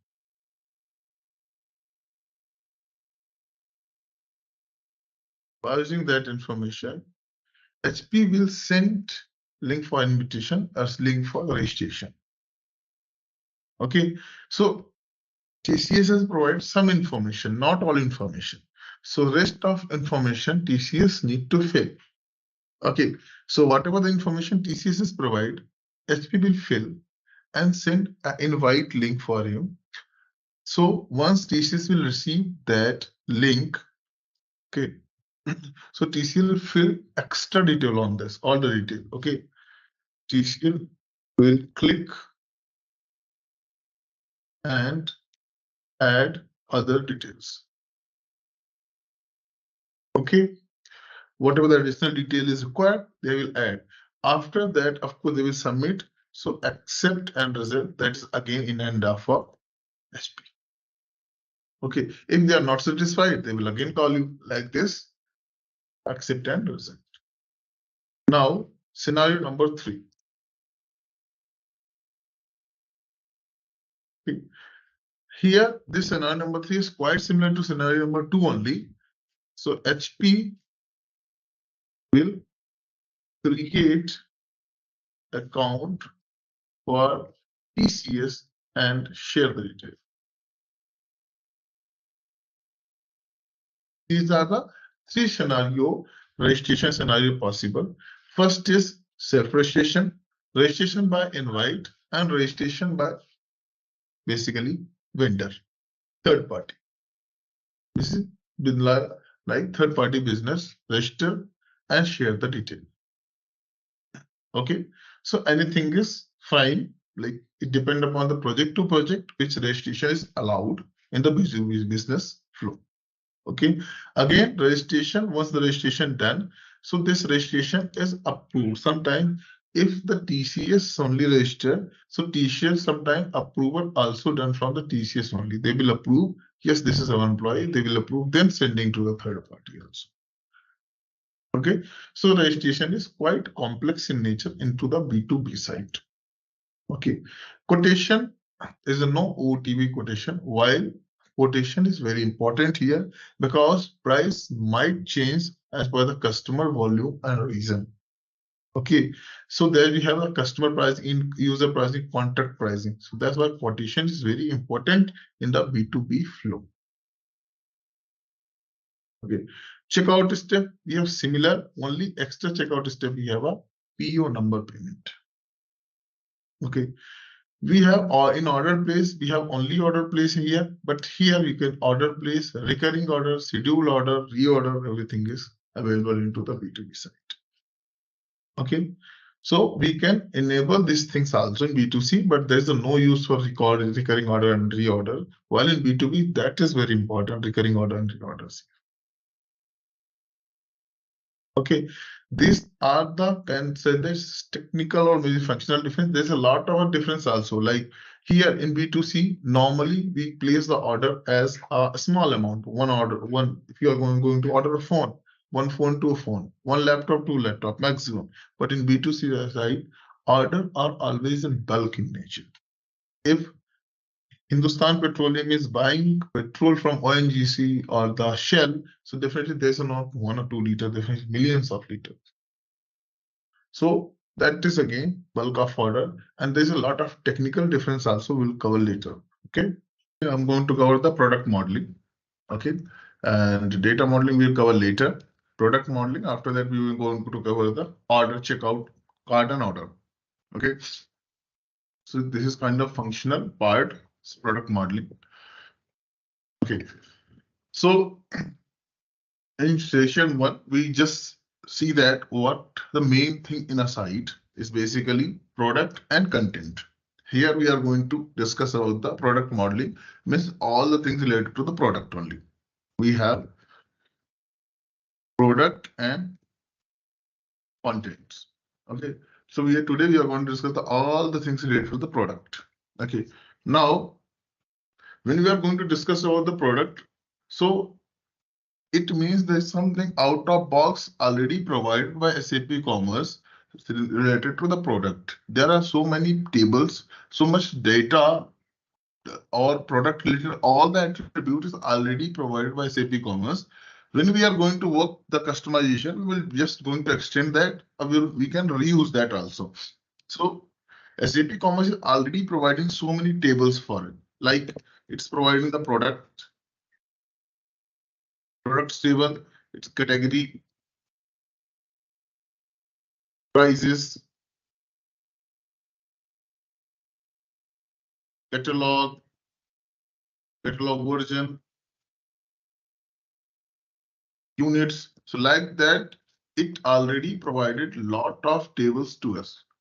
SAP Commerce already provided so many tables for us. Okay, where we can see that. So by searching by HAC in HAC, you can directly see what is the tables it is provided by you. If you know the table name, if you don't know the table name, then in that case, we have data modeling file where you will get all the detail about whatever the table we have. Okay, I'm just opening that also. Okay, so now it is already providing a lot of table to you. Product category, price, catalog version, unit, pieces. There's a lot of table already we have. Okay. Now the question is here. Okay. Do you think these many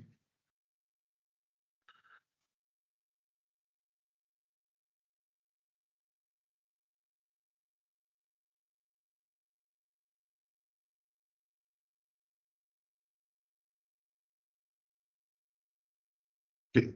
So definitely these many table may be sufficient or may not be sufficient as per the project requirement. So we definitely need extra. Okay, we definitely, yes.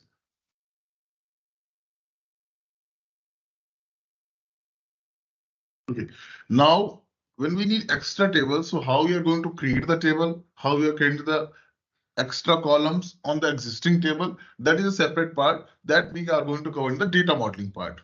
Okay, we have data modeling session also. So here in this data modeling part, basically we are going to cover the how to create the tables, how to create the columns, all those many things. Okay, now here now main focus is there to understand the product and its attributes. Basically product related all the things. Okay, so definitely we need extra table. Okay, now just take one table, suppose product table only. Now in product table, they already provided so many attributes, basically so many columns to you. Okay, where you can see, just go and see, search the product here in HAC. Select star from curly braces and then type code. Type code is product here. Execute it and you will find lot of columns already provided to us. Okay. Okay, including for the PK, seed, code, unit, thumbnail, pictures, catalog version. So many things already provided here. Catalog version, EN number, so many things there we have. Okay. Similarly, in back office also you can see all the detail. And where you can see all these things.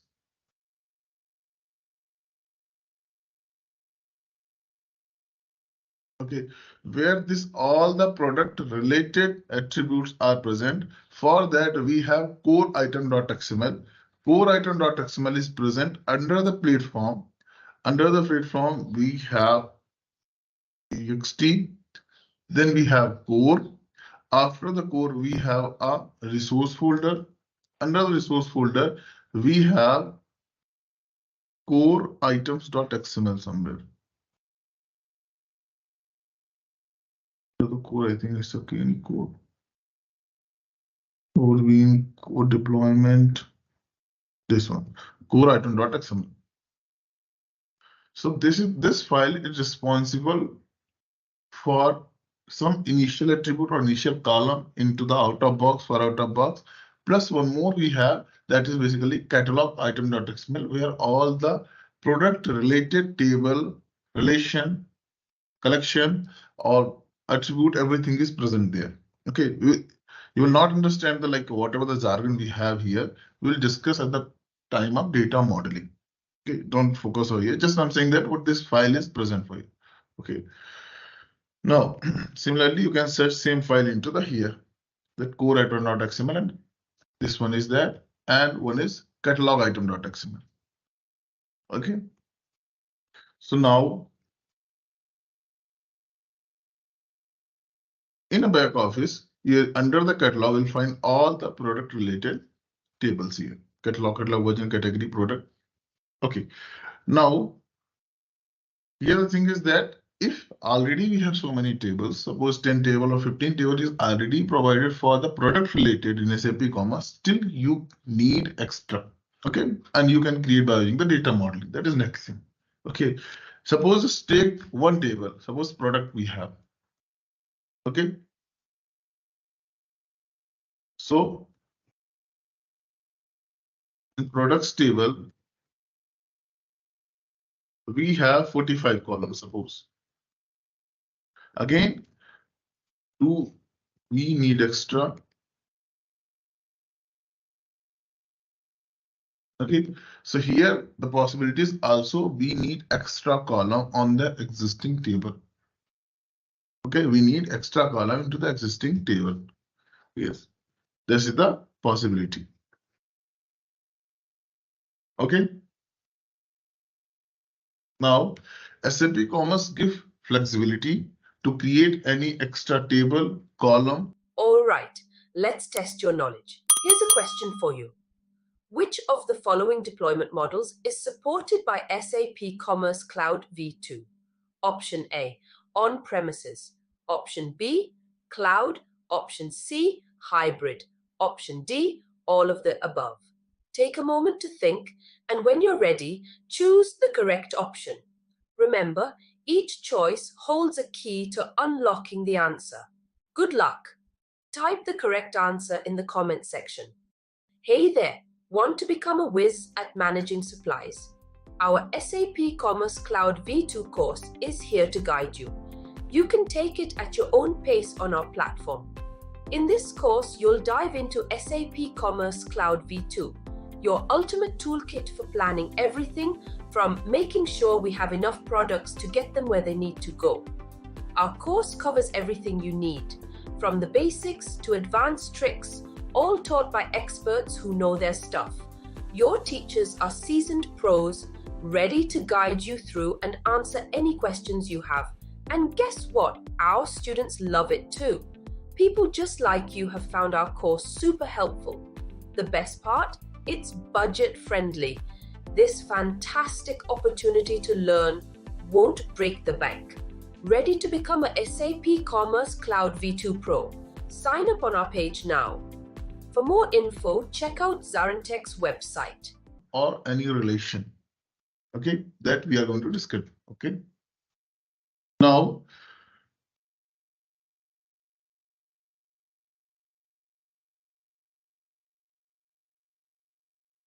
we have already seen that for the product and catalog, or in product catalog related things where you can see into the back office under the catalogs.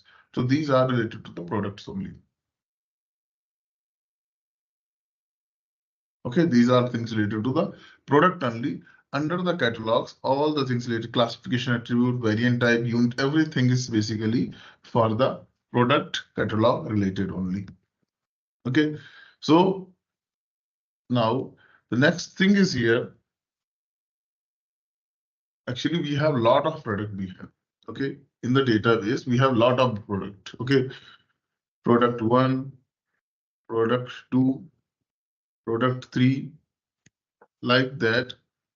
We have a lot of products in our database. Okay, now the question is, do you think these all products are present into the linear fashion or hierarchical fashion? Okay, so basically the question is that these all product will present linear or hierarchical fashion.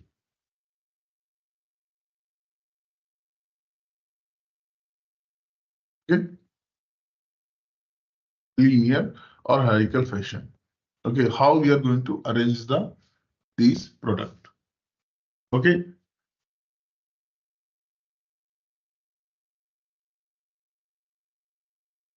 Okay, to understand this one, we have two scenarios. Okay, like scenario number 1. Okay, suppose you are going to any store, and you want suppose you want Samsung TV. Okay, any store, you're going to any store to buy basically Samsung TV.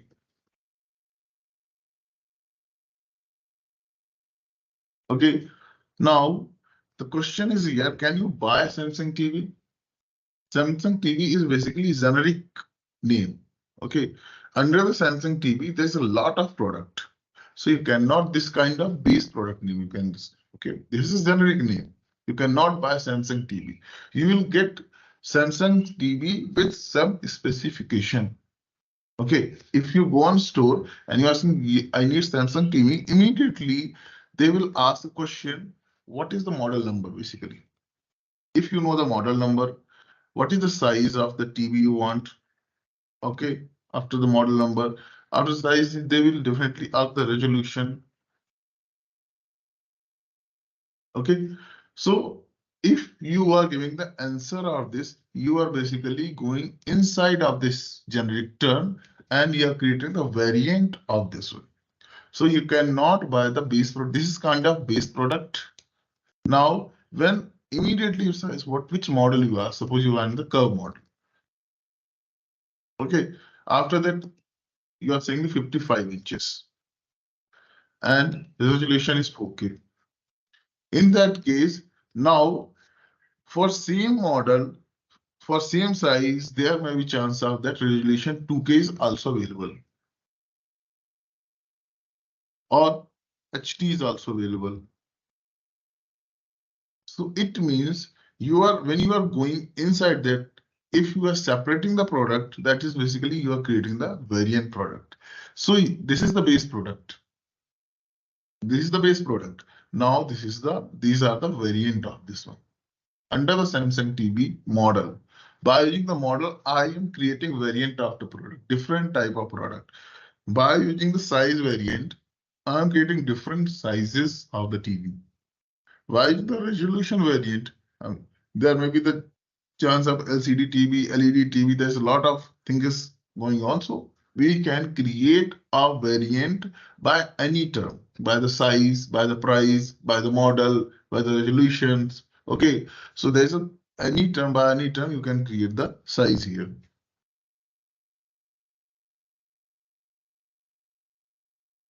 Okay. Similarly, we can take any example. This is scenario number one we are talking there. Similarly, we can take any example for this. Okay. So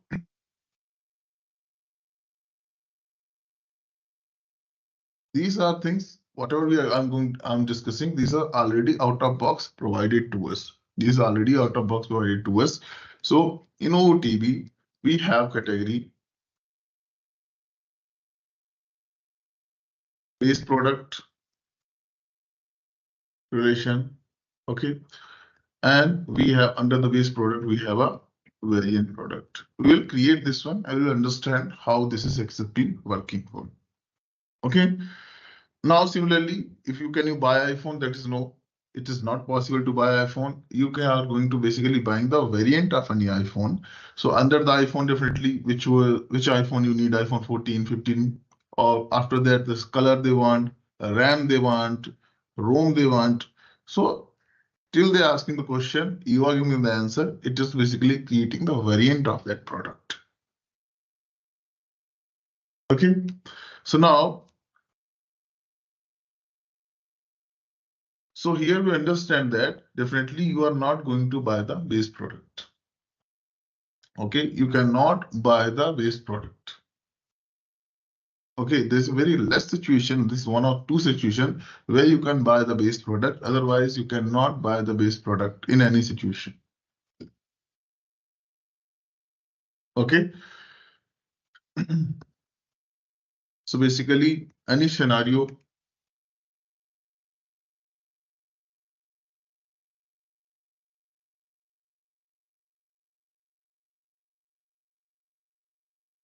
Okay.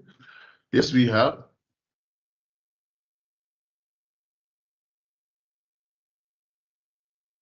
Okay. What are that? There is some scenario like electricity plan in our home. You cannot change it. Okay, we don't have variant on this. Okay, so that is gas cylinder, basic gas bill. Okay, that is basically a base product. The product which doesn't have variant is basically base product. You can buy the base product. But if product have any variant, okay, any sub variant, then you cannot buy the base product. Okay, so in B2B side, sometimes we have possibility that sugar and salt is a base product. Nowadays, even it is basically they created a variant. Previously, we have sugar and salt as a base product, and some government things you can buy as some government plants like electricity plant and anything is gas plant, you can buy as a base product. Okay. Second thing is that scenario number 2. Okay, if you are going to any restaurant, suppose.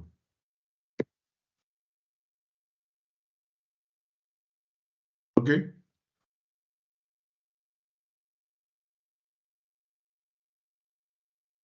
and you want to order any dish. Okay, so if all dish are in the linear fashion, okay, suppose corn, cheese related any item, then breakfast related any item,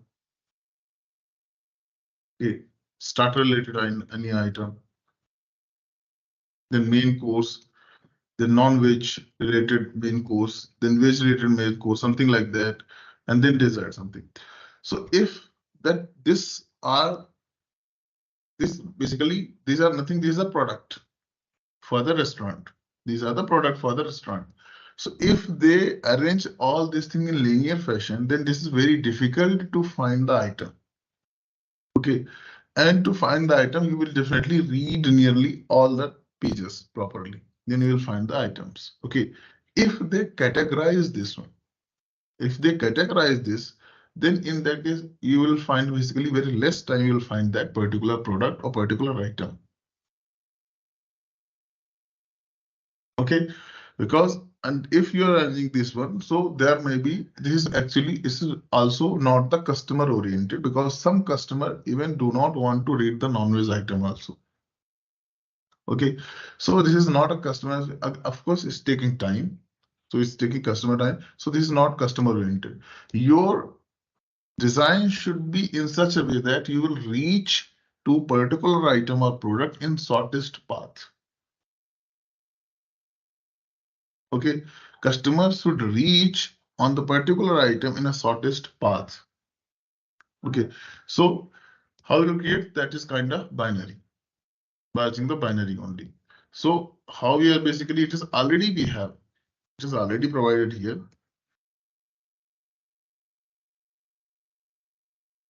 Okay, so this they have already categorized here. Okay, by the digital camera we have compact camera. Okay, this is not in the linear fashion, it's a binary fashion. Similarly in this side also.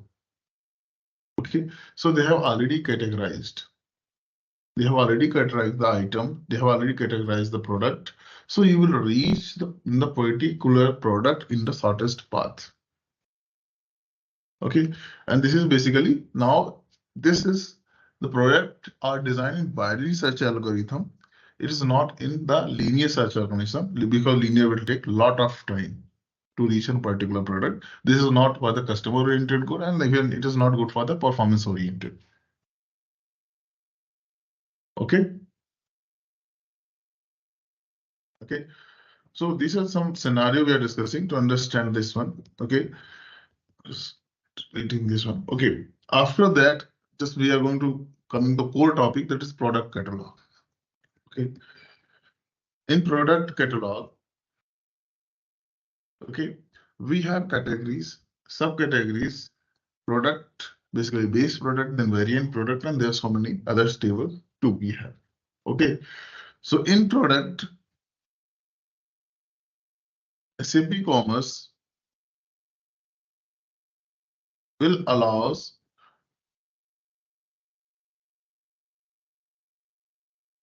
a number of subcategories. What does it mean?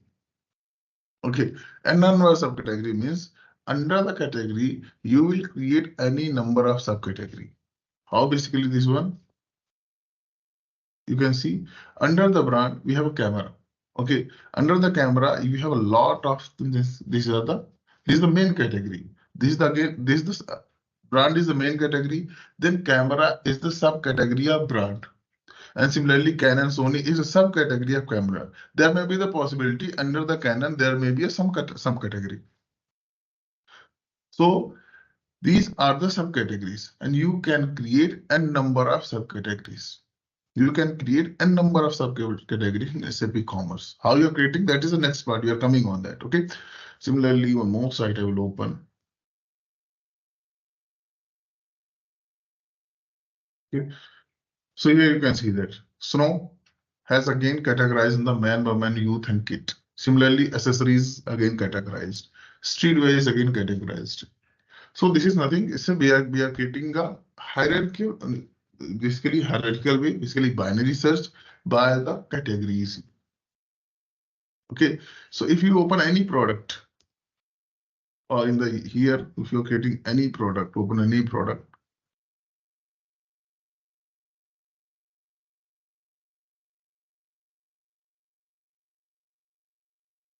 This is the PDP page, basically product description page, and this is PLP page. Okay, so whatever in the PLP page you are seeing, this is kind of base product. Okay, any image is coming from anywhere, this is kind of base product. If you open now, it has so many variants. Similarly, it has so many variants. It has 2 variants. Okay, it is showing it's here itself. It has 3 variants, 3 different types. In 3 different types, this jacket is available. If you click on this one, so you will go on the PDP page, basically product description page, and here you will find exact thing. These are the variant. Now the question is how many variant you can create. Again, you can create a number of variant for this. There is no any restriction that only 10 variant you can create. If a product have 100 variant, you can create it. So you can create a number of variant also for any base product. Okay, base product is just a generic term. Under this base product, you will create any n number of variant type which you are going to sell.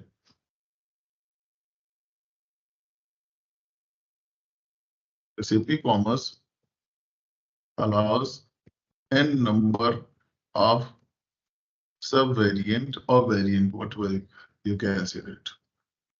A number of subvariant and variant.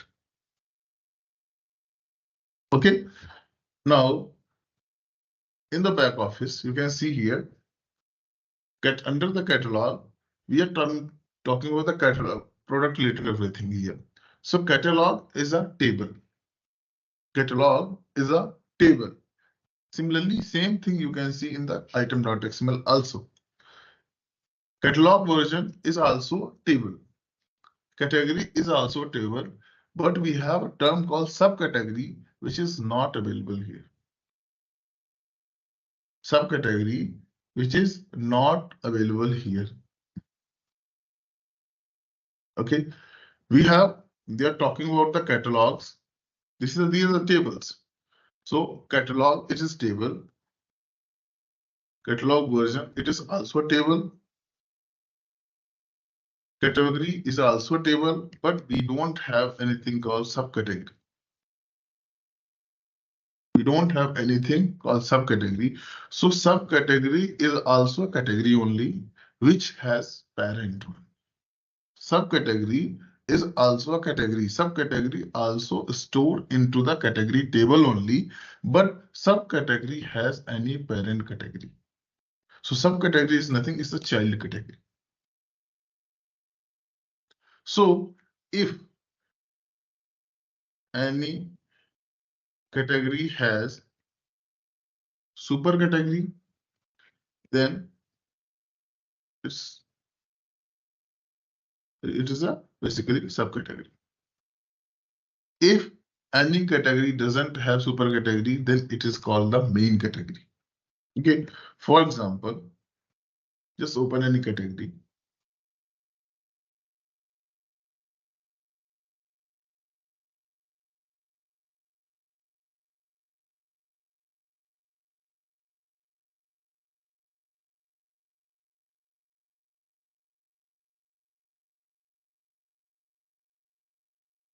Okay.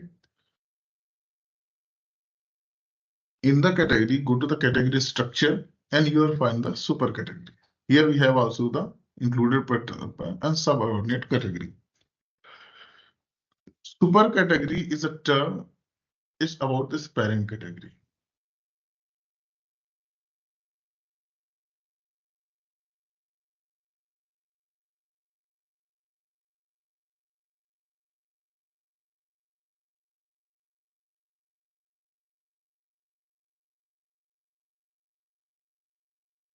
Okay.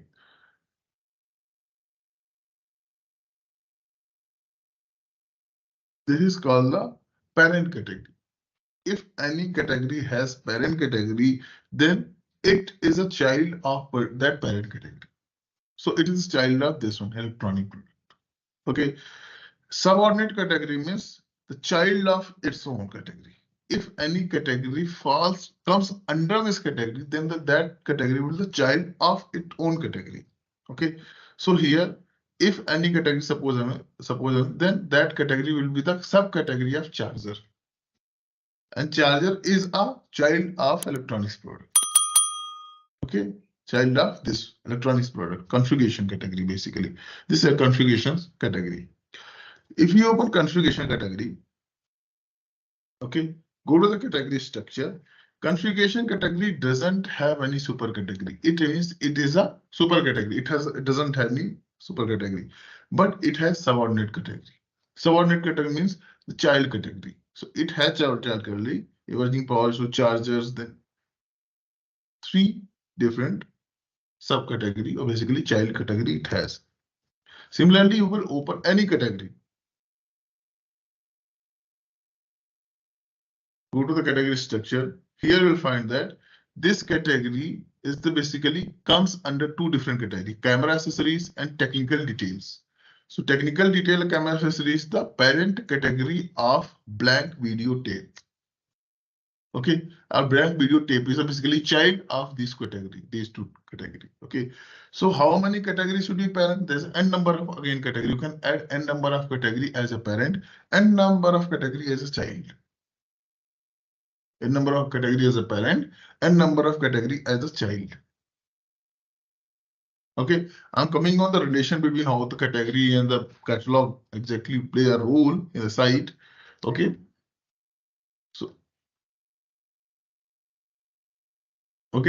so here basically catalog has a catalog table.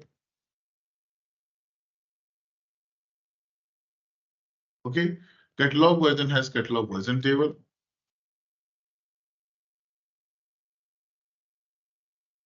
Okay, category has category table.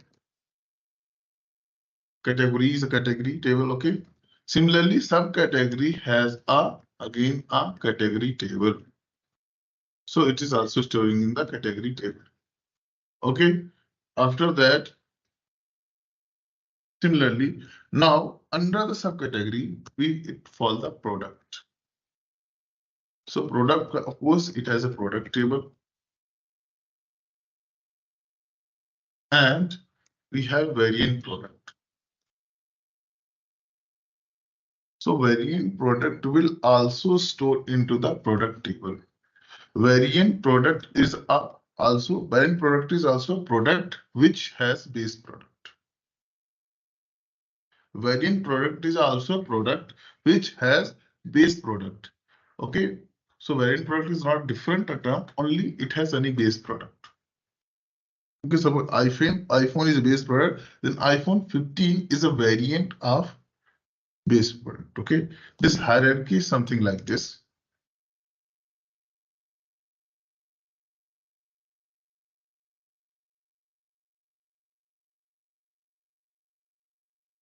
iPhone, then we have 14, 15. Under that, again, we have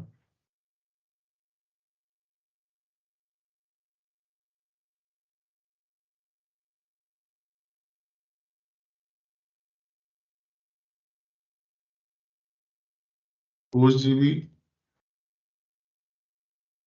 6 GB, suppose. Okay, so here iPhone is the base product. iPhone 14 is a variant product of iPhone. Okay, now this iPhone 14 4 GB is the variant of this one. Okay, for 4 GB, the base product is 14. The 4 GB base product is 14. These all are going to store in the product table only. Okay, the term is a difference. 6 GB has a base product of 14 and 14 base product is iPhone. This is the hierarchy, basically. Okay, we'll see. So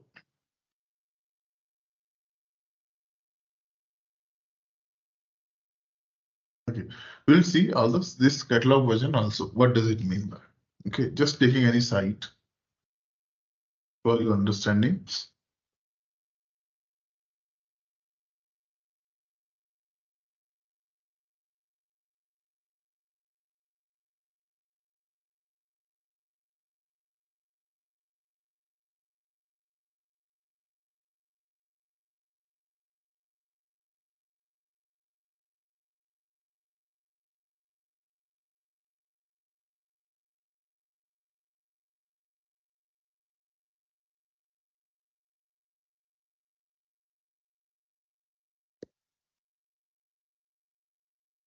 So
now just focus here.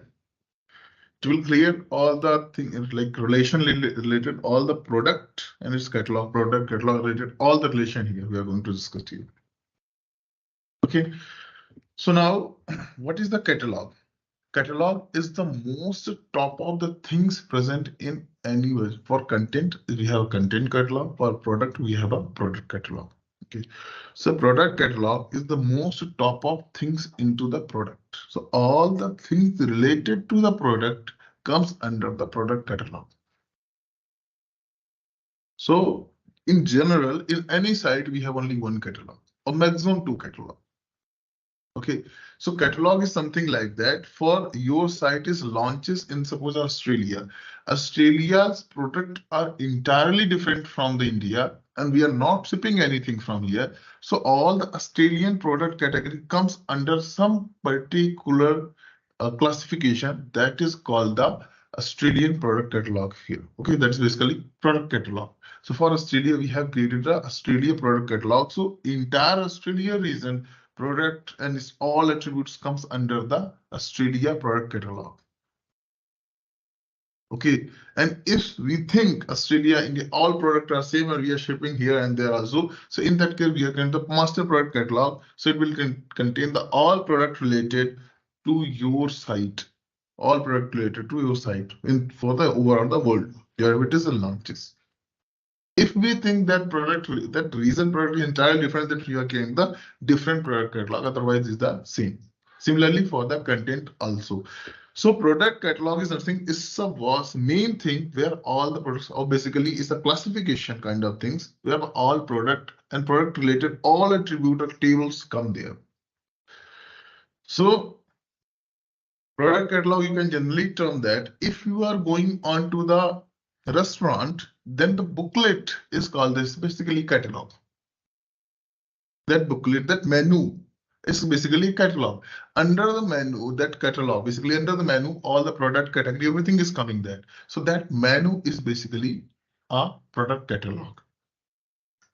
Okay, so this is this all things are comes under the product catalog. I'm just terming here. So this comes under the product catalog. All these things, the main thing, this is one catalog. Clear? What is catalog? Okay. Now, after the catalog, I'm talking about the catalog version. Catalog version is basically now you have created a catalog. Okay. So under the catalog, you have everything is there. Now you want to show that all the details into your site. But similarly, you want a modification also. You are enhancing the data also. You are creating data. You are deleting data. You want to review the data. So that you can do by the catalog version. So now each thing under the product, you are creating a two version. One version is for the site, one version for the modification. Okay. So one version which is created site, we are basically, it means catalog is created in the two different version. Okay, one is for the stage for the backend purpose, basically your review modification. One is online version. So catalog is again created basically catalog has a version. Basically, it is again a kind of thing is we have divided catalog. So catalog is divided in two parts. One is two versions. That is basically not a compulsory. You can create one version, you can two version, you can create three version, you can create another four version. There's nothing is the now when you're creating two version means those versions are kind of identical to each other. Okay, is similarly things. I'm just taking the example of restaurant only. So if you have menu and tomorrow restaurant want to change anything into the particular menu, can they directly change which is available into the table? No, right? They will change. They're definitely a one version of that menu between the manager or the supervisor. They will basically change that menu. They will review it. They will print it, and they are going to replace that menu, whatever the present in the customer table. What does this mean by? So basically, if they are taking that menu, whatever they have, okay, that is called that menu with the manager or the supervisor is called the stage version of menu. The menu in the customer table is the basically online version of menu. So the menu which is in stage version in the manager table, they are basically changing, they are reviewing, and after that they are printing that one. Okay, once that is done, then printing, they will see that again, they will review this fine or not. So this is basically what they are doing the changes in the stage version. They are doing the modification. They are reviewing the stage version.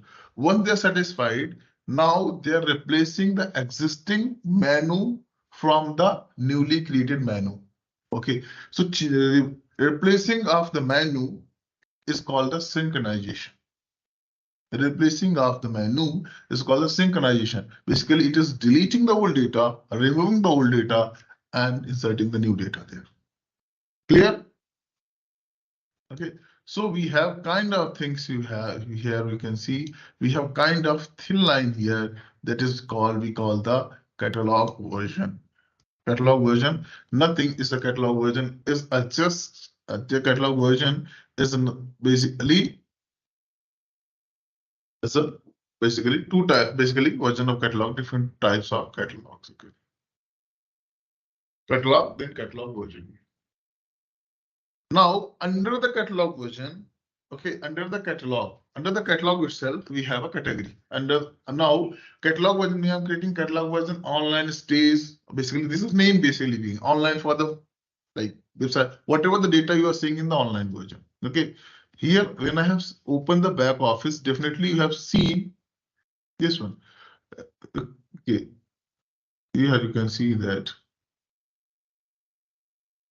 Yeah, you stays, then sometimes you can see online. So it stays the whatever the data you are seeing into the front end, this one here, this is coming from the online version.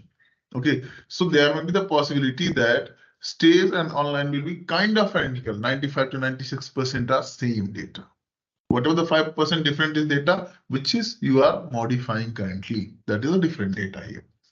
Now, under the catalog version, we have categories.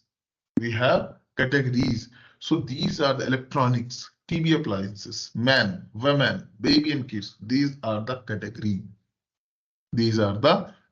I'm just putting some more over here, this one.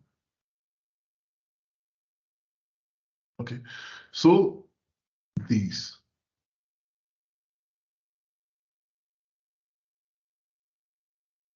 These are the categories.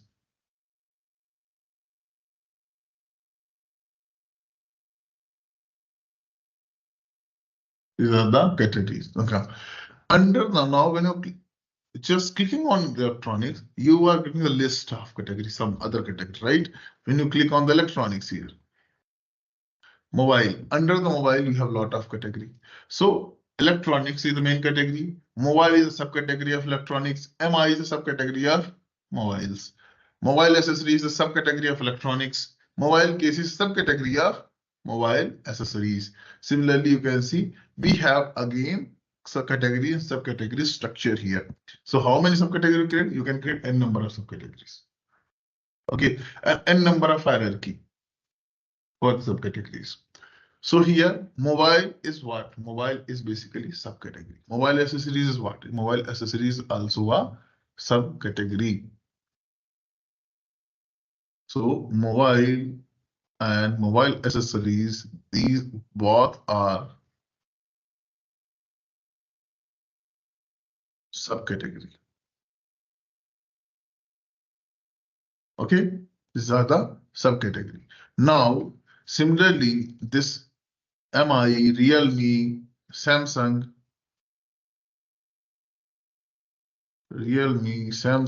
mobile cases, okay, power banks, everything. These are again a subcategory only. You're not calling the subcategory, so subcategory only. Under the category, how many hierarchy is coming? Everything is now subcategory. Is also subcategory. Now, when we clicking on Samsung, we are getting these things.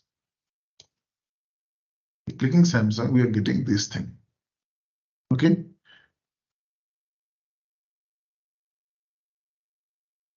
Okay, we are getting these things.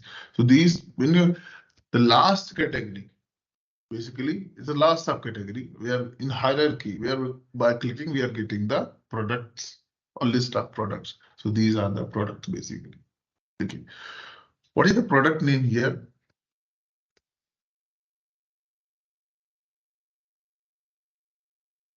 Samsung Galaxy is the product name, and here also a Samsung Galaxy.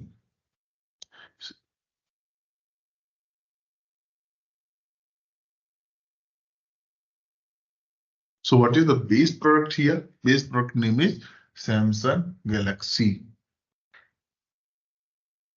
Okay, what is the product here? Main product name. Main product is Samsung Galaxy. Okay.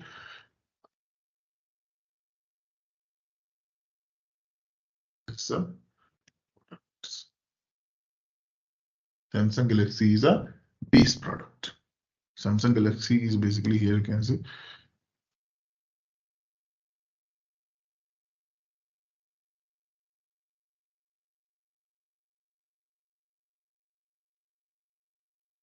So base product. Okay. Now F15 against the variant. F14 is the variant of F14 and F54 is basically variant of Samsung Galaxy. Okay. Now just focus on one product. F54 is a variant of. Then again, F54 may be available in 5G and 4G both. So that is basically sub-variant. Product, variant, sub-variant. Now, sub-variant is basically sub-variant. Now, whatever the hierarchy will come, it will come sub-variant only. F54 5G. So F54 is the variant of product.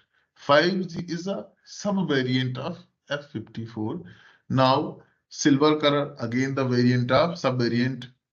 256 GB is again a sub-variant. Okay, so this is something like to click on this one. So you will this is a kind of variant here. Okay, again buying the RAM, ROM, if there might be chances that there is a sub-variant for us. Yeah. Okay, so variant and sub-variant. You have a 3 different variant, and we have again that variant has a sub-variant is 6 GB, 4 GB. So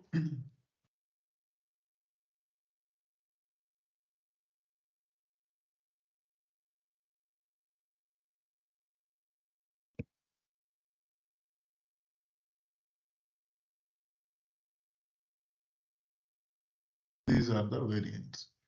Okay, just focusing on one thing here only. F54 is basically variant here. So what does my 5G, silver? These are basically this silver under this one also. Okay, this is also. So this is also called a subvariant. Okay, and this is also called the subvariant. Okay, so now under the Samsung Galaxy, we have F54 with 5G version, that is 5G is also sub-variant. Then silver color, that is sub-variant. 256 GB sub-variant. That might be possibility. The color will be the black here. The color will be something other. That is the Samsung sub-variant. 256 GB, there may be 128 GB or 64 GB. That is again a sub-variant. Okay, so now after this, I'm saying that tomorrow we have F54. Okay, today we have F54. There may be chance of F55 launches. Okay, F55 5G launch.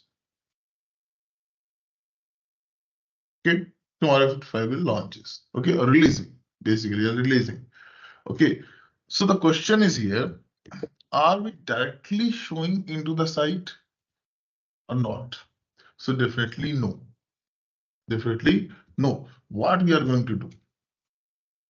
Okay, so what is the basically we have different things we are going to do. Okay, so first they will create.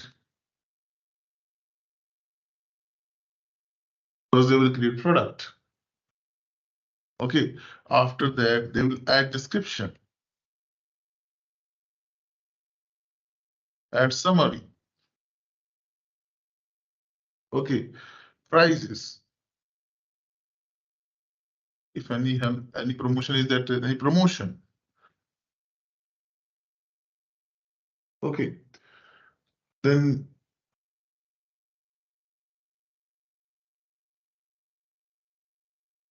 when we clear the variants.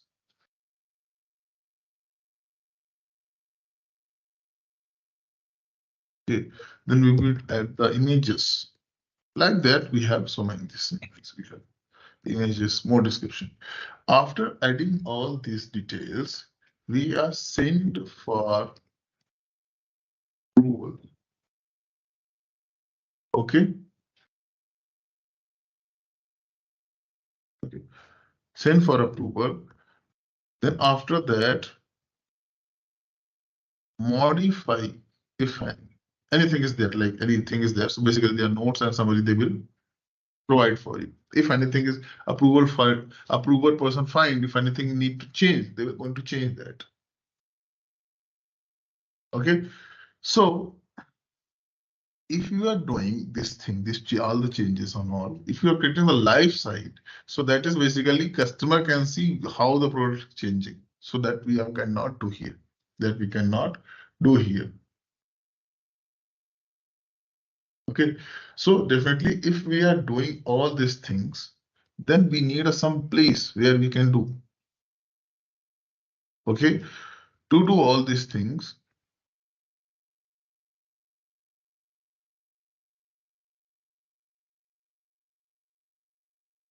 we need a place. That place is called the stage version. Okay, that place is called the stage version. Staged version of catalog.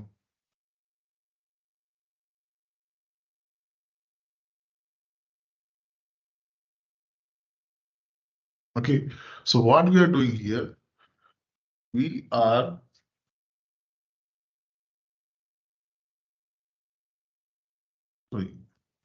we do all product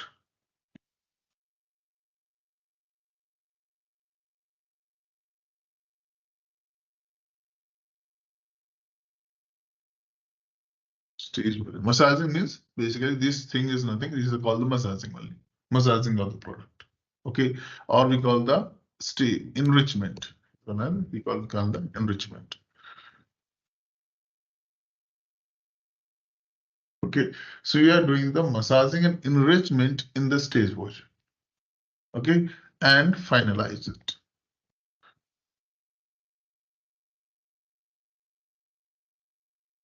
Okay, now once everything looks good, once everything looks good, we will transfer this data, or basically send this data to the online. How we are sending that thing by online? By the sync. Syncing is the thing. We are sending this data exactly. We are not deleting the stage version. The data is still present in our stage version. We are merging into the online version. So now front end can also see the same data which we have changed. So we are syncing to the online version. Okay, so it's nothing. Just something, sir, called synchronization. That is sync. It's called the synchronization to the online version. And this is stage version.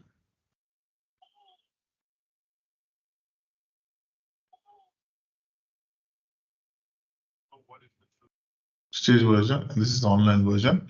So these two are the version of catalog. Okay, and this online version is basically attached to the website.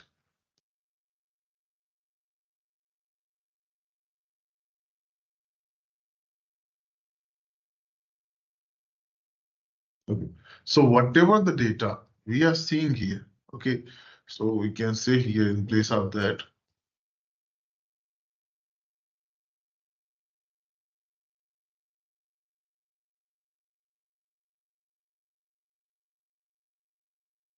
site of front end are coming from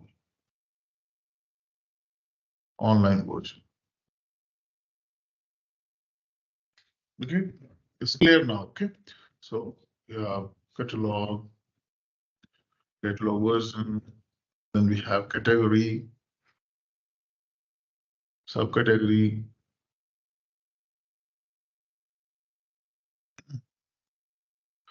product, variant, product, then subvariant product, then after that, sync. Okay, so now whatever the data we are seeing, that is coming from the online version. Sync means basically moving the data from one version to another version. That is also, you can move the data from online to stage also. How we are moving, that is basically to the by the cron job, we'll see that.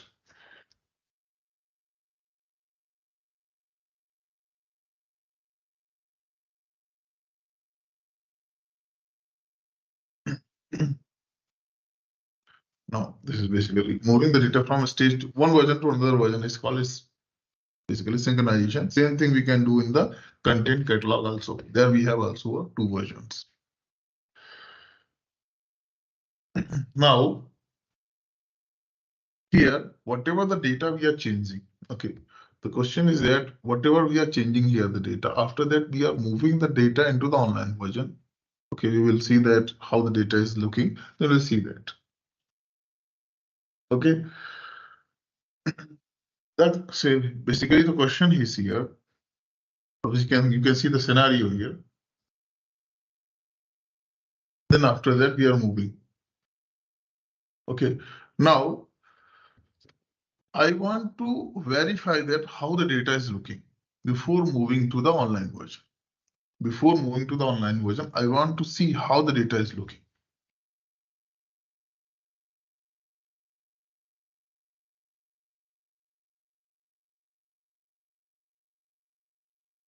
Okay,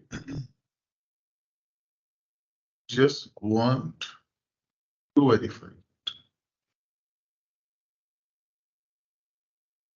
how we can do that. Okay,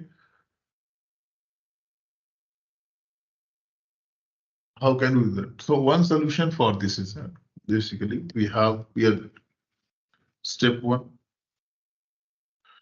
do the changes in stage version.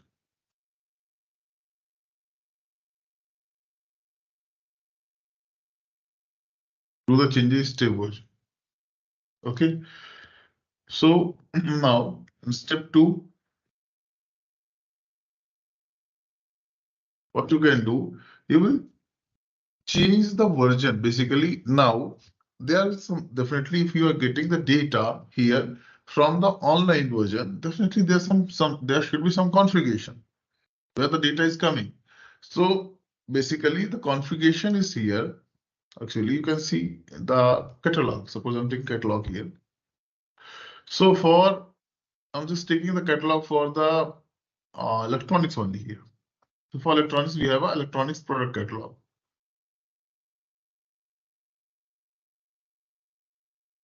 Okay, so under the product catalog, we have a catalog version. So electronic product catalog stage, electronic product catalog online version. Similarly, you can think in same thing in the catalog version also. Open it. Here, this is the stage version. Electronics product catalog stage. Is active catalog is a false. If you go on the product catalog, is active catalog online? True. So this is the configuration basically. By changing, you can make any catalog active or deactive. Active means the data is coming from this version. If you make stage as a true, so data will show from the stage version. Data will show from the stage version. Okay, so this is something like that. What we are showing, just I'm taking any product. So this is the product, suppose.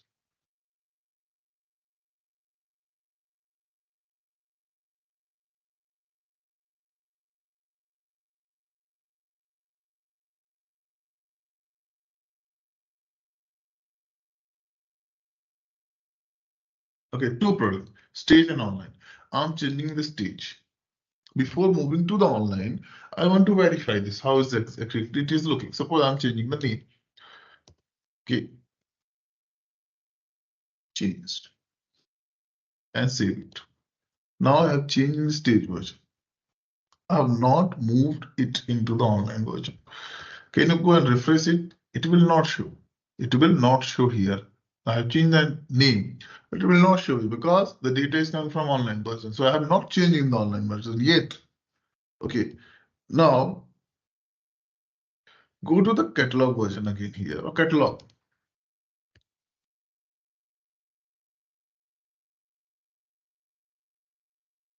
Electronics product catalog. Now here, if you make at any time, in any point of time, only one catalog will be active. If you're making active true here, automatically online will be false. Okay, so I'm just making active true into the stage version and saving it.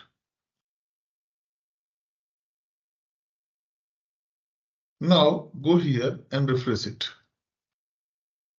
Now it's an N10. This name is coming. Now I can name is incorrect or something is I can change it, anything, images and all. I can verify it or how it is looking. After it is satisfied that immediately I can go and make online as a true. Okay, if we satisfy, okay, it is looking good, then we can go and sync it. We'll go and sync it. Now it's again gone because data is now coming from the online version. This is how simple we can change it. Okay. So what we are here we are doing, okay, we are doing this electronic site.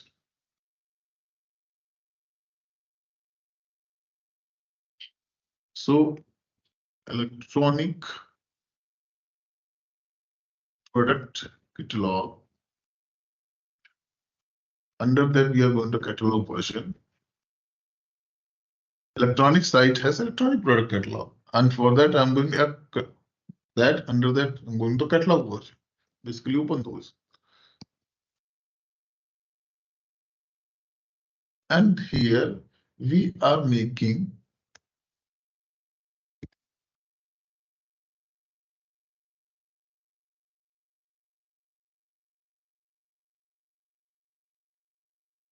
staged. Here we're making active true. Okay, this what we did. This we did simply. Okay, so I am changing this. Okay, true. So now step 3. Verify the result.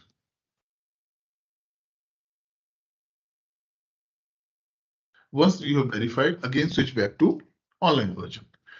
What is the challenges here? Notice the challenges here. The challenge coming with it, you cannot do this thing in the production. You cannot do this thing. You cannot basically production is live site. You cannot do this thing in the production, that is very rare. Like it's very difficult for you because it will change the data for the customer immediately. If you're changing any price, immediately that customer will see and place the order. You can't do anything. Okay, you're just verifying, but by mistake you've given some for $50, you just give him $5. In that case, customer will place the order. You cannot do anything. Okay, and that is not so customer oriented.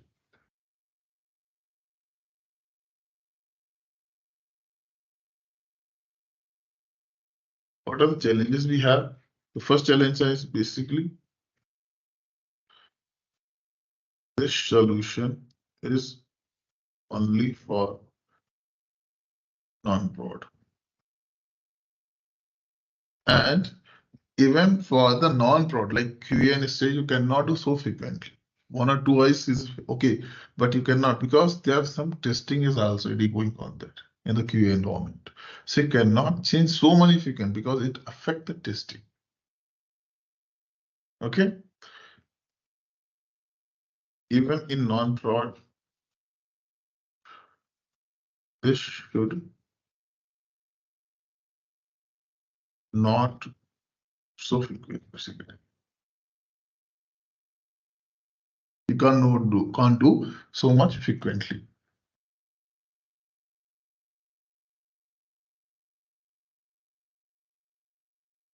Okay, so what we can do that?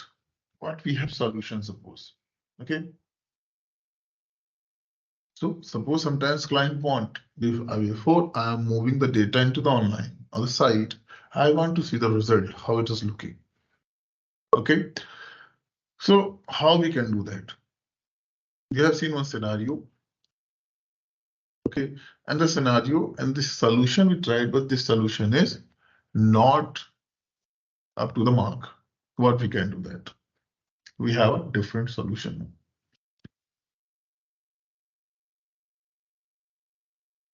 What is a different solution? Okay, so it is for prod, non-prod both.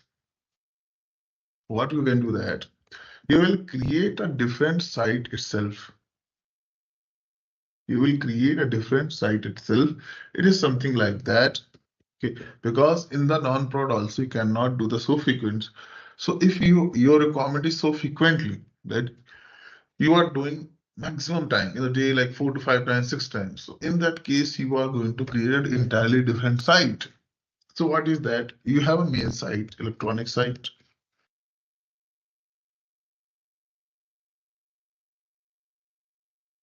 This electronic site, and this electronic site is basically attached to which one? Electronics product catalog and with online version. Okay, so we will create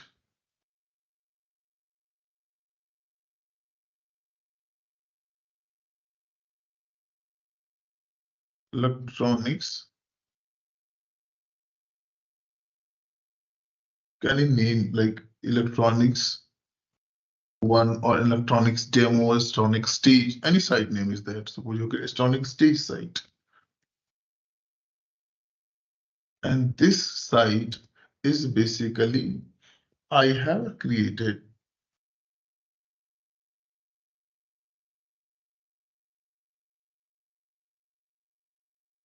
electronics catalog one, and it is basically a stage version. By the stage version, I have created one more catalog, exact replica, and that I have basically stay by in the stage I attach this to here. Okay, but because any time point of time, one catalog will be active. So it is not possible that you will attach this stage side with this electronics product catalog stage, because if you making this stage the true, then online will be the false. So for that, you will create again a demo kind of catalog where you will create only a stage, and this stage will be exact replica of this stage, and you will attach this one.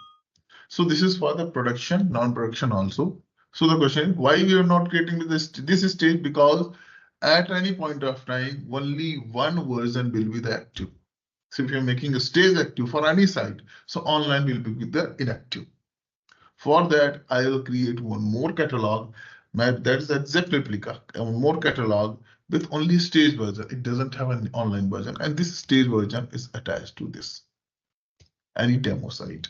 So you can change it. You can see it here. Everything is looking fine. Then you can create you can directly also from here, this stage to this online also change. You can also delete the stage from here. This product catalog may have only online version, and this product catalog only stage version. So I can move the data from one catalog version or one catalog to another catalog also. Is satisfied, import the data here, or import it's if it has a stage, import into this stage and sync it. This is how you can verify if the client requirement you have something like. Clear? Yes, sir. Yeah. Great. Okay. Now we have seen product, we have seen catalog. Now let's create something. Okay, this is something like theory part. Okay, theory part, and let's create something. How we are going to create it? Okay, I'm going to create. See, I'm going to create here manually, but in the real time, you're not going to create the manually. Okay, real time, the data is going to import. You're getting data from third party, product prices, images, everything. So you're going to create by the hard folder, Impex import. That we are going to discuss in the later part of our session. But for understanding purpose, how these are linking between one to another, how the relation is going on, for that we should create the manually. And we will see also how this product cockpit will work. This how this we have product cockpit also. So how this product cockpit will work for you. Okay, this product cockpit. Let's create it. So now, for the topmost thing for us is catalog. Okay, for topmost thing is catalog. So let's create a catalog. So we are doing some practical things, how it is going to create. Real time, again, I'm showing that it's not a catalog. You're not going to daily create it. Catalog is once created through entire project, the initial phase. So catalog version is once created. Category, product, you are changing time to time, but not catalog version. This once. It's kind of initialization. In starting only you have created. Okay? When you create the site. Okay. So step one, create catalog. Okay. How to create a catalog? Not in product cockpit, it should be in the back office. Product cockpit is basically for the product manager. Product manager doesn't have authorization of admin. So product manager cannot change catalog, a catalog version. He cannot create catalog version. Product manager is only responsible for the category and product and price. Of course, the price is unit and all, but not for catalog and catalog version. Clear? Now, under the catalog, you have catalogs. So here, this is the catalogs. Now, you are going to create the catalog. So if you plus on this, it is creating the product catalog. Tomorrow, if you want to change or create the content catalog, then you have option to another catalog. You have a content catalog and classification system. Classification system I will discuss later. Okay, so if you're going to create the content catalog, then like this. If you're just creating product catalog, click on +1. So it is creating the product catalog. Give the name anything here. Okay, so I'm giving the TCS catalog. Okay, the name again is TCS catalog. Okay. Default cataloging system is not used and all, but let's finish it. Just now, this. See, this TCS catalog is created. Okay, let's see its hierarchy. So if you click on this one, this is coming in the hierarchical way. TCS catalog, nothing is there. And the TCS catalog, nothing is there. Okay, so either open the TCS catalog here. Now you have option to create a version from here if you create a version from here, suppose you're clicking a version, automatically that version created under this product. If you're creating online version, automatically it will create basically for the TCS catalog. You can create similar thing from the catalog versions also. These two are same thing. Whatever this table that is showing here also. So if you can create here like plus, that is same thing. You can see exactly same thing. So I'm creating one version is staged. For which one? TCS catalog, and finish it. If I finish it, again go into the catalog and open the TCS catalog, you'll find same thing. Because I've created for the TCS catalog only. Same thing you can create from here. So online, I'm creating online from here. Same thing, it is same thing. And just finish it. You can see online stage is created. Okay, so what you did, create catalog. Okay, here basically it need ID and name. What we have given here. Now step 2. Step 2, create catalog version.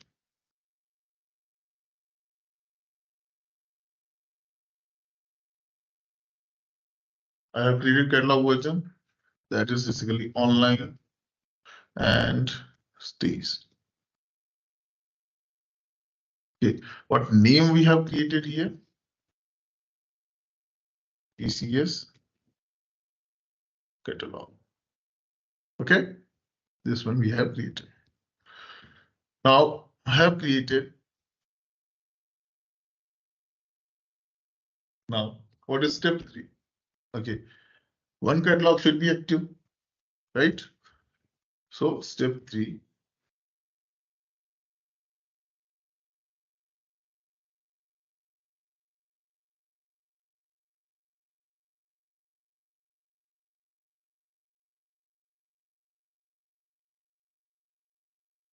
Active. Okay, how can you make it? You can open it through. By default, both are false basically initially. Save it. So now online is active. If you go on the stage one, it's false. If you're making true, this one, save it and move to online, automatically it becomes false. So at any point of time, only one will be active. I'm just making online as a true. Okay. Now going to the hierarchy again here. Now under the TCS catalog, you'll find catalog version. Two things are previously only last changes is there. So TCS catalog stage, TCS catalog online, and active catalog version is online. If you can change to stage, it will come the stage here. Okay. So now, what is the next thing? Catalog version, and after that we have category, subcategory, category and subcategory. So where you can create it, like for category we have category. Okay, real time it is basically importing, that is coming from the impacts, not like here, but this is for our just like understanding purpose. So we are creating. Click on category and click on plus. So suppose I'm creating any category. So I am creating electronics as a category. Name. This is the identifiers basically code. Electronics. Name is electronics item, something like that. For which catalog version? I'm creating a stage. Which one? TCS stage. And the super category it has, no, this is the main category, suppose. Finish it. I'm creating one more category. I'm creating apparels.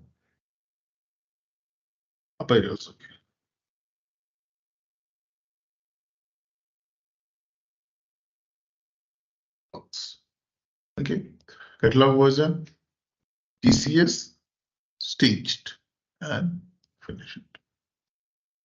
Now going to the catalog, go to the hierarchy here.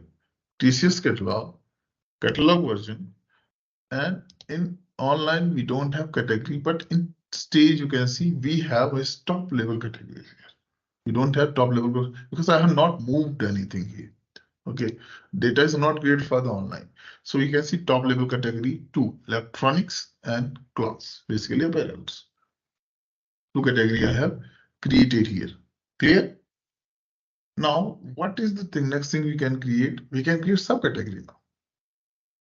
Category, catalog version. Under the catalog version, we have category, and then we have can create the subcategory. Subcategory is also a category. Subcategory is also a category which has basically super category. So step 4.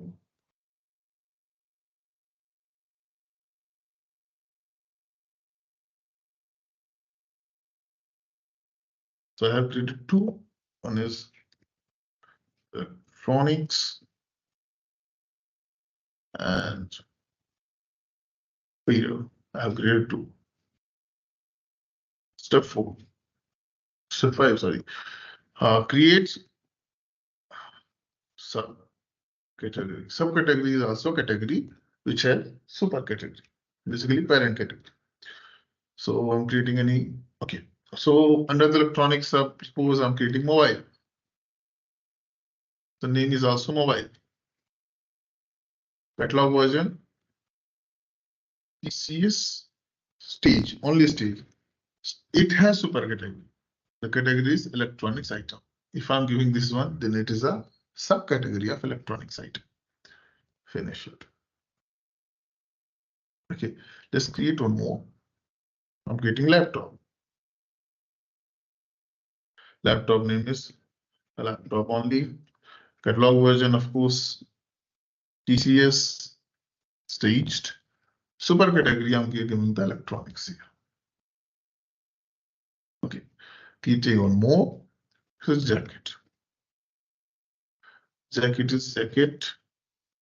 And catalog version I'm giving again is TCS staged.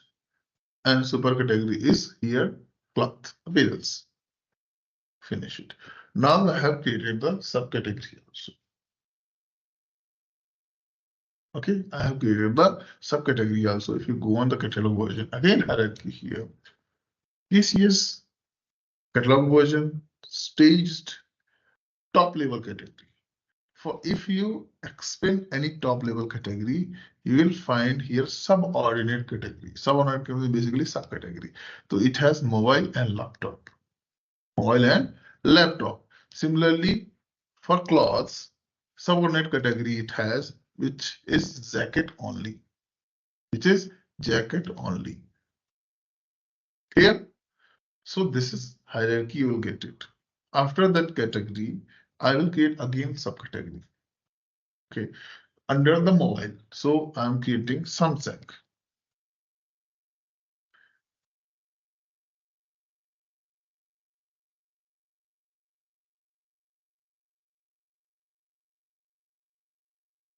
Samsung, okay. So name also Samsung.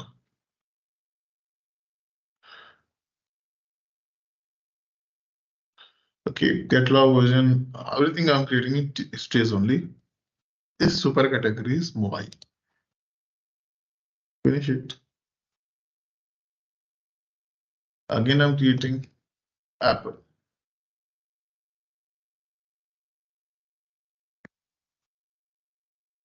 Stage, and it is for the again for the mobile. Finish it. Go to the catalog, hierarchy version of catalog, and we have created again subordinate category. Mobile, if you expand mobile again, it again has a subordinate category. So whatever you create now is basically subordinate category, subcategory only. So for this, we have Samsung and Apple. Samsung and Apple. So create subcategory. I have created subcategory here under the electronics, basically mobile and laptop. Step 6. Subcategory.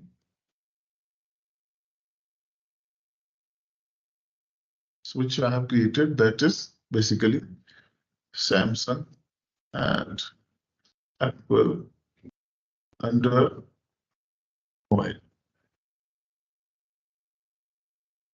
Okay, this is under electronics. Now this still here we have created. After that, nothing. You can create more category also, but after that we can create the product. Okay, so products also here.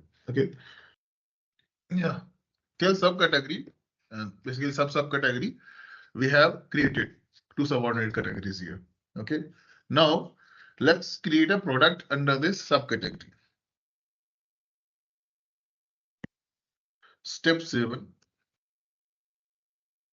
Create product under Samsung. Okay. So the product, of course, under the product only.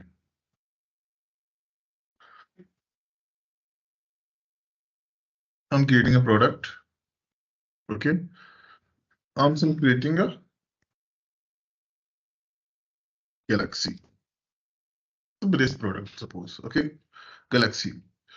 And this approval status is basically check. Means under the checked status, approved and approved. Means check this new product. Then after that, someone will review. So he can approve and unapprove. So only approved product can show into the site. Checked and unapproved product cannot show into the site. TCS stays. And next, here you can see the identifiers and name basically. Samsung Galaxy. Okay, description if you need it, otherwise leave it. Next, category. Under which category you want to create? I'm creating under Samsung. Okay, just finish. Media is not media, is basically enrichment, massaging of the product. So I'm not creating any media here, just finishing it. So one product I have created, Samsung Galaxy basically. Okay, now let's create another product.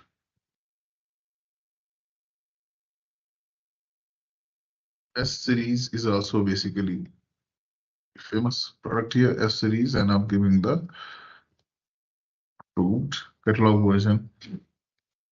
TCS staged. Next, S series, Samsung. Finish it. I'll create two products. Okay, one is Galaxy and one is S series. Okay, so under the stage one. So TCS catalog version, staged, top level categories, electronics, subordinate category, mobile, again subordinate category, Samsung. Here you can see Samsung. Under the Samsung, again we have an included product.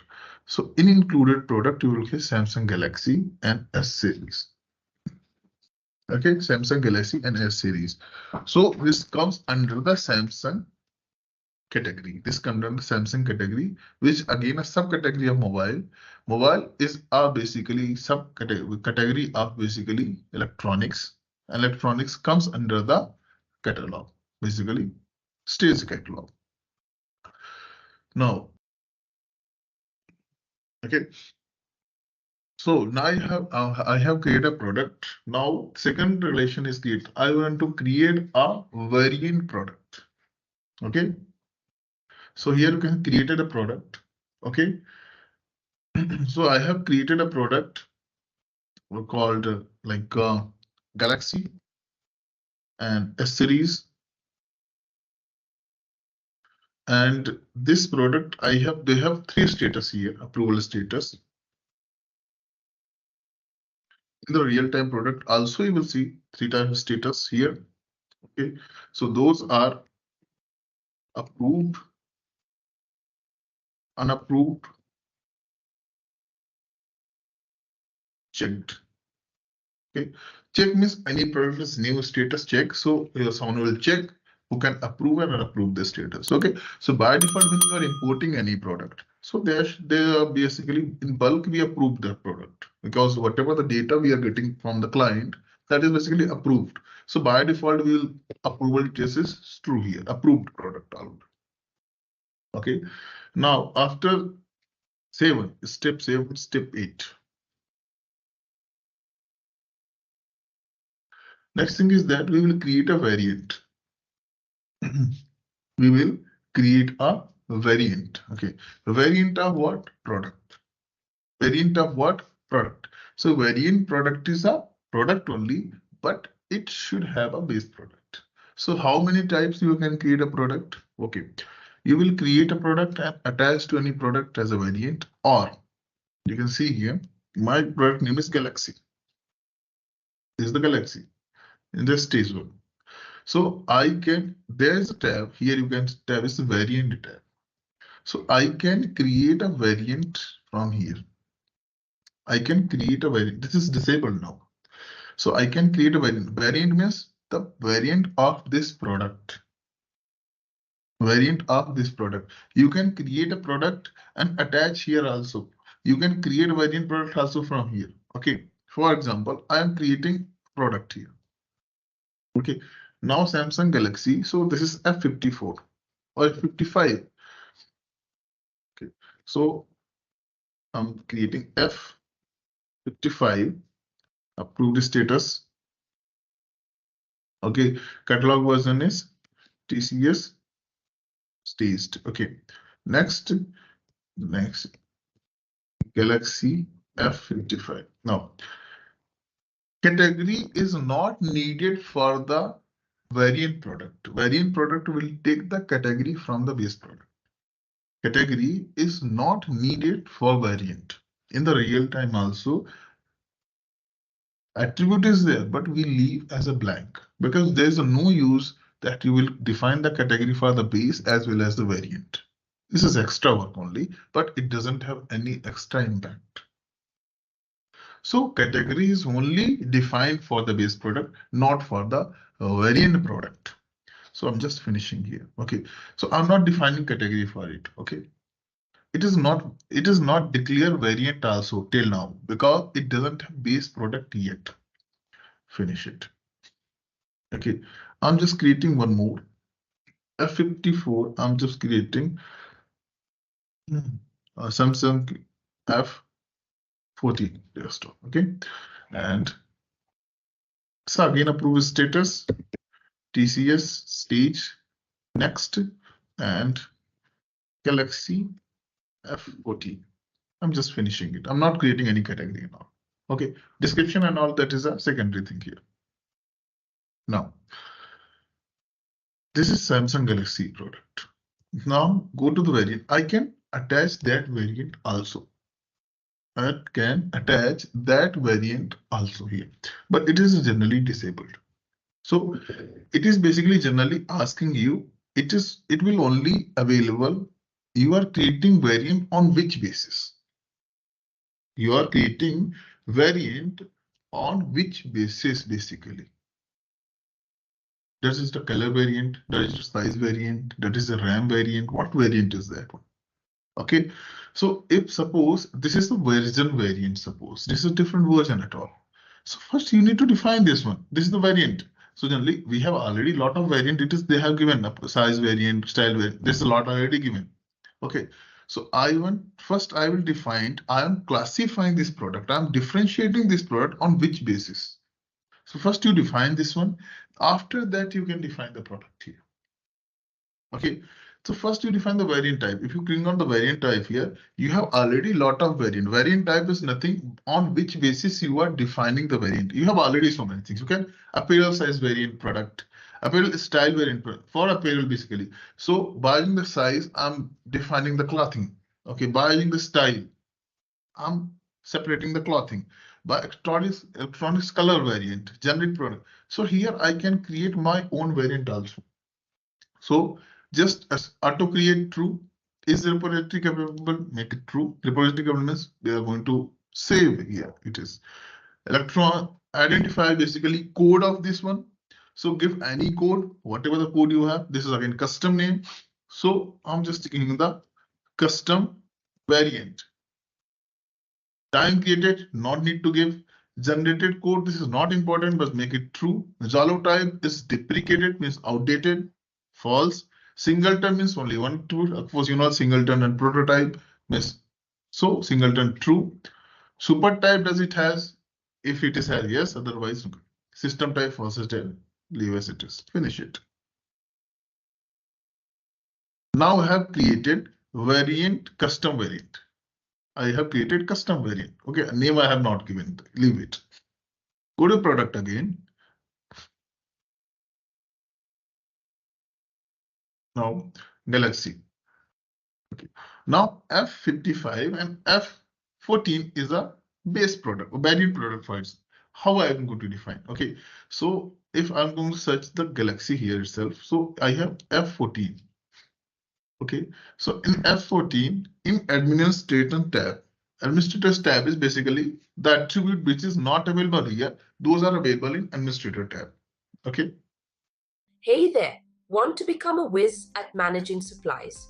Our SAP Commerce Cloud V2 course is here to guide you. You can take it at your own pace on our platform.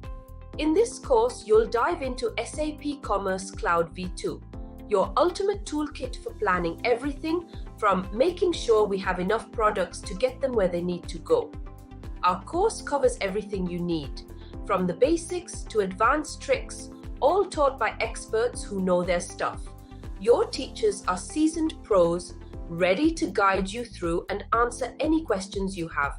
And guess what? Our students love it too. People just like you have found our course super helpful. The best part? It's budget friendly. This fantastic opportunity to learn won't break the bank. Ready to become a SAP Commerce Cloud V2 Pro? Sign up on our page now. For more info, check out ZaranTech's website.